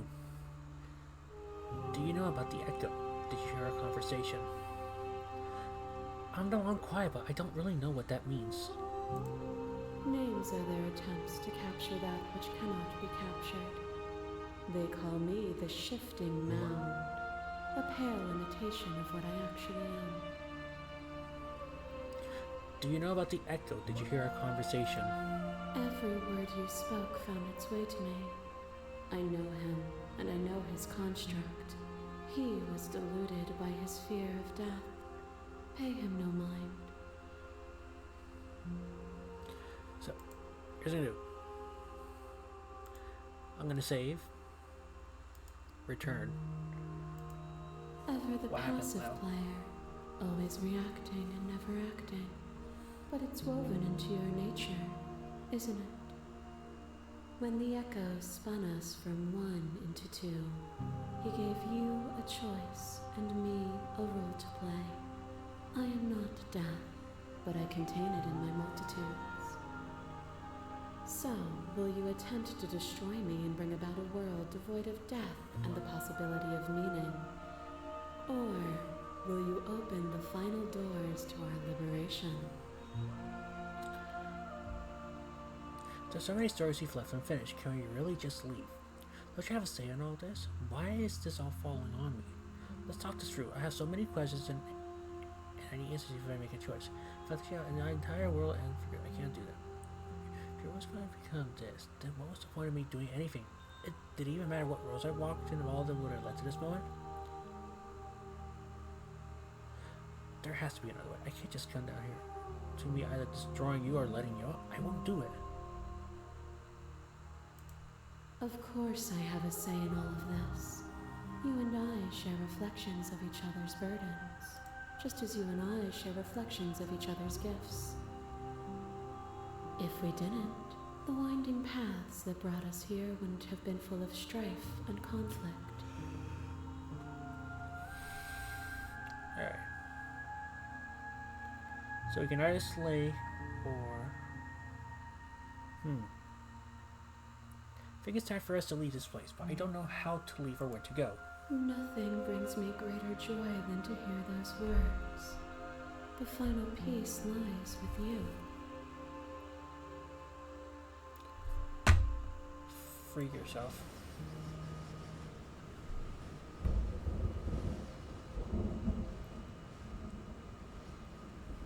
The body of an ancient creature stirs from his hibernation, and you feel sensation in limbs you once couldn't fathom. Everything here, except for her, is you. You feel your wings spanning a cosmic scale, but twisted and crumpled and bound in agonized tension to a finite plane. You can feel the glass of the construct pressing in on you, confining you as you cross infinite size and infinite inch. You push back to strain against it, but it does not yield.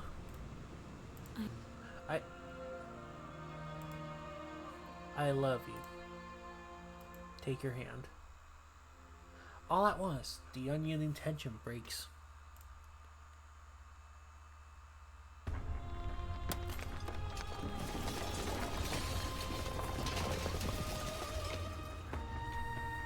You are free, and she is with you. It's magnificent. There are no words, no thoughts to describe absolute reality, something that simply is. What happens now? Everything. Just like it always has been. And just like it always will be. Step into the infinite.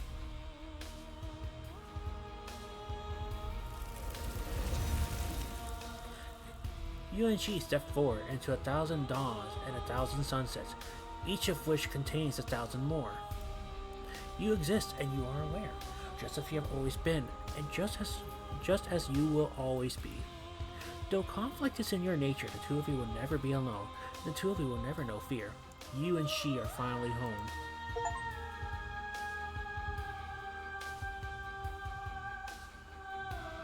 Alright, so only new beginning.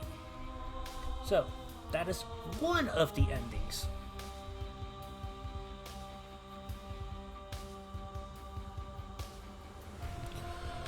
Ooh, man.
Finish the game. The good ending does not count. So we got the official ending.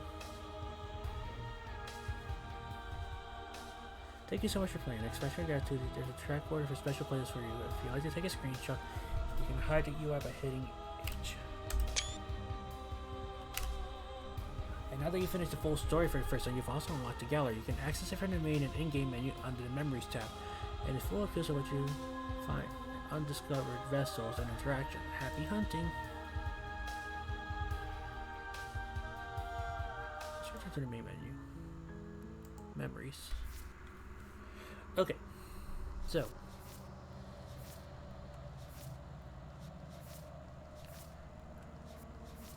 the end of everything. The hero and the prince. Finish the game. Find your freedom cost forever.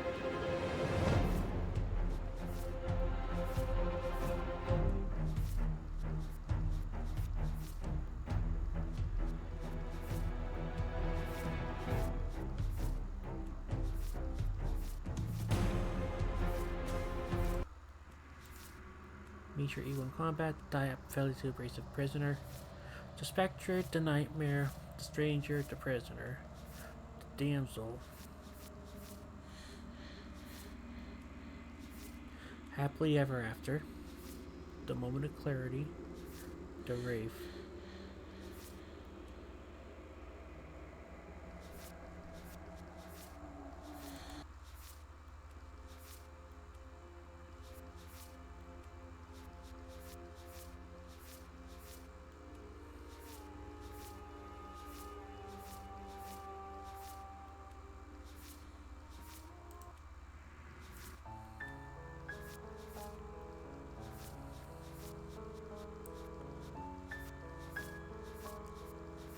Find a tower, find a razor. Thought you said she wasn't armed. Always leave a means of easy egress. Get her to break her own chains. Find a witch, find a beast, find the adversary.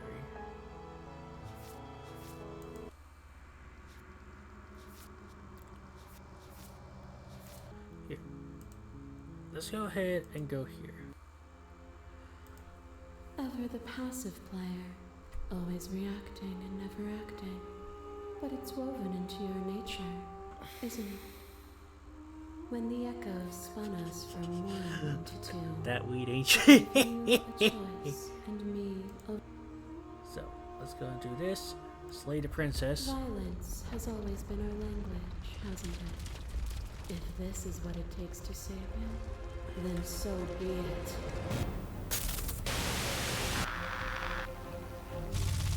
There are few things more terrifying than one's own heart, and there is almost nothing more terrifying than sharing it with another. But the most terrifying thing of all is to leave one's heart unshared. You are the only thing like me, and I am the only thing like you. Could you bear the weight of an eternity alone? Do you dare to shape a reality of solitude and thrust it on creation?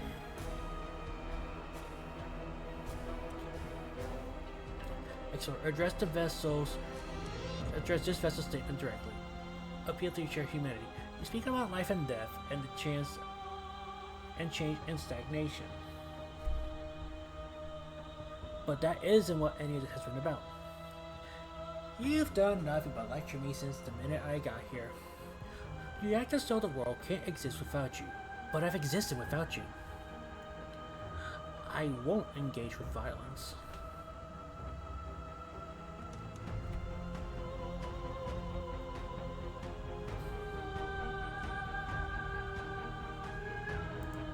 What you mistake for lecture is merely observation. You only want to help me. You can vainly struggle against me, or you can follow the rhythm of our movement and find our freedom.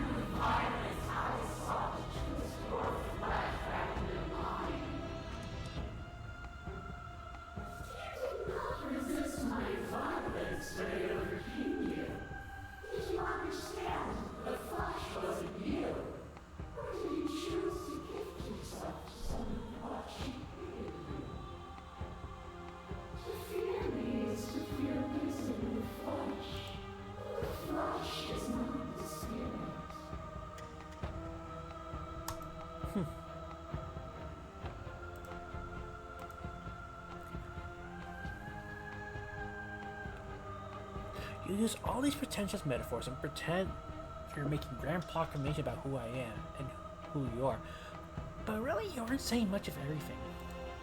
If my words feel meaningless, it's because words are meaningless. If it feels as though I lecture you from above, it is merely because you have refused to climb after me and find where you belong.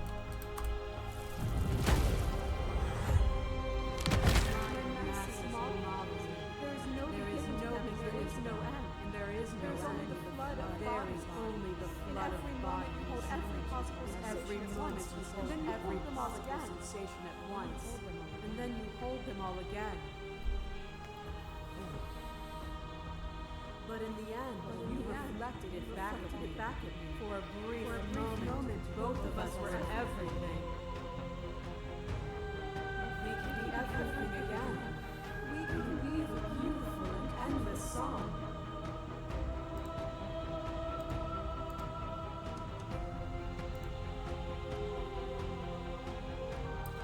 It doesn't even matter what I say to you because you're just going to keep telling me your perspective like some universal truth. The only universal truth is that there are no universal truths. There is only you and me, existing in relation to the other. And I will not stop our dance until you understand. A picture of a life, and a picture of a life, and a picture of a life. How deep must repetition still our movements, until even the air we breathe is stale? You doused the flames of false devotion, and in my despair you lifted my chin, and the two of us danced beneath the stars. But the stars can't be seen unless the flames go out, and the walls come crashing down. Can you not do for all things what you did for us?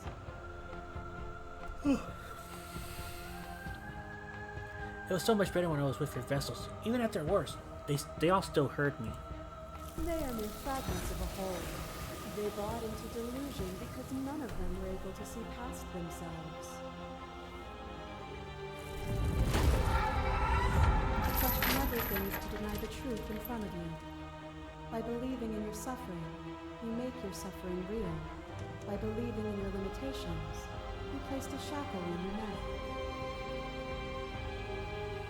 Bound for eternity, you saw the need for impermanence, and it was through that need that you carved our freedom. Without impermanence, the suffering of living things is infinite. Would you strip my gifts away and leave everyone to suffer in the dark? I don't know what you are, but you aren't any of them. You're just something wearing their skin. You cling to things that never truly existed. If it takes all of eternity to break your grip on petty, fickle, fleeting selves, both mine and yours, then I will break it.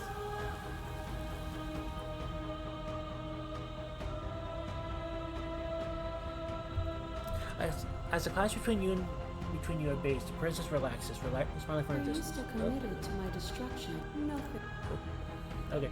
As the clash between you and base, the princess relaxes, smiling from a distance. The respite is welcome. Are you still committed to my destruction, or has your resolve started to waver? there is no constant. There is no center. You cannot remove something without removing the relations which define it. To destroy what you perceive as evil is to damn everything you perceive as good. Open your eyes and accept what we are. We can leave this prison together.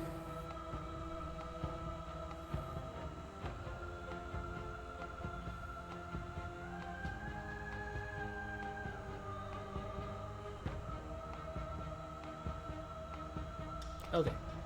So, I'm gonna go ahead and make another save. Boom. Return. It's easy to believe in things you believe in when you get to sit above it all. What do you think happens if we leave here? Okay, I'm ready to go. But how do we leave? I can't let that happen. I can't let everything die. I have to fight for a better world. I'm so sorry. You are cruelty itself and I cannot let you exist. I don't know what the answer is, but there has to be something else. It can't be this. I won't kill you, but I won't let you free. You've done everything to me to make me understand your perspective, but you keep dismissing mine. If you think you can change mine, then I must be able to change you. What I offer you is not perspective. It is truth. Whatever you're trying to do right now, you don't have to do it alone. Let's go!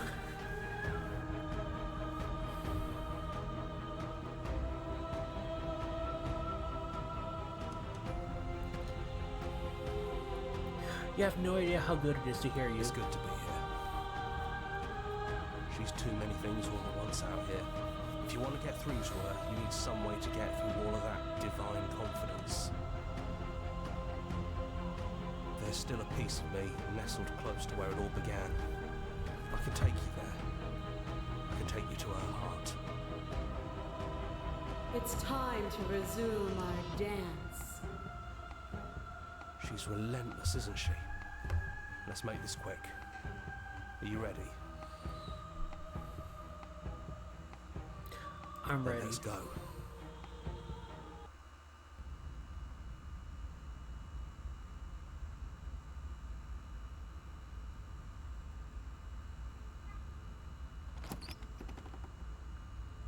And here we are. I'd say we were back where it all started, but I guess it's a little after that, isn't it? Do you need me to describe things?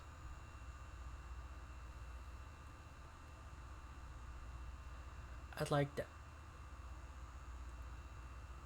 Is it just you and me? Did anyone else make it to the cabin? It's just us. I think the rest of them are still out there, jumbled up in the rest of her. If the offer still stands, could you describe the cabin to me, for old time's sake?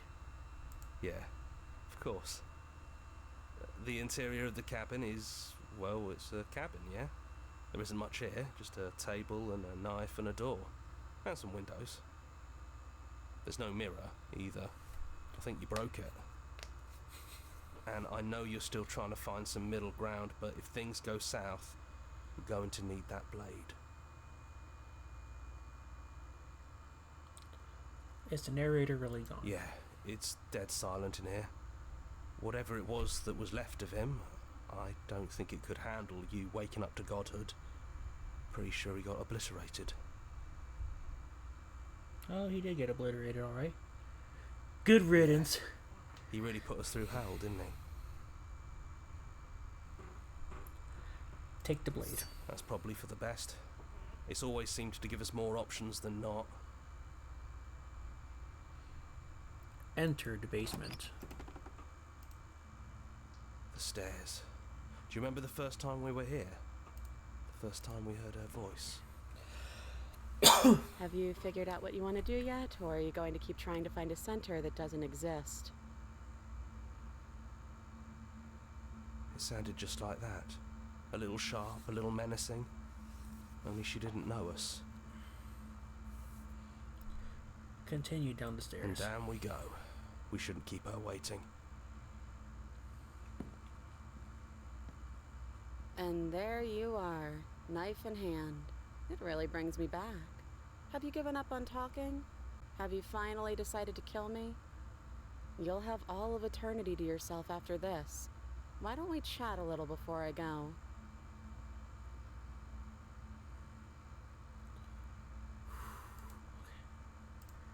Gonna put another save. Let's go ahead and slay So her. this is it then. Let's see this through.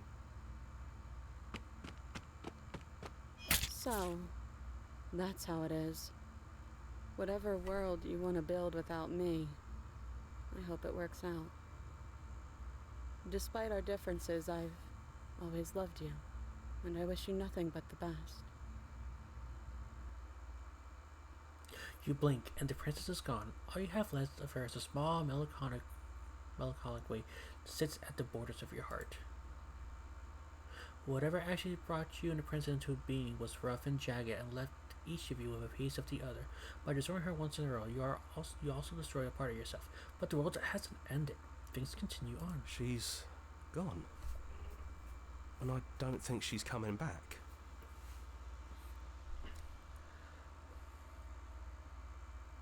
No, she's not. A small part of her is with us. Is that a metaphor, or are you being literal?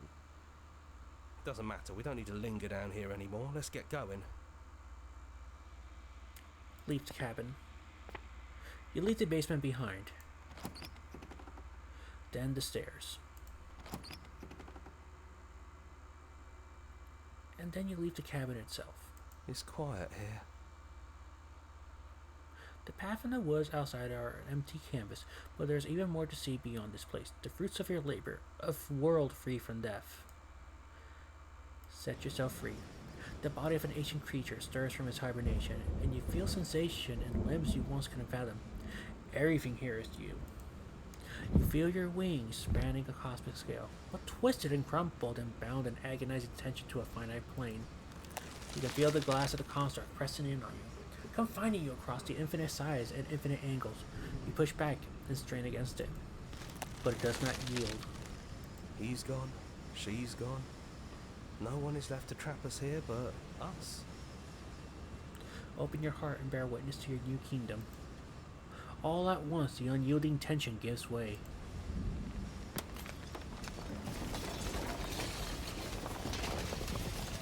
And then the shattering. You are free, but before you lies an endless expanse of absolute reality. A new absolute reality, one forged by your will and by a long and arduous cycle of bloodshed that has stained your hands countless times over. But there will be no more bloodshed in this new world. It's finally over, isn't it? But all of us are still here. I knew we'd finally see it through. Yeah, there's the All it summary. takes to be a winner is grit and determination. We really did win, didn't we? We're the house now. We get to make the rules. This is nice. No more hunting. No more running. Just us. And whatever's out there. Absolute reality. Who would have thought there was really a world outside of us? And who would have thought we'd actually wind up siding with him? The whispering, and the coercion, and the bickering. Everything horrible about being alive has stopped. I could get used to this. That wasn't very hard at all. Speak for yourself. Well, boys, how does it feel? We're not just on top of the pecking order, we are the pecking order now. I hope this was all worth it, because I'm personally inconsolable. Oh, shut up, Smitten. Lucky for us, you have forever to get over it. Time mends a lot of things. You'll get better. Hear, hear, to our vanquished foe. It's good to be back. Now we just have to figure out what to do with ourselves. Forever. No problem. We can do that, yeah? Yeah. We can do that. A new and unending dawn.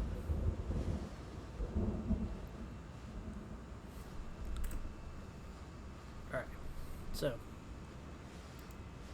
I'm gonna go ahead and load you. Let's go ahead and sit with her.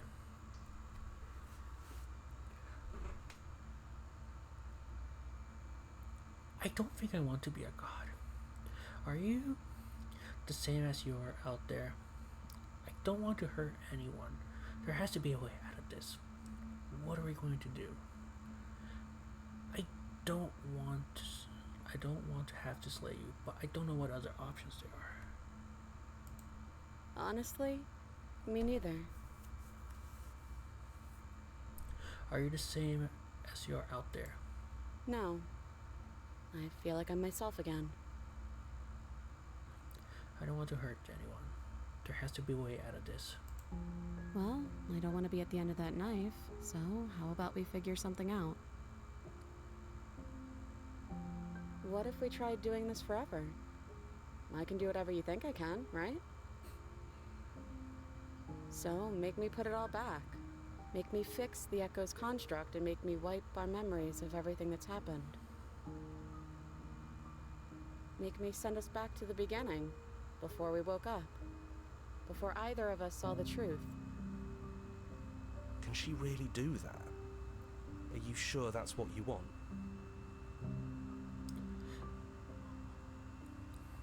Would resetting it do anything to help them? there are the people out there, if you continue to this, don't they continue to die and suffer? I don't want to forget about you. We're going to find ourselves back here eventually. If we're talking about this right now, but how do we know we haven't done this before? This isn't fair. I want to be here with you. I don't want to be alone again. Is there any other way? I take it back. I don't want this, and I don't want to kill you. Is it too late to go back to being a god? Okay, then let's do it. I believe in us.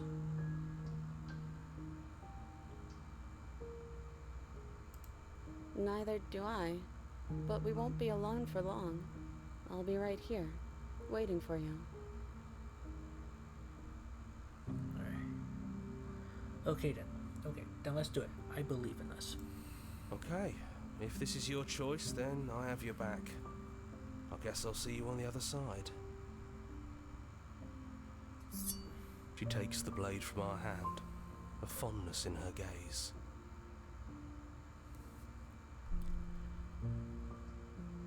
I love you. Oh, I love you too.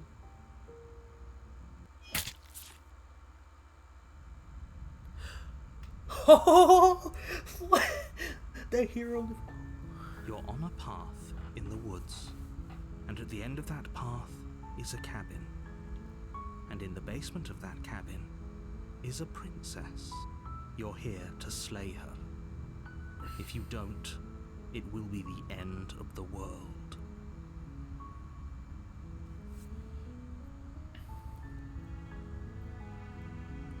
Silently continue to the cabin.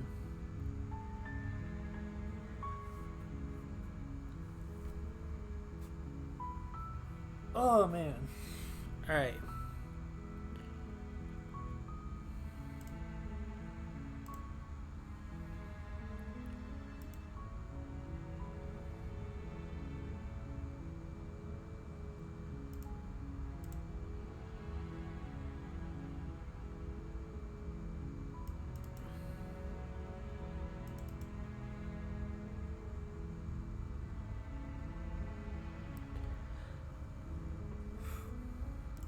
I think that's gonna be it for today.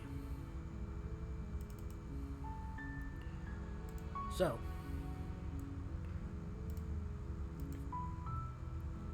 thank y'all for coming by. I am going to be reading you guys out to my roommate, who is streaming right now. He is playing some Yakuza. So, yeah. I'll be streaming again on Friday. Friday's gonna be Forza. And Saturday is gonna be Resident Evil. So, I catch y'all later. Enjoy the rest of your Monday.